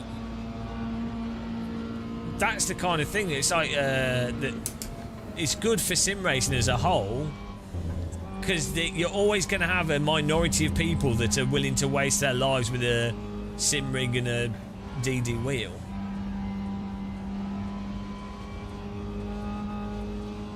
But so I think there's a lot of PC sim racers don't, they only think about it from one perspective. It's like also it's the other side of things in terms of like those ginormous motion rigs for entertainment industry. Like personally, I don't like massive motion rigs moving around all over the place unless it's flight sims. But if you've got a theme park, and oh yes, 10th, if you've got a theme park, for example, and you've got a ride, having a ginormous triple screen motion rig that's moving around with like whatever simulator on it, that's fantastic promotion. And a lot of people will also have a really good time. If you're like 8 to 15 years old and you get to sit in one of those ginormous motion rigs, it'll blow your mind. It's easy to sort of forget those sorts of things as well from like different, when you were younger. Like you watch like 90s and 80s TV now, you'd be like, oh, it's bloody terrible. But when you were younger watching it, these things were like amazing. Some of the arcade games we played that were absolute dog shit, but as a kid you were like, this is incredible. So,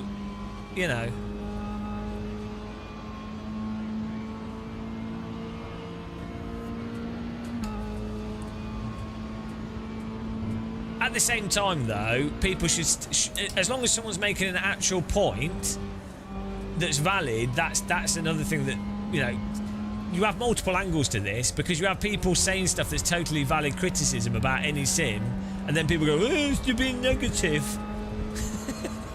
Well,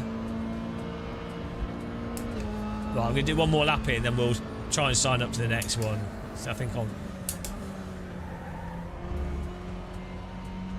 I want to get in the top. I want to get in 9th place. It's only 300ths away. I want a cup of tea as well. See, this is the other thing. By having the online ranked racing, you're like, oh, I'll do the hot lap mode to get my pace up, to see where I compare against the hot lap times, and it's worthwhile doing it because then I'll do the ranked race and see if I can then do a good race result. It all just comes together. You need the structure there. As someone like me that has no structure in their life whatsoever, I need the structure, damn it.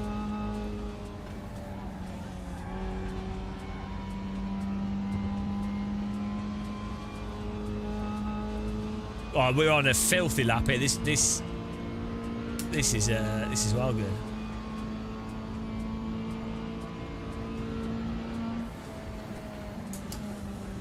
Ah, shit. Okay, it was good, and then I got stuck in understeer. Oh, no. Okay, one more lap. One more lap. We had that.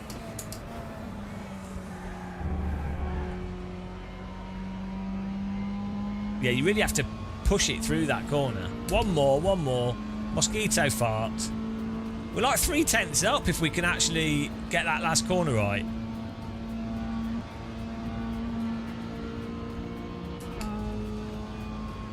I'm not sure if it was the gearing. I think the issue was that you have to push through that T1 really aggressively.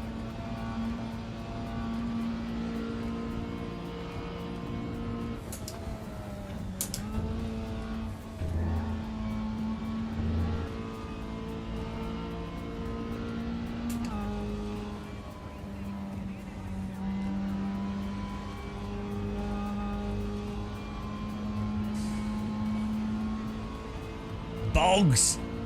Bogged down. Bogged it down.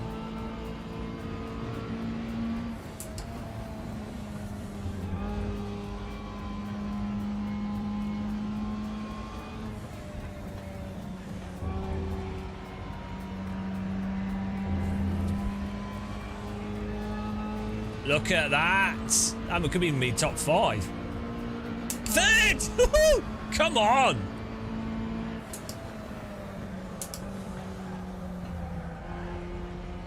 Look at that. 23:07. Right, let's sign up. I think we might have just missed it, like noobs. See? Oh, well. Woo! I forgot to sign up to the race. The MX-5 is at 8:30. I forgot. I missed it. What's new in RaceRoom? New topless models. We could sign up to this 8:30. I want a cup of tea as well. We can do this super touring. Sign up to that. So I was having fun doing the hot lapping. That's fun. I'm so sad. We got to get the GoldenEye car again. I enjoy that. It's just simple. And then we can. Hopefully it doesn't crash again, but we can sign up to this one as well.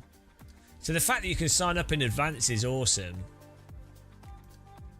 I don't know how RaceRoom plan to monetize this though. Like if they've got all these servers, if they have like 30, 40, 50, 100 people registering, that's like 4 servers. I guess it's probably like 150 a month, 200 a month, like a rack, like a...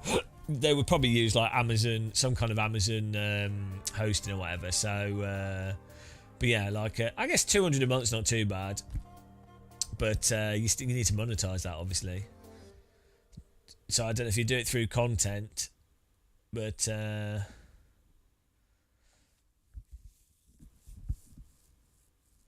like promotional stuff. This is the thing as well. If you've got a game that's like free to play. I don't know how many users you need for promotion. You probably need like at least 10, 15,000 people for sponsorships to work. You need more super tours. I need a cup of tea and a biscuit. Absolutely dying here. Said I needed a cup of tea an hour ago.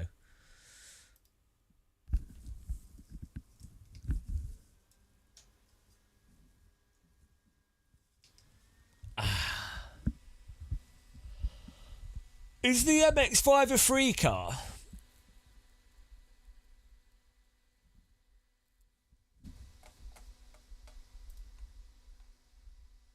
Should you try this? No, don't try anything. No, don't think for yourself. Ultra salted down. Well, yeah, it's better to just have like one race every half hour because you want to funnel everyone into the same thing. Thanks for following, Juice Stain. Thanks for following. Right.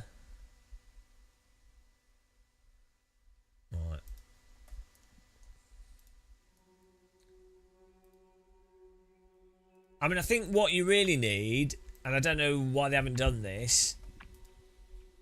Oh shit! Did not mean to click on that. Oh, what they really need is a. Oh no! They need a car So they need a series in this, like like GT3 as an example. Maybe ideally not GT3 because I'm bored of it. But you need a track that's included in the game and a car that's included in the game. But you can buy other cars that are also racing in that week's thing.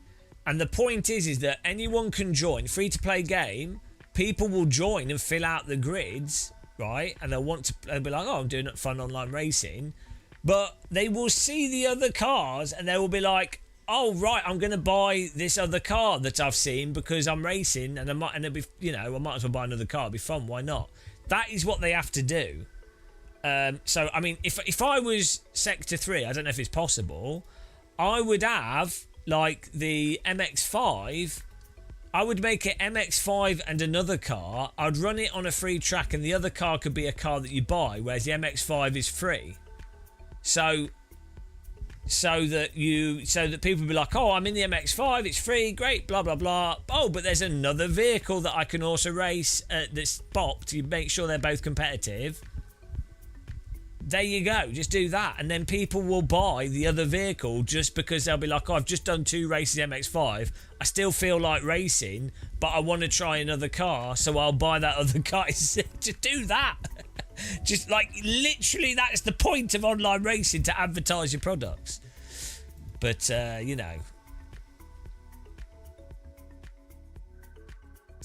it's called KW Studios, yeah, but that's not because that's because they're just bouncing along. Doesn't it turn into Wreckfest? Well, no, King Carrot, because that's why you have ranking and safety rating. If people want to wreck, they will lose rating. Like if you crash someone, you probably damage a car. You probably won't finish first if you keep crashing. So what tends to happen is the top splits tend to they'll have aggressive driving. You will still have wreckers, don't get me wrong, but the people that are super shit drivers will just not be at the very top split. So like in iRacing has the most explosive and idiotic time model and damage and physics, right? Even with iRacing's terrible netcode and physics, even with F4 Bandits, as bad as it is, it's still not like... No, it's nowhere near as bad as like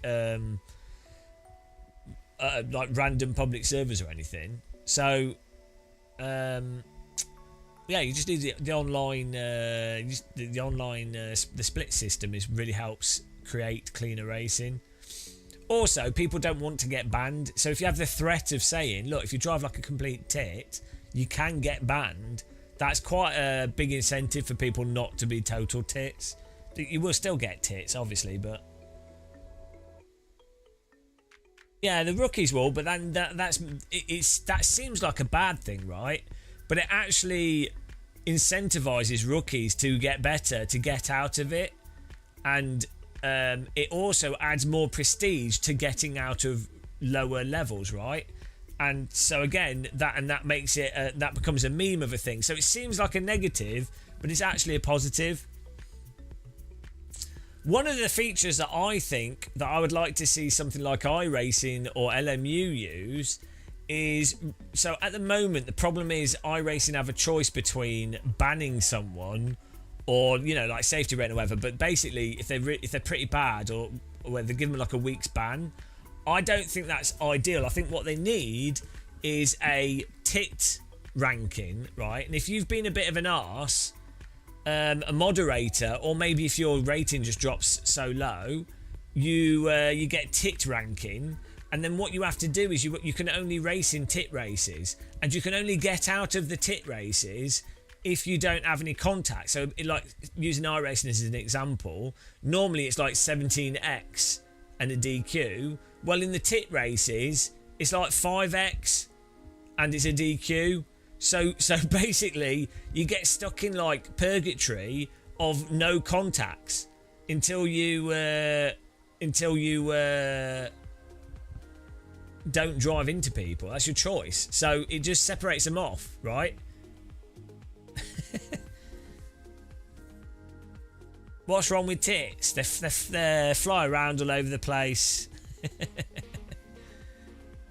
So, yeah, they just need a separate rating that's like a dunce rating.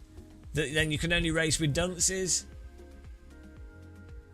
So, and then that way you can do that before having to ban people, which means you can do that to them easier. Because iRacing obviously don't want to ban users. You know.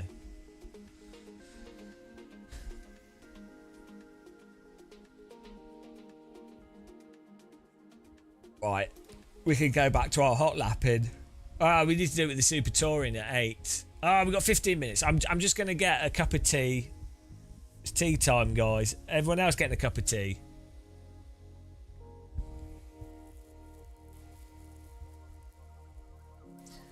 Bulagadatand. What if you're a noob, get into that and can't get out because you tried to not to drive into people but they drive into you? Well, learn how to not drive into people, learn how to avoid people. Like, you shouldn't, if you're a noob, you shouldn't be getting into that rating because you can be a noob and still drive safely. Like, we have people that race on our servers that are really slow drivers, right? They're not good at driving in terms of pace, but they don't drive into people. It's not hard to, like, you can drive off the track slowly. Like, you just have to not drive into people. That's all. Anyone can do that. It's not about lap pace time or anything.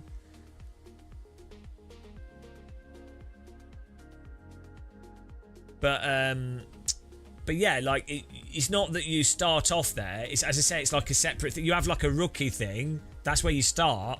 It's purgatory. It's like the idiot split, and it just means that it just means that the developer doesn't have to perma ban people, which no one really wants to do. It just means that that's it. That it's a punishment. It's a bit of stick for them. I blame Novotny as well. Also, guys, get Hell Let Loose installed. It's so good. As I say, we were playing it last night. So good. I was playing with Thomas. I think we played for like 40 minutes. It was pretty late when we finished. Oh, it was so good. So good. Like, probably one of the best FPS gaming sessions I've had in a while. We play CS most days. We were like, I was camping in a barn. We were trying to capture the last point, and the other team kept retaking the second to last point. So we had to keep trying to retake that. And then finally, for like the last 15 minutes of the battle, I was camped in a barn on top of a hay bale, looking through a window. And then every time the allies would come and I'd shoot them, and then they would try and come in another door and shoot them. And then other people were like trying to capture this other point and flank it whilst we're holding on to this barn. Oh my God, it was so good. Just, it was amazing. It felt like Saving Private Ryan or something. Yeah, it was good camping though. I had to keep moving around because the enemy knew where we were, so they would like throw grenades in. I'm having to duck behind the hay bales. These grenades are going off, and then I'm standing up looking through the window. Oh, it was so good. So good. So yeah, get Hell Let Loose. It seemed to be running smoother as well, so I don't know if they fixed their shader compile stutter issue that they always had. Hopefully they have. Oh, I just got to check this.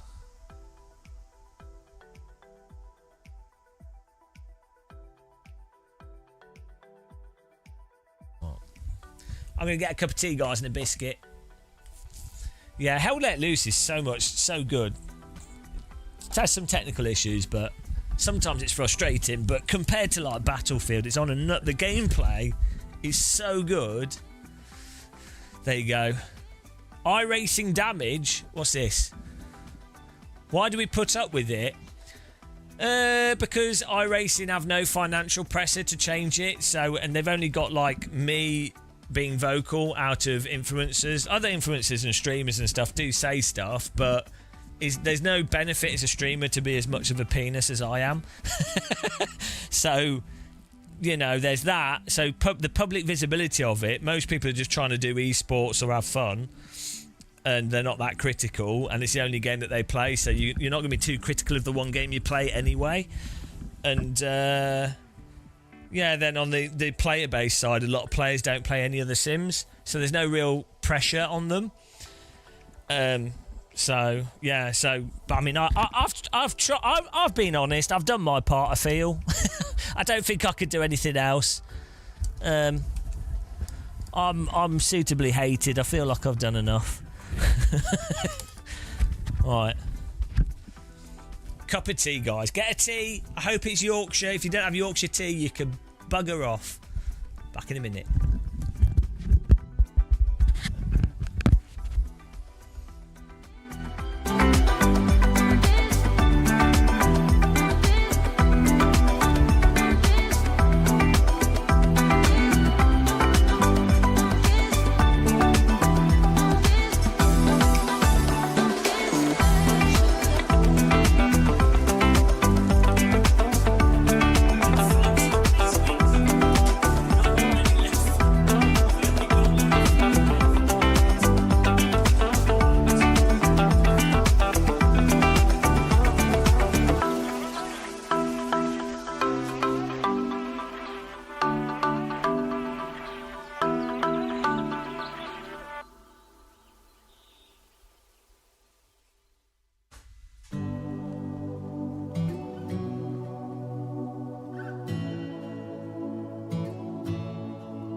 You don't need any of the Hell Let Loose DLC. It's all cosmetic bollocks, I think.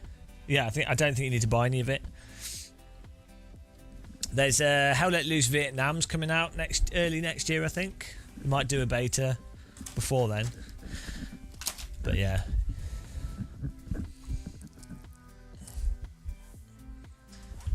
Yeah, it's just a way for them to monetize a game. It's like hats and stuff. Woo! Got some yogurt, got an orange.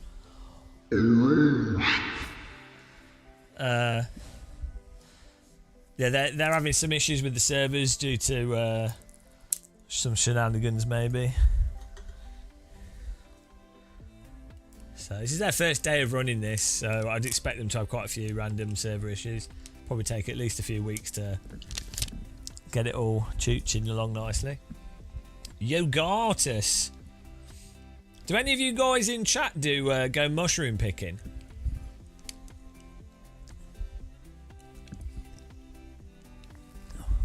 It's mushroom season, guys.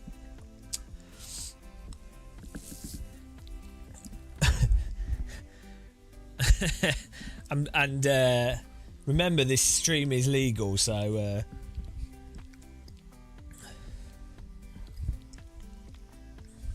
no, none of that.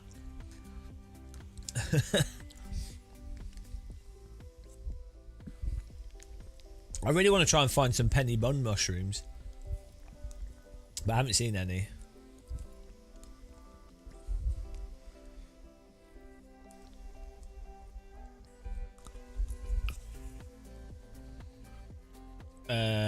Yeah, you're not allowed to pick certain mushrooms in the UK. Of course, there's lots of policemen in fields, you know. But there's quite a few, like, you're allowed to eat. You're allowed to pick mushrooms that are food.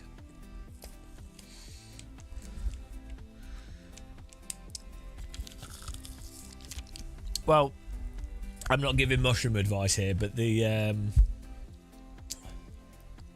penny bun, was it porcini? I don't know what the other names of it are. That is, it's quite a hard mushroom to mix up with other mushrooms.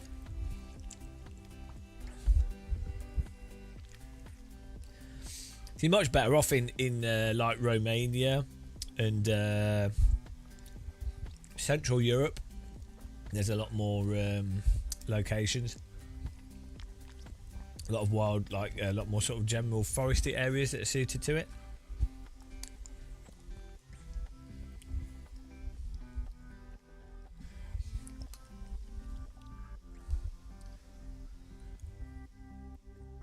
This was a good spot and tested each, but that's not how you're supposed to do it. I don't think it is illegal in Germany. In the UK, it's illegal. There's certain there is actually in Germany there are certain varieties of mushroom you're not allowed to pick. It's not because they're hallucinogenic. It's because they're rare. I don't think you've got any rules on UK law. You're not allowed to pick hallucinogenic mushrooms, but you can pick most like normal edible mushroom. Maybe there are some specific rare ones that you're not allowed to, but yeah, it's surprising how big some mushrooms are. It's really weird. I think it used to be like a really big thing, and then over recent years, it's sort of not a thing anymore.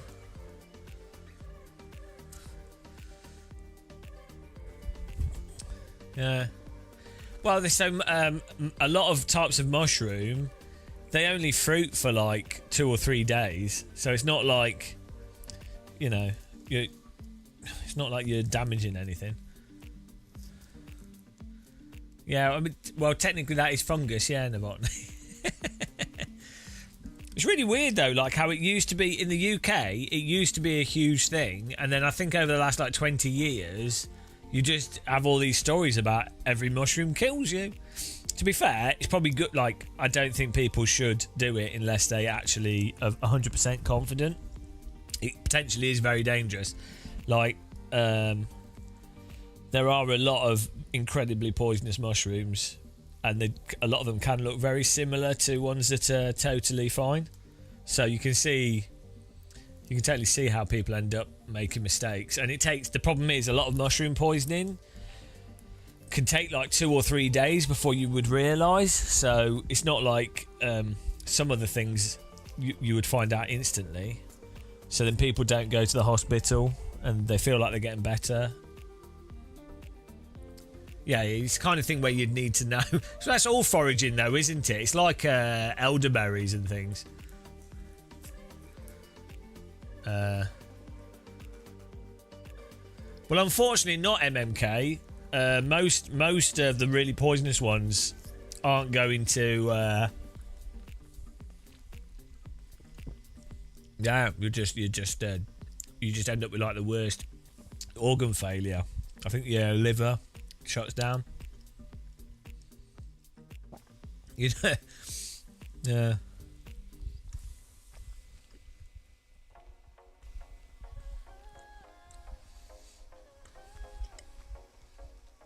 Oh yeah, that's exactly, Lars. Yeah, they make methanol instead of ethanol, or is it? Is that right? Yeah. That's why distilling stuff is illegal in the UK.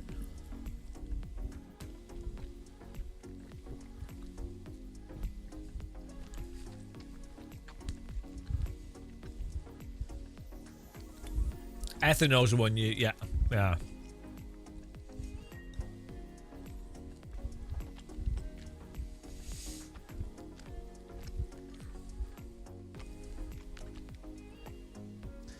Yeah, that's it. You'd have to separate it all out and all this other stuff.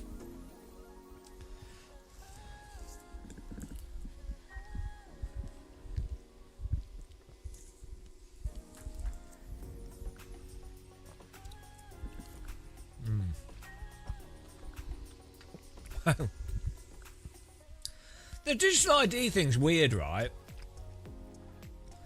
It's like, not to go too much into politics, but it's as if Labour want to make themselves as hated as possible.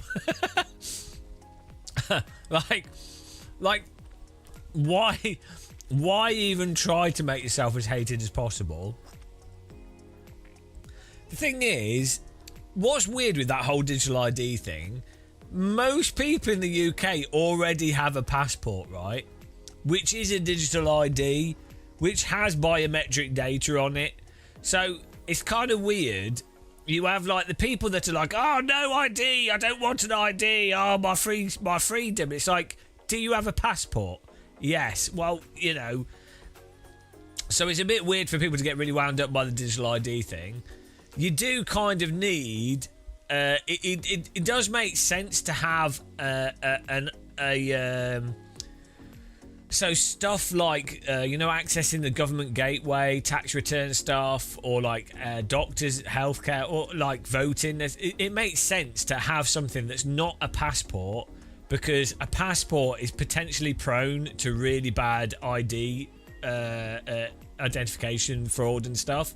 Whereas a digital ID, you can have something that maybe it gets stolen and it's not the greatest problem. So it's not as much of a important document as a passport. So there's lots of reason to have it. It's just, everything will be a cock up.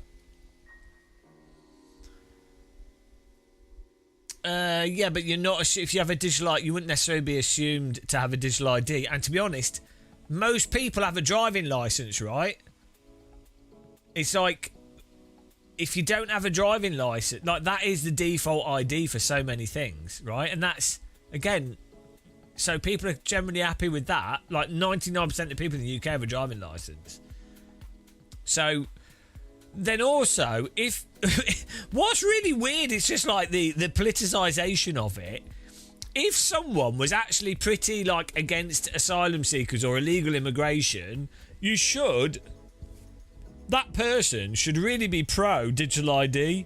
But normally they're the most anti-digital ID. But it's like, if you were actually really against immigration, whatever, arbitrarily, whatever, or illegal immigration, or normal immigration, and you wanted the data to be tracked, and you wanted to exclude people from healthcare or no selectively, you would then be pro-digital ID much more, right? But they're not. It's quite a complicated issue.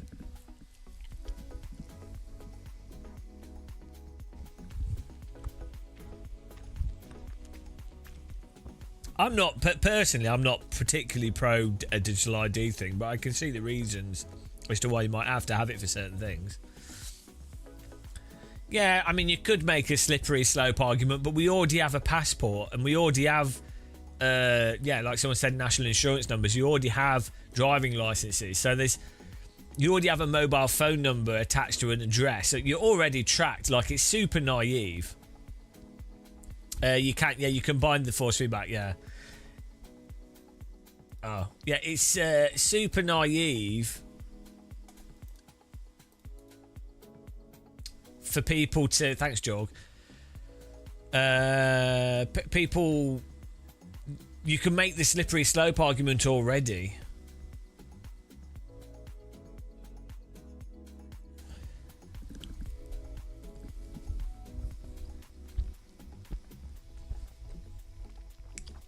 Well, in Germany, you already have the... you already have it. You have the ECU card, right? It's not a passport. It's like... but you can use it to travel around Europe.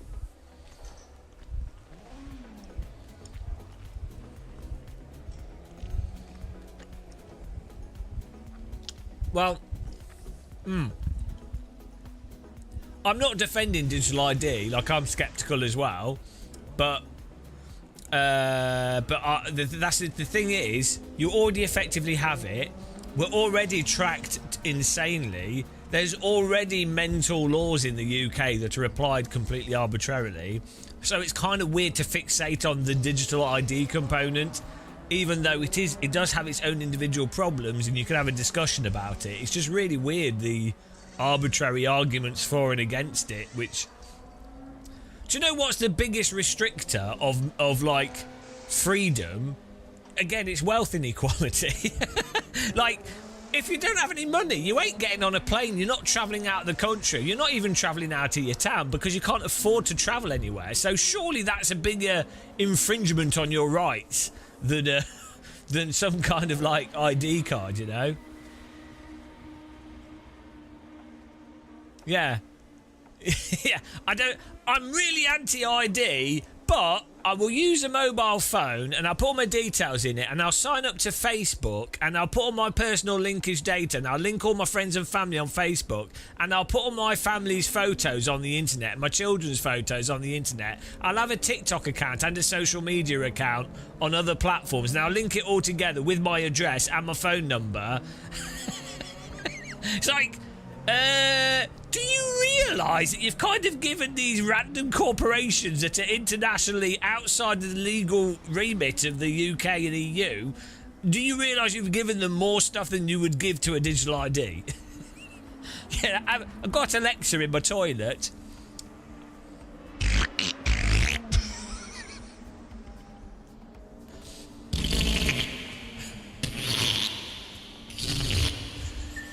There's someone just listening in the secret in MI6 building.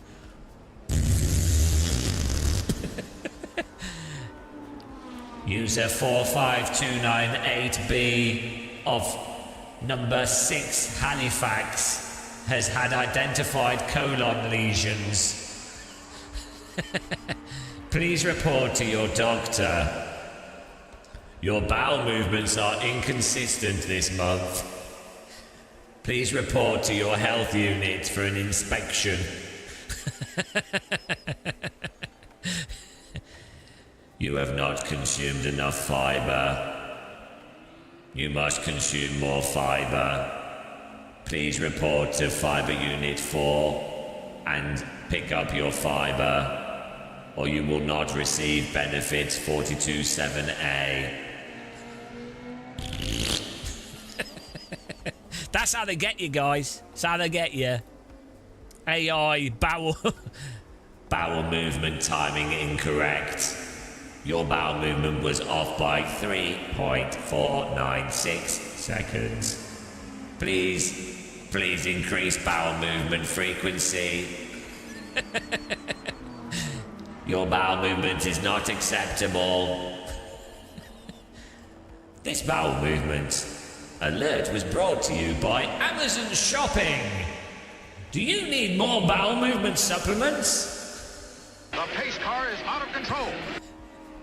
Amazon's shopping has you covered. Fibre gel. Now, 30% off on fibre gel. Bowel movement complete. That's what's happening, guys. Where we're going. Oh, hard, soft, or medium. Bowel movement. Hard. We've lost the plot. This is what happens when I have an orange, guys. We go insane. Yeah. Oh, here we go. Qualifying. We didn't practice this that much. Thanks for following us. RaceRoom Racing Experience is taking up the whole bottom of my bloody screen. Absolute. Look at that. Yes. When there we go. Get RaceRoom off the screen with an even longer name. When coming up with games company names, what I do is I pick 5 words. You can tell RaceRoom's a bit German because they're like, what snappy name could we call our company that's incredibly memorable, guys? How about RaceRoom Racing, Race of Racing Car, RaceRoom Race Experience Simulator Racing Time? That sounds great. We'll go with that. At least the domain's available. Oops. Thanks for following. Oh shit, I'm stuck. Hello? Oh no. We're trapped. Oh dear. I'm trapped on this screen. Oh, how do I fix this? Maybe if I change something. Oh no, I'm stuck on... Can we rejoin this? Oh no, the game crashed. Okay, fine. I see how it is. Let's restart the game. Can we rejoin with it? What happens now? That's because I mocked the race room. They sent the virus out. No race room for me. Stuck in the car's bowels. Absolutely room raced. Hello? Loading. Okay. Can you rejoin if you quit? That's the other thing. Oh no! We can't rejoin! Ah. Denied. Hang on, what? Why can't you rejoin the race that you... Ah! There we go. Failed to draw. Oh, it's closed. Ah, what? Once it's in quali, you can't rejoin. Ah. Well, that's a shame. Is that to stop it stuttering for people? No, we've been bowel movemented there. We've been denied. no race room for us. I'll have a biscuit instead. Oh well, we'll just do the MX-5 in 20 minutes.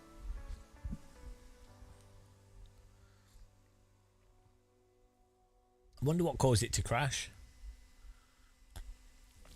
Your bowel movement was incompatible with the car setup.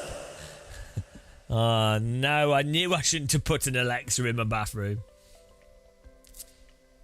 Try the LMDH. Oh yeah, where's that?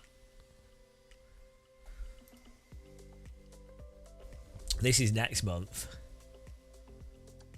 Do I have to do it single player?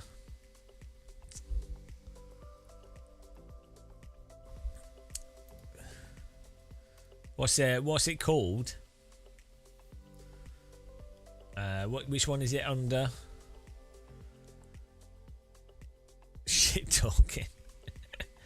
What is it called? Hypercar clap. What does it look like? What's the picture? What's the picture of? That's what I need, is the picture. Don't want to type it. I want to find it. Hey, no, I'm not typing it. I'm going to find it. This is like Pogs. This would be a well good Pog collection. Hypercars. Where would you put it? RTC. NSU. Hypercar. Hi. Hey. Oh, is that a key for the game? Is that a free key for the game? Guys, redeem that for a free key. Let's go for the Porsche. Here we go. We'll do Silverstone. Yeah, I like Pogs. We were looking at them the other day. They're really satisfying to look at. Hang on, got to finish my tea and I want a biscuit before we go in the car. Look at this proper English biscuit. Do you have these in Germany? I don't think you do you? The little these with the little jam bit. What are these called? It's not a jammy dodger, is it? Is that what it's called? I think it is, actually. Germans don't have this. They're uncultured. Schweinhund! we have the proper biscuits here. Yeah, it is a jammy dodger. Germans don't have it. Another thing Germans don't have, all the different flavours of crisps. They have like paprika crisps, and they do have a few flavours like barbecue and things, but they don't have like prawn and cocktail or like all the random ones.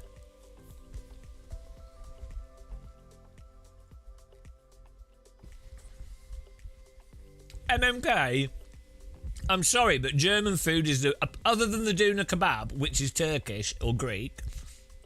German food is terrible. I'm sorry. I think Germans do a great job with cars and racetracks and motorways. Maybe not the train system. That's another one that they're struggling with. But so much German food is terrible. It's just bloody potato or like sausage. It's fine, but not if that's it. If that's everything you have, and it's always salted to shit. Like everything has so much salt on it because it's all designed for you to be eating it with like 2 pints of beer, which is not a problem if you're an alcoholic, but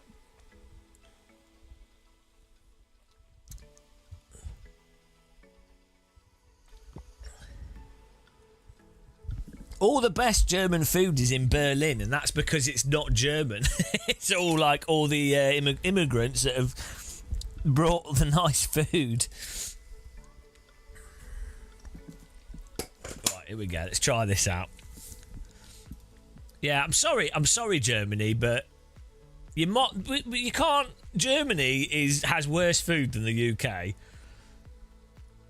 Yeah, doner kebab's Turkish though. Like, to be fair, the German doner kebab is probably the best form of kebab, so I'll give that to them because they took like the doner meat, which is Turkish, but then the thick bread, which is that's the German part, and then the spice and the sauce is the German part as well. So I'll give them that.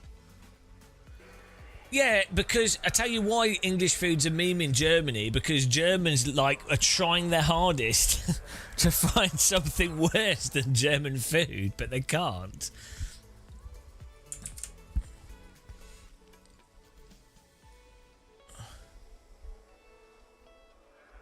Eggs and beans? I had beans today. I had a bowl of beans as well. Good. Right, here we go. We're just going to drive this. Let's. This is the hypercar. Bloody hell, we zoomed in. Here we go. I think I might need to increase my field of view.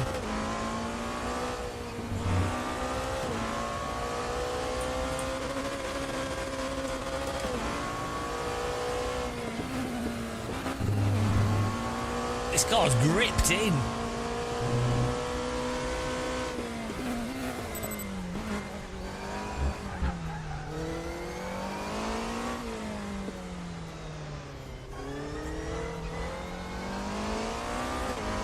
Never talk about food again. This is all automatic systems on this. Do we need to change the deploy mode? Bloody hell, I need more rear brake bias on this.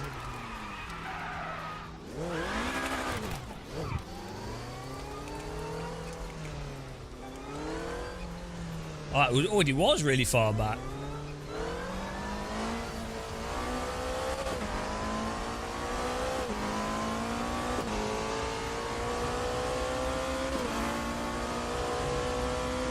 come it's this is nice and easy to drive.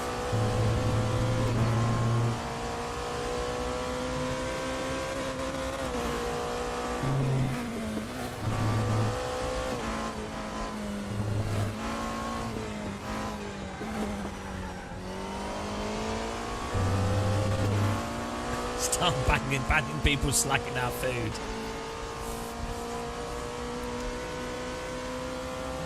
Yeah, because you probably never had decent British food. This is the thing. The only...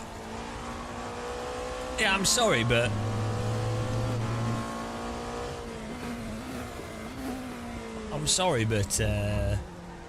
the amount of food...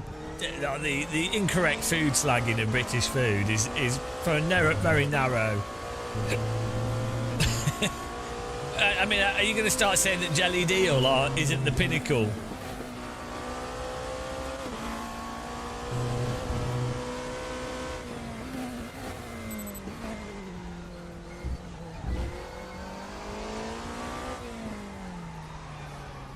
Alright, we've got a little bit of auto bing going on there.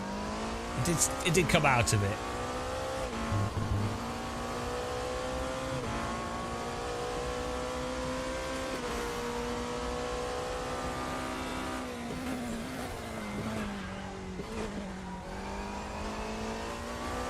I think this feels a bit sloppy, to be honest. Like, it's not a bad car, but it feels a bit sloppy. It'll be fun to race. I want more bites. I wonder how much of that is the force feedback though. What's good British food? All of it. Curry. 100% British. This is drivable though.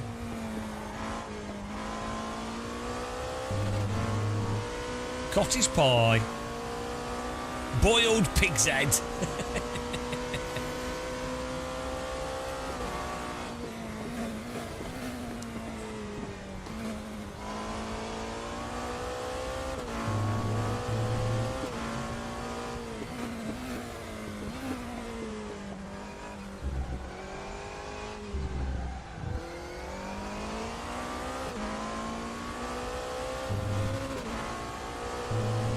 Chicken tikka masala.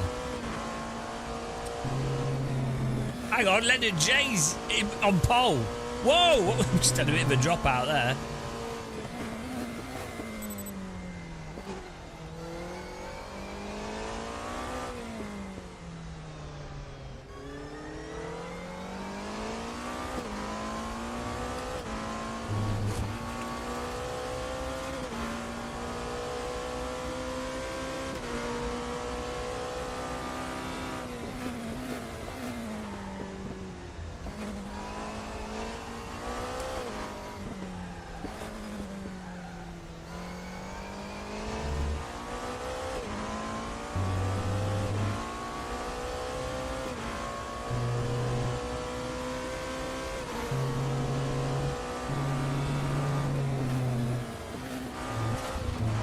Okay, it does not like you driving over the sausages there. That lifted the old car off the ground.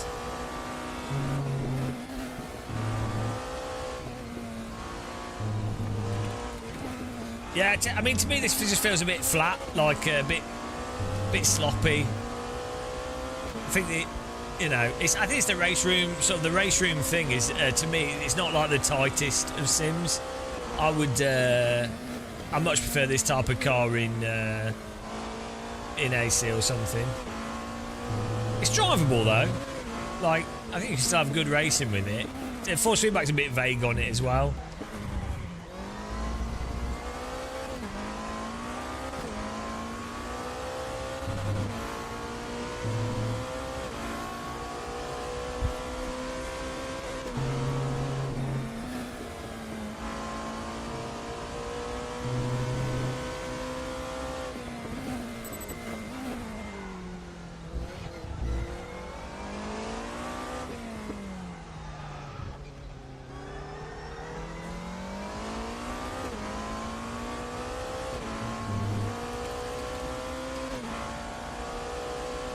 We'll do at least one clean lap here.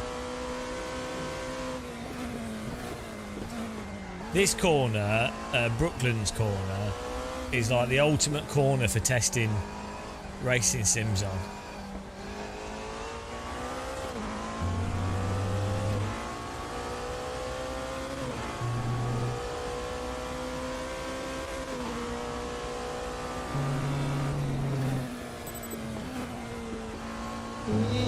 Oh. What was that? I missed the question. Thanks for subscribing. Someone asked a question and I missed it. I was too busy trying to hit the apex.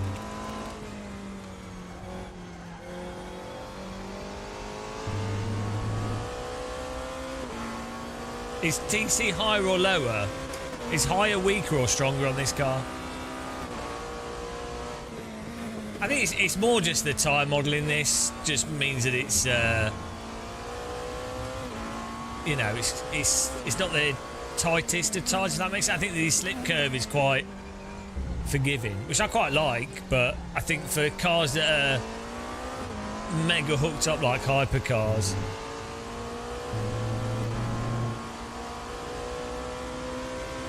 you kind of don't feel that like super bite.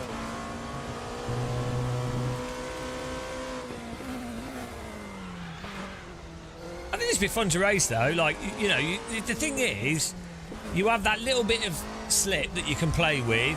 It doesn't just turn off, so that's what makes it fun to drive.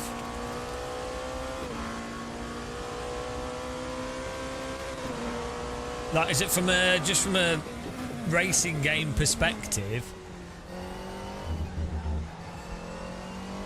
If you've got a bit of slip you can hold, I think that's what makes it fun. That makes it a challenge to then race other people trying to balance the slip.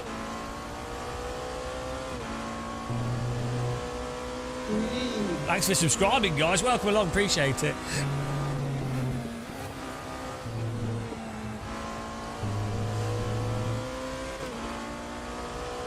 You guys are going to have to set a hot lap on here and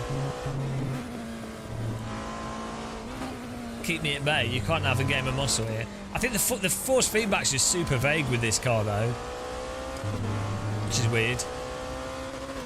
Like, it's easy to drive, so I don't think it matters too much, but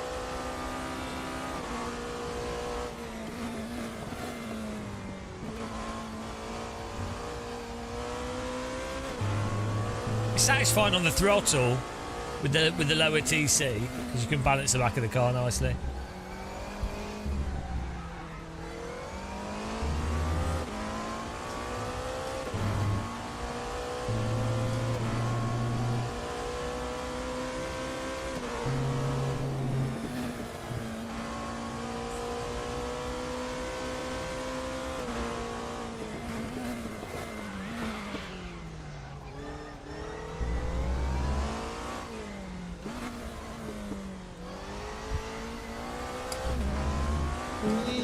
Thanks for subscribing, welcome. Eric.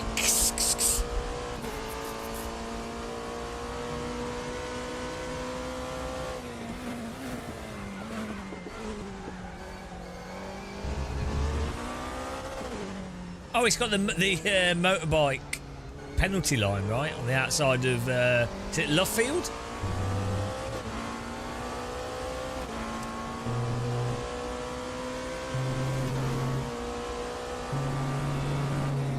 Yeah, I think if I was to say, I prefer the way these handle in LMU in general. I do like the on-throttle, is my like spontaneous review. I like the smoothness of the on-throttle behaviour in this over LMUs. Although actually the braking in LMU is absolute shit, so you know.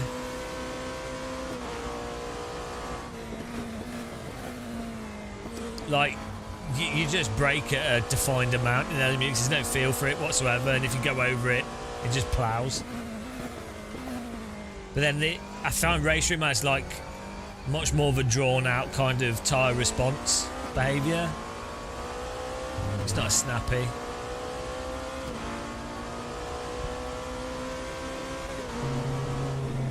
I think this is fun to drive though. That's you've got a range of stuff to play with. That's all that matters.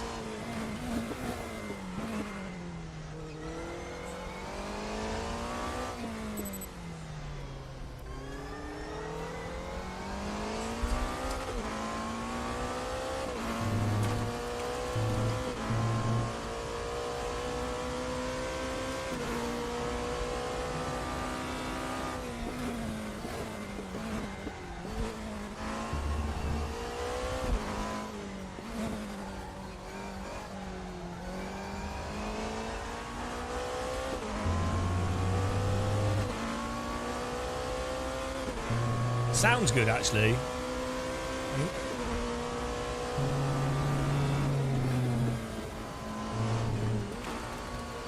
Ah! Needed to turn in a bit more.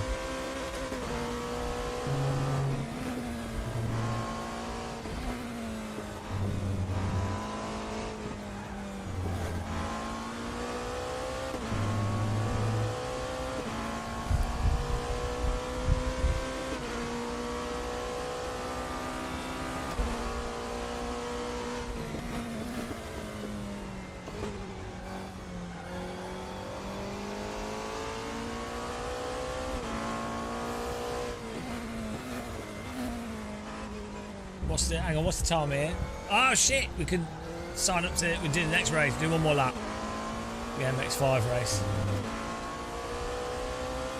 What's the major differences? Just the rank racing. Get RaceRoom for free, just download it and you can try it. We'll do a video going over the differences in a video. It's a bit hard to talk about it in a live stream without comparisons.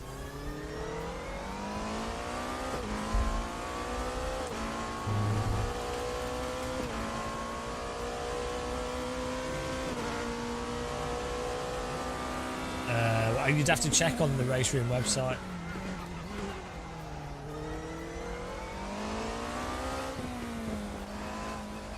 Mess that corner up.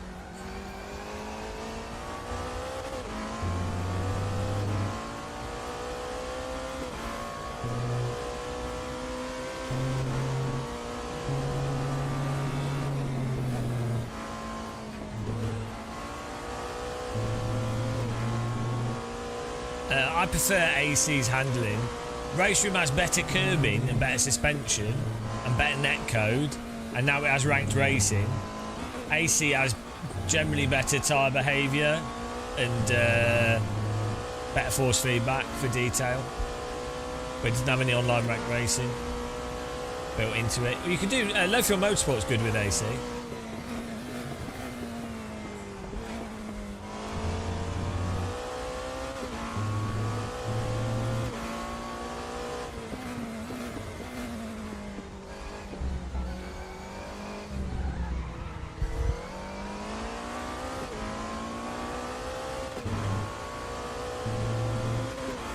Thanks, Novotny.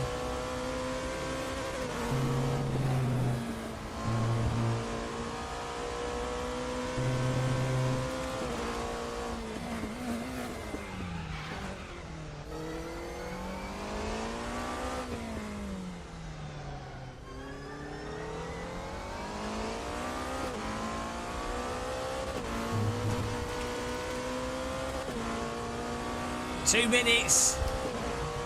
We got this.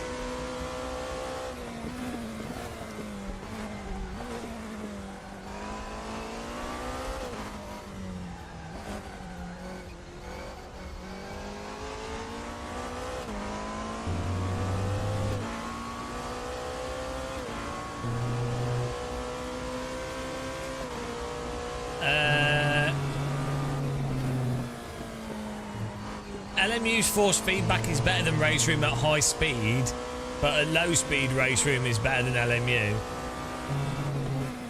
It depends on the car. LMU's just a bit weird with its force feedback.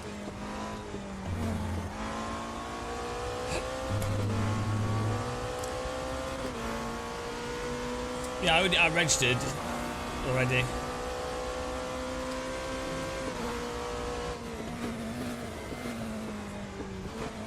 Ich hasse existieren.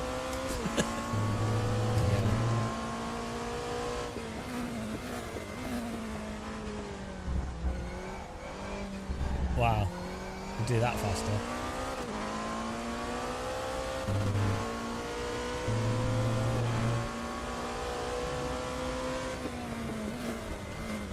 Yeah, like, I think that's quite fun. I think the force feedback's just a bit bland with it. But I could tweak my force feedback. But I found with RaceRoom you have to turn the force feedback up quite high to start getting more dynamic range from it.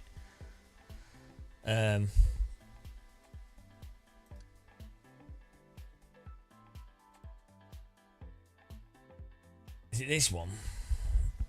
Oh yeah, it's this one.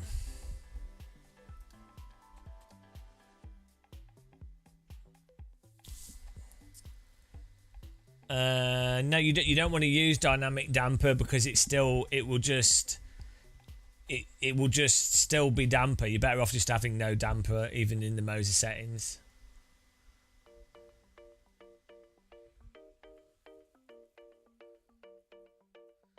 No, it's not that, Jason Murphy. It's just the way the force feedback in RaceRoom just doesn't have that much dynamic range to it, relatively speaking.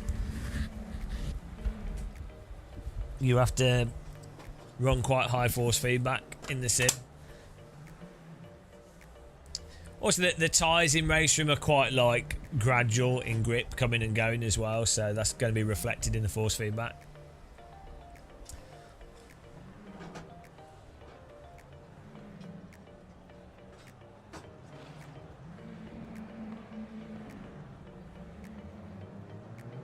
Alright, hopefully this works. We'll change the gear into a bit longer.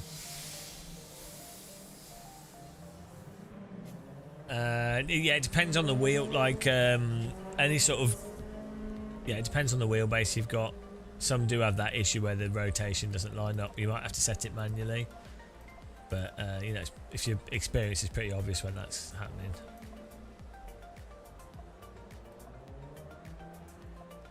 Do we want to run the faster gearing or the lower? I think one is for like Daytona, 200 and... Oh, I don't know. Let's try the slow gearing.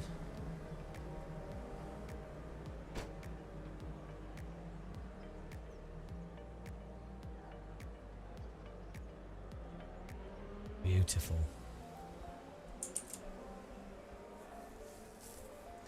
Get in there.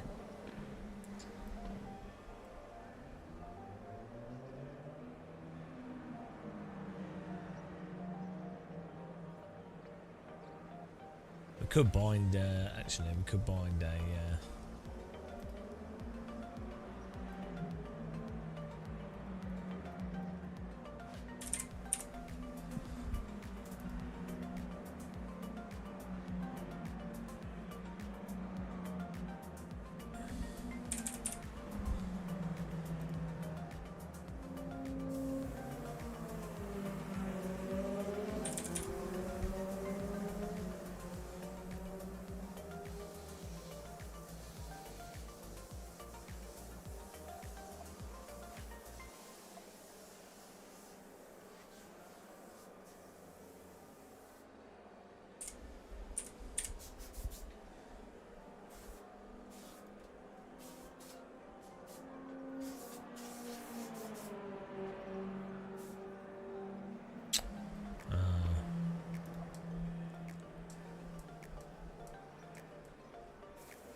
do.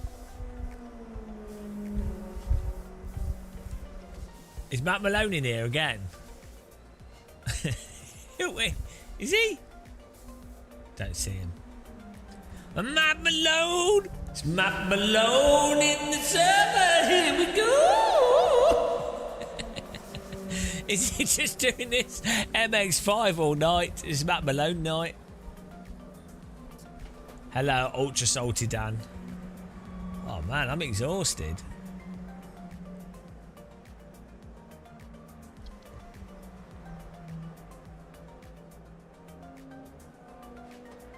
Hello, Spinelli.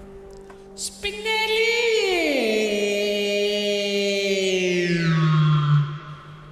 How's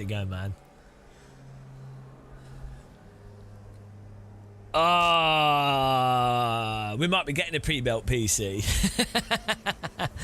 I'll be part of the pre-built problem, guys.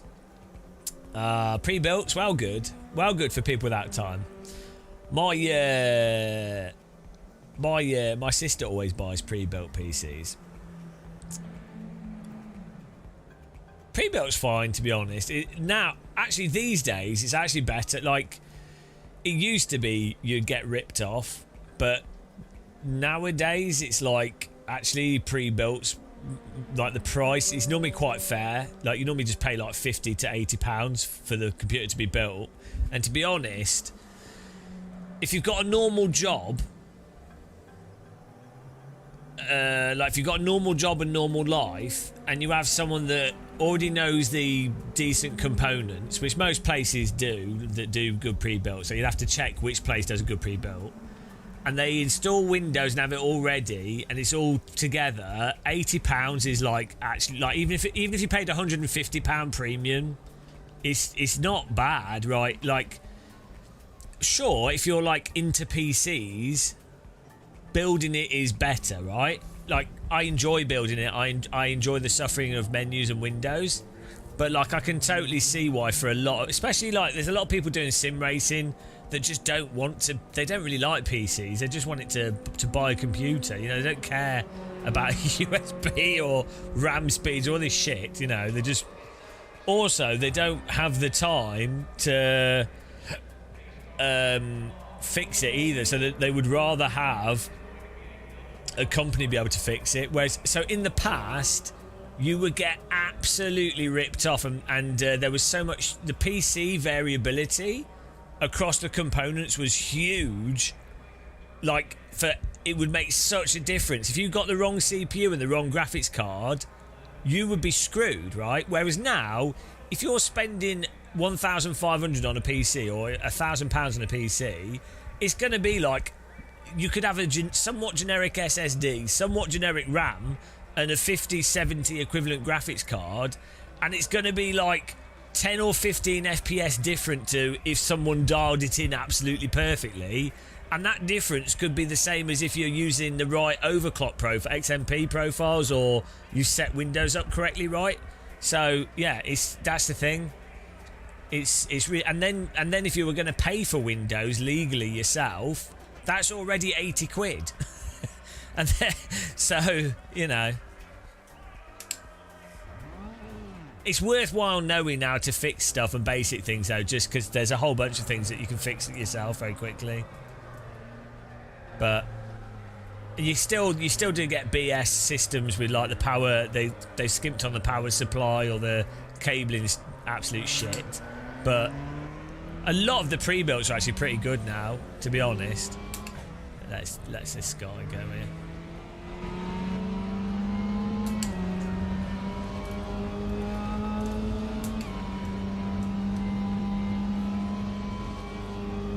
So is ABS higher or lower? Like, what's better?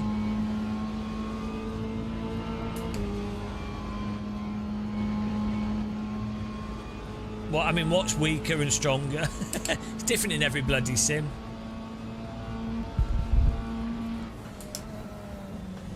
But yeah, I think in the past, like 10 years ago, I would be 100% against pre-built computers, because you really would just get ripped off. But in the last 6 years, it doesn't really make much difference.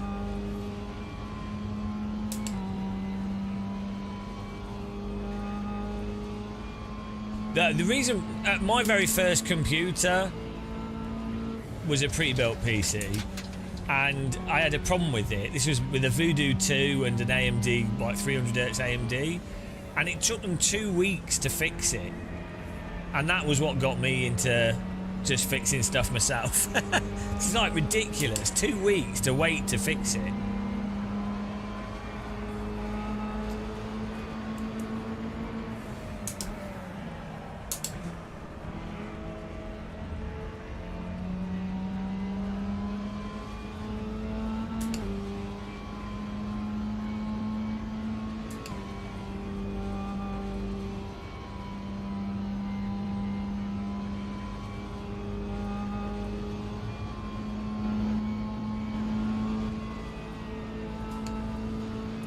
Yeah, do we need the longer gearing? Because it seems like we're on the limiter down the straight here.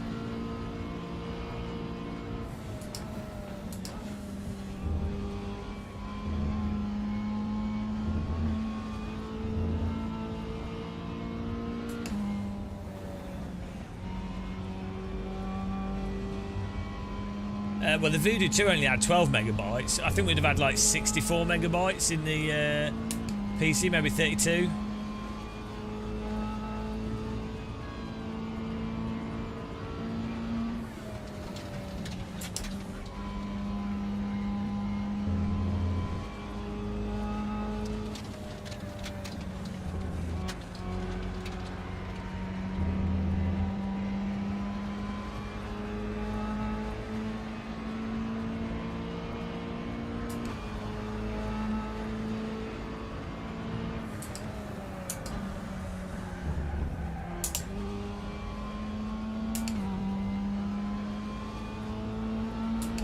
The lights on the dash seem broken.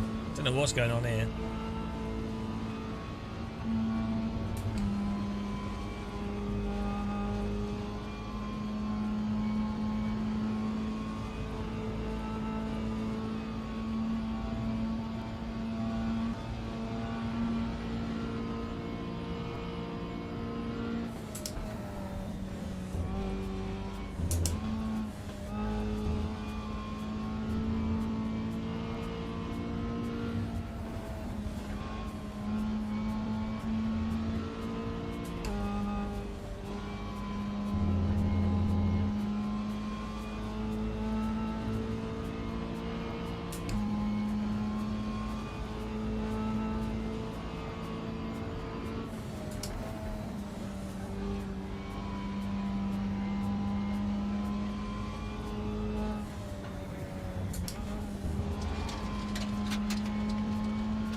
It's a lot better with the ABS off. Can actually roll the car into the corner more without slopping.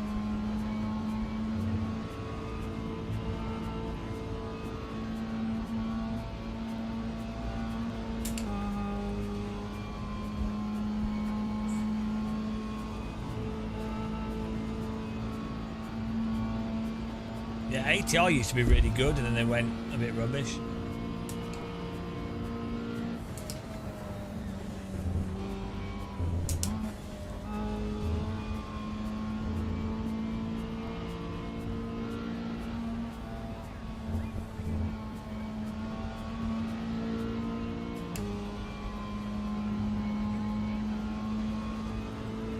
You gotta love a bit of MX-5, Jorg. One day gliders will be this popular. I promise. Gliders, woo! I'm the world's #1 glider hype man.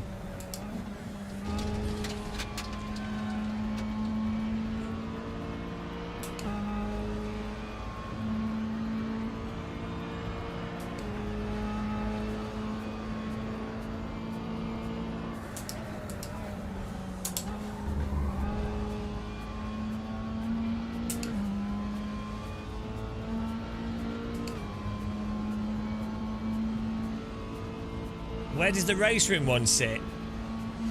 I would say that AC1 generally has the best one if you ignore curb behaviour. Then like... RaceRoom's probably in like the top 5 or so. Like the iRacing one's pretty good. Problem with iRacing is it's great until you're at the limit and then everything is complete shit. So it's really hard to like go, well, is it better or worse? It's like... Although ironically, iRacing's discontinued MX-5, not the new Cup one, but their old one, is really good. Charles Leclerc has joined us here. That's nice. He wants to race against a real driver. Where's Matt? Oh, Matt Malone's got. He's dropped off. I'm in the 23s here. These guys are doing 22, so I don't know what we need to do to do that. Maybe we do need the longer gearing. Let's go for it. That seems like the longer gearing is a lot longer though. 208, 240. Let's put fuel in here. I'm going to go for the longer gearing. Don't. Okay, I'm not going to go for longer gearing. Just need to drive faster. Here we go. He wants a proper beating off. How do you turn the driver names off? What's the shortcut to hide driver names? Not all the cars are free.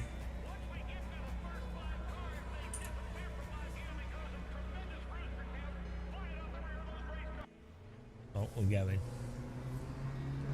Here we go. No, I don't know. No, I don't know what M did there. Probably not push random buttons. One of them will be turn the car off. Here we go.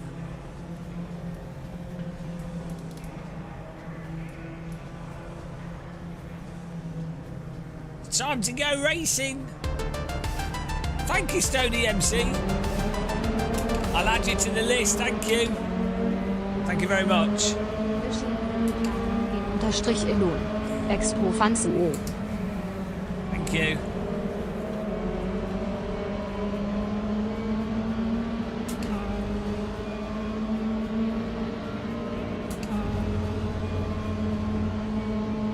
How are these guys pulling away? Oh, hello, what's that? MMK gifted a sub to Days of Blunder. Guys, we need to use a longer gearing. That's what's going on here. Or maybe not, actually.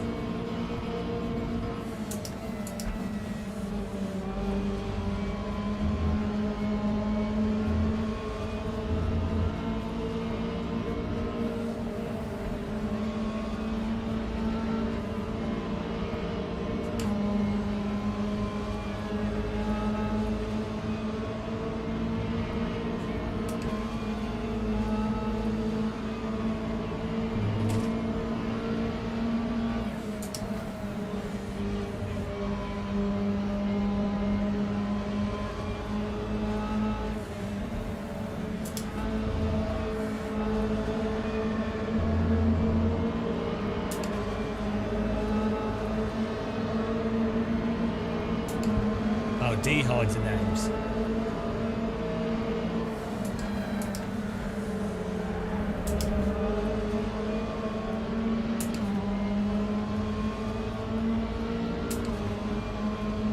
I think this MX-5 should probably have a little bit more draft than it has. If you watch it in real life, they have shitloads of draft. We're sort of struggling in this. Get a little bit of draft, but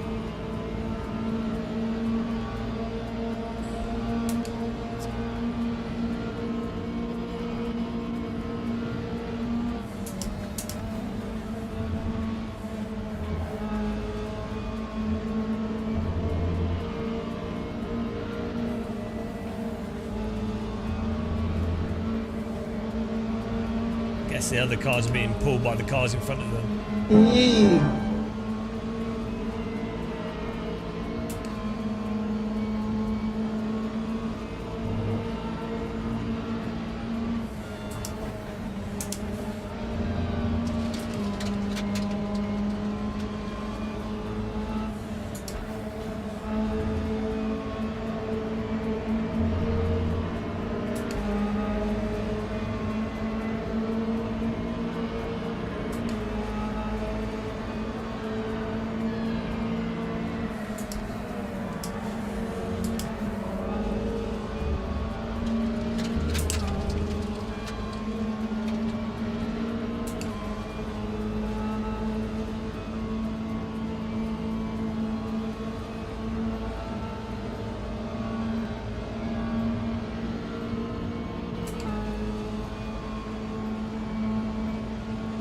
No, we're going to lose the draft of the fast people. It's a disaster.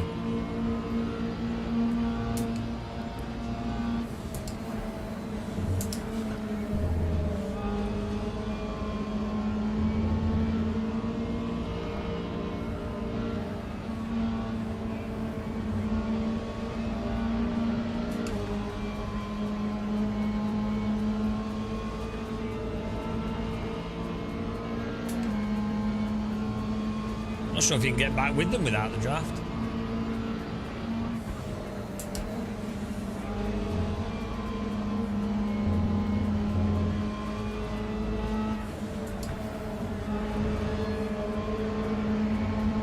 We got more pace through these corners, but then they're just pulling away down the straights.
The cheek of the draft. They're being towed.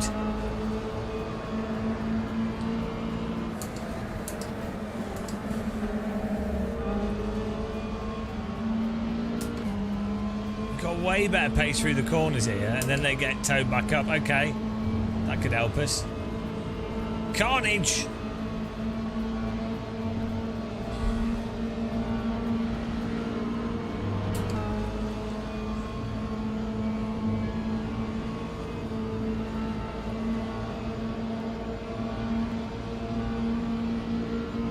Oh, they're going to be slow through here.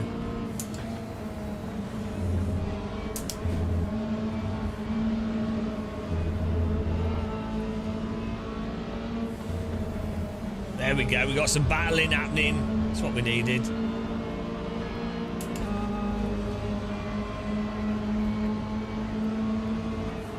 Let him go back in front. Go on.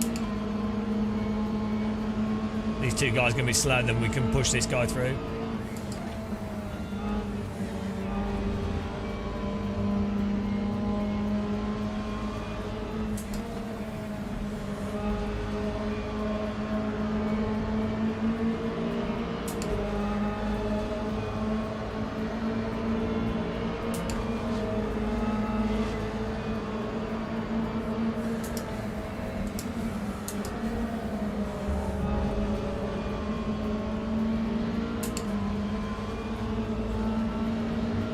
Did he get a track cut? It was weird.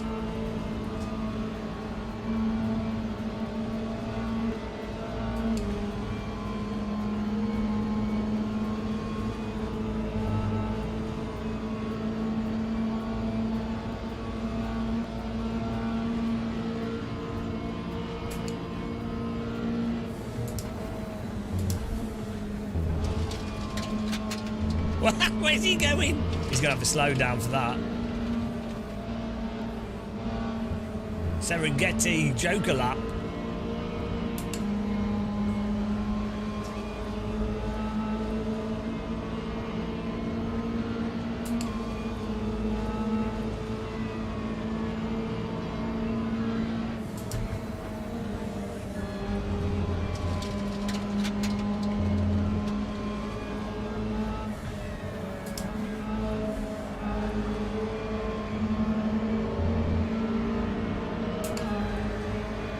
These guys are going to be slow through here, probably collision.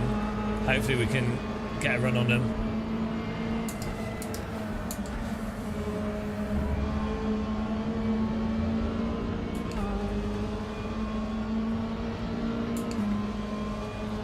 Keep battling.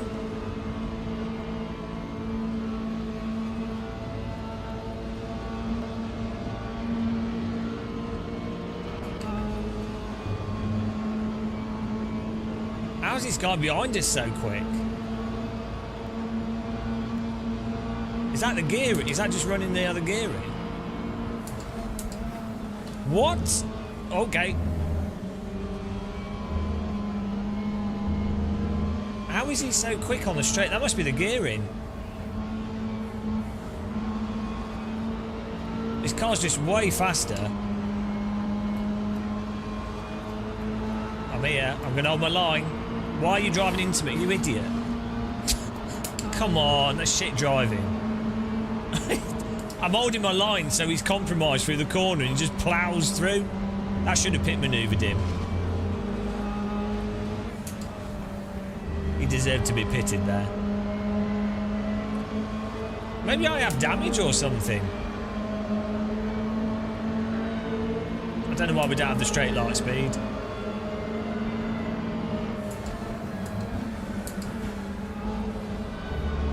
What a gaggle!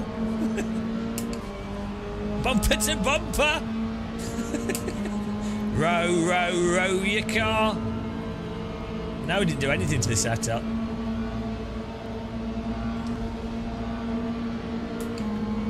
Could just be the draft.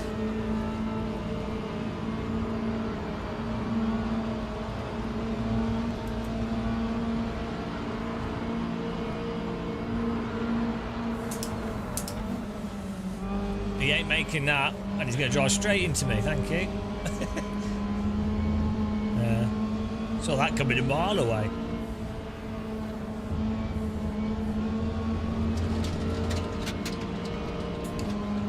Hopefully we can get back with Matt Malone and C-Max.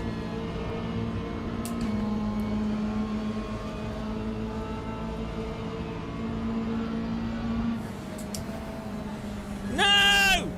No! Matt! No! How do you lose it there, Matt? What? Oh dear, too many hamburgers. What? What happened to him? Ah, oh, Malone's gone. Too much sauce on the hamburger. Ah, oh, no, that would have been fun racing him. That's what happens when you put too much sauce on the hamburger. It's gone soggy. he's left his meat in the smoker for too long. Oh no, that'd have been well good racing. Bloody hell. He's 8 seconds behind now. Don't think he's going to catch us. He course landed. Oh dear. No, he murdered himself.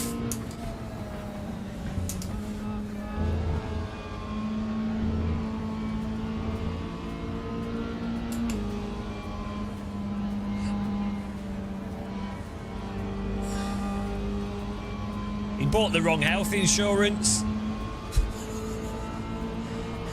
He couldn't afford the surcharge. The ibuprofen that the hospital gave him cost $5,000 and it pushed him over the limit. That's what happens. If we don't have that problem here. We have national health care for our car. Allows us to counter steer. I bet he beat himself off.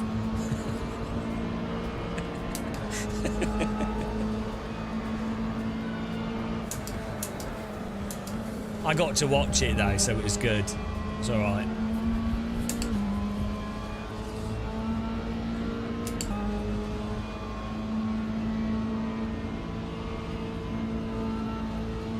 Hang on, this means I win. He beat us in the last race, and we beat him in the first race. So that'll be 2-1. Thank you. Great Britain, better than America. We knew it. Better food, better accent, better space program. I mean, basically everything's better.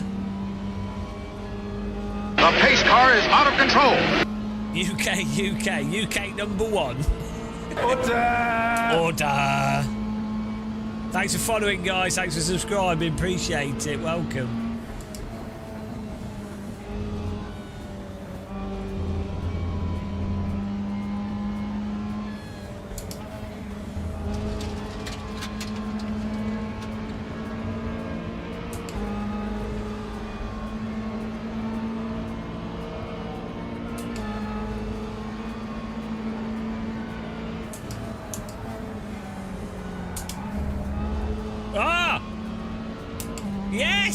Whiffed in top 5.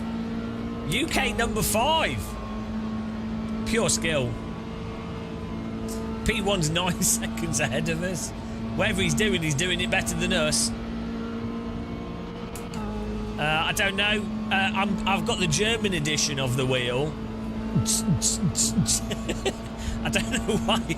I'm not sure what's going on. The telemetry from RaceRoom is not going through to SimHub either at the moment. I like to feel like I'm in a nightclub, raving along. I think it's fun. Yeah, do we need to adjust some settings, I think?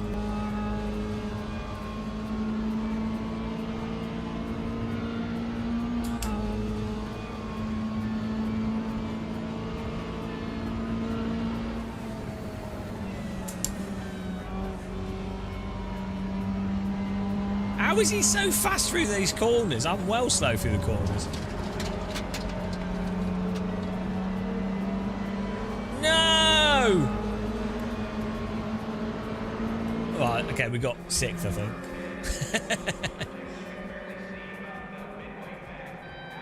That went alright. Woo! There's indie light commentary going on there. It doesn't make any sense. Thank you, thank you.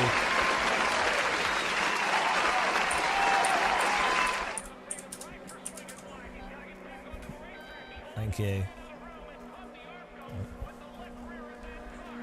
We need to turn the sound off here. Oh, there we go. Where did Matt Malone finish in the end? Oh, what's that? I can't see. 12th? Not too bad. We've got a good 6th here. 23-4.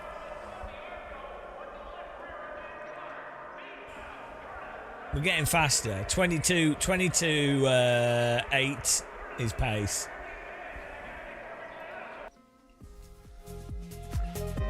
Right, I need to turn some settings here. Audio. How do you change? Can you not change announcement volume for the racetrack? That'd be nice. Maybe it's in an INI file. Oh, here we go. Ambient sound. Probably that.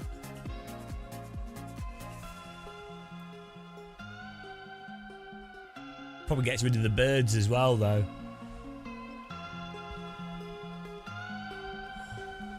Turn this down a little bit. Is it just ambient sound? Turn the backfires up, that's good. Skid up a bit, wind up a bit, scrub up a bit, suspension squeak down a bit. There we go. My field of view could be a bit higher.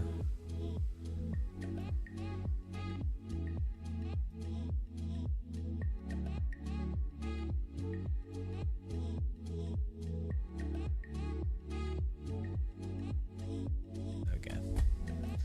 Nice! Right. What we got? Do we sign up to another one?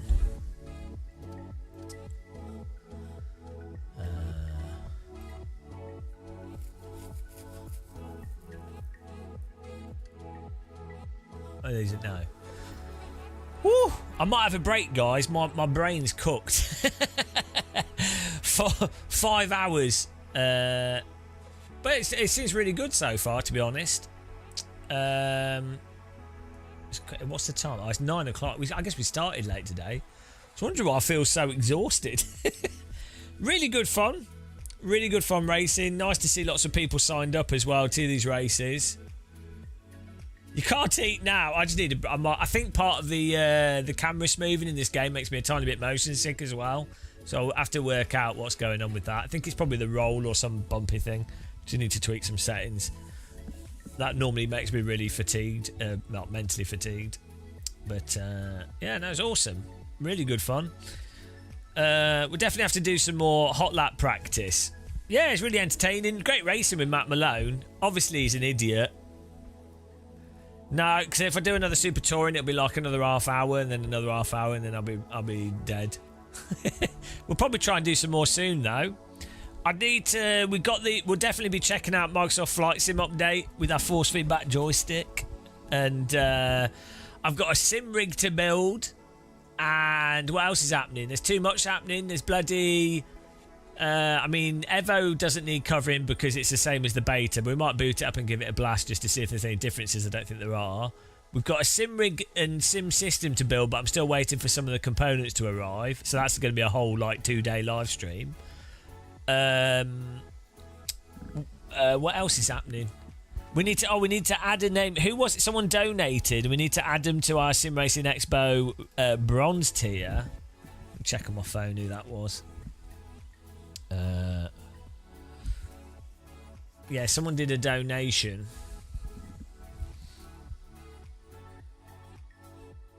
I want to miss them.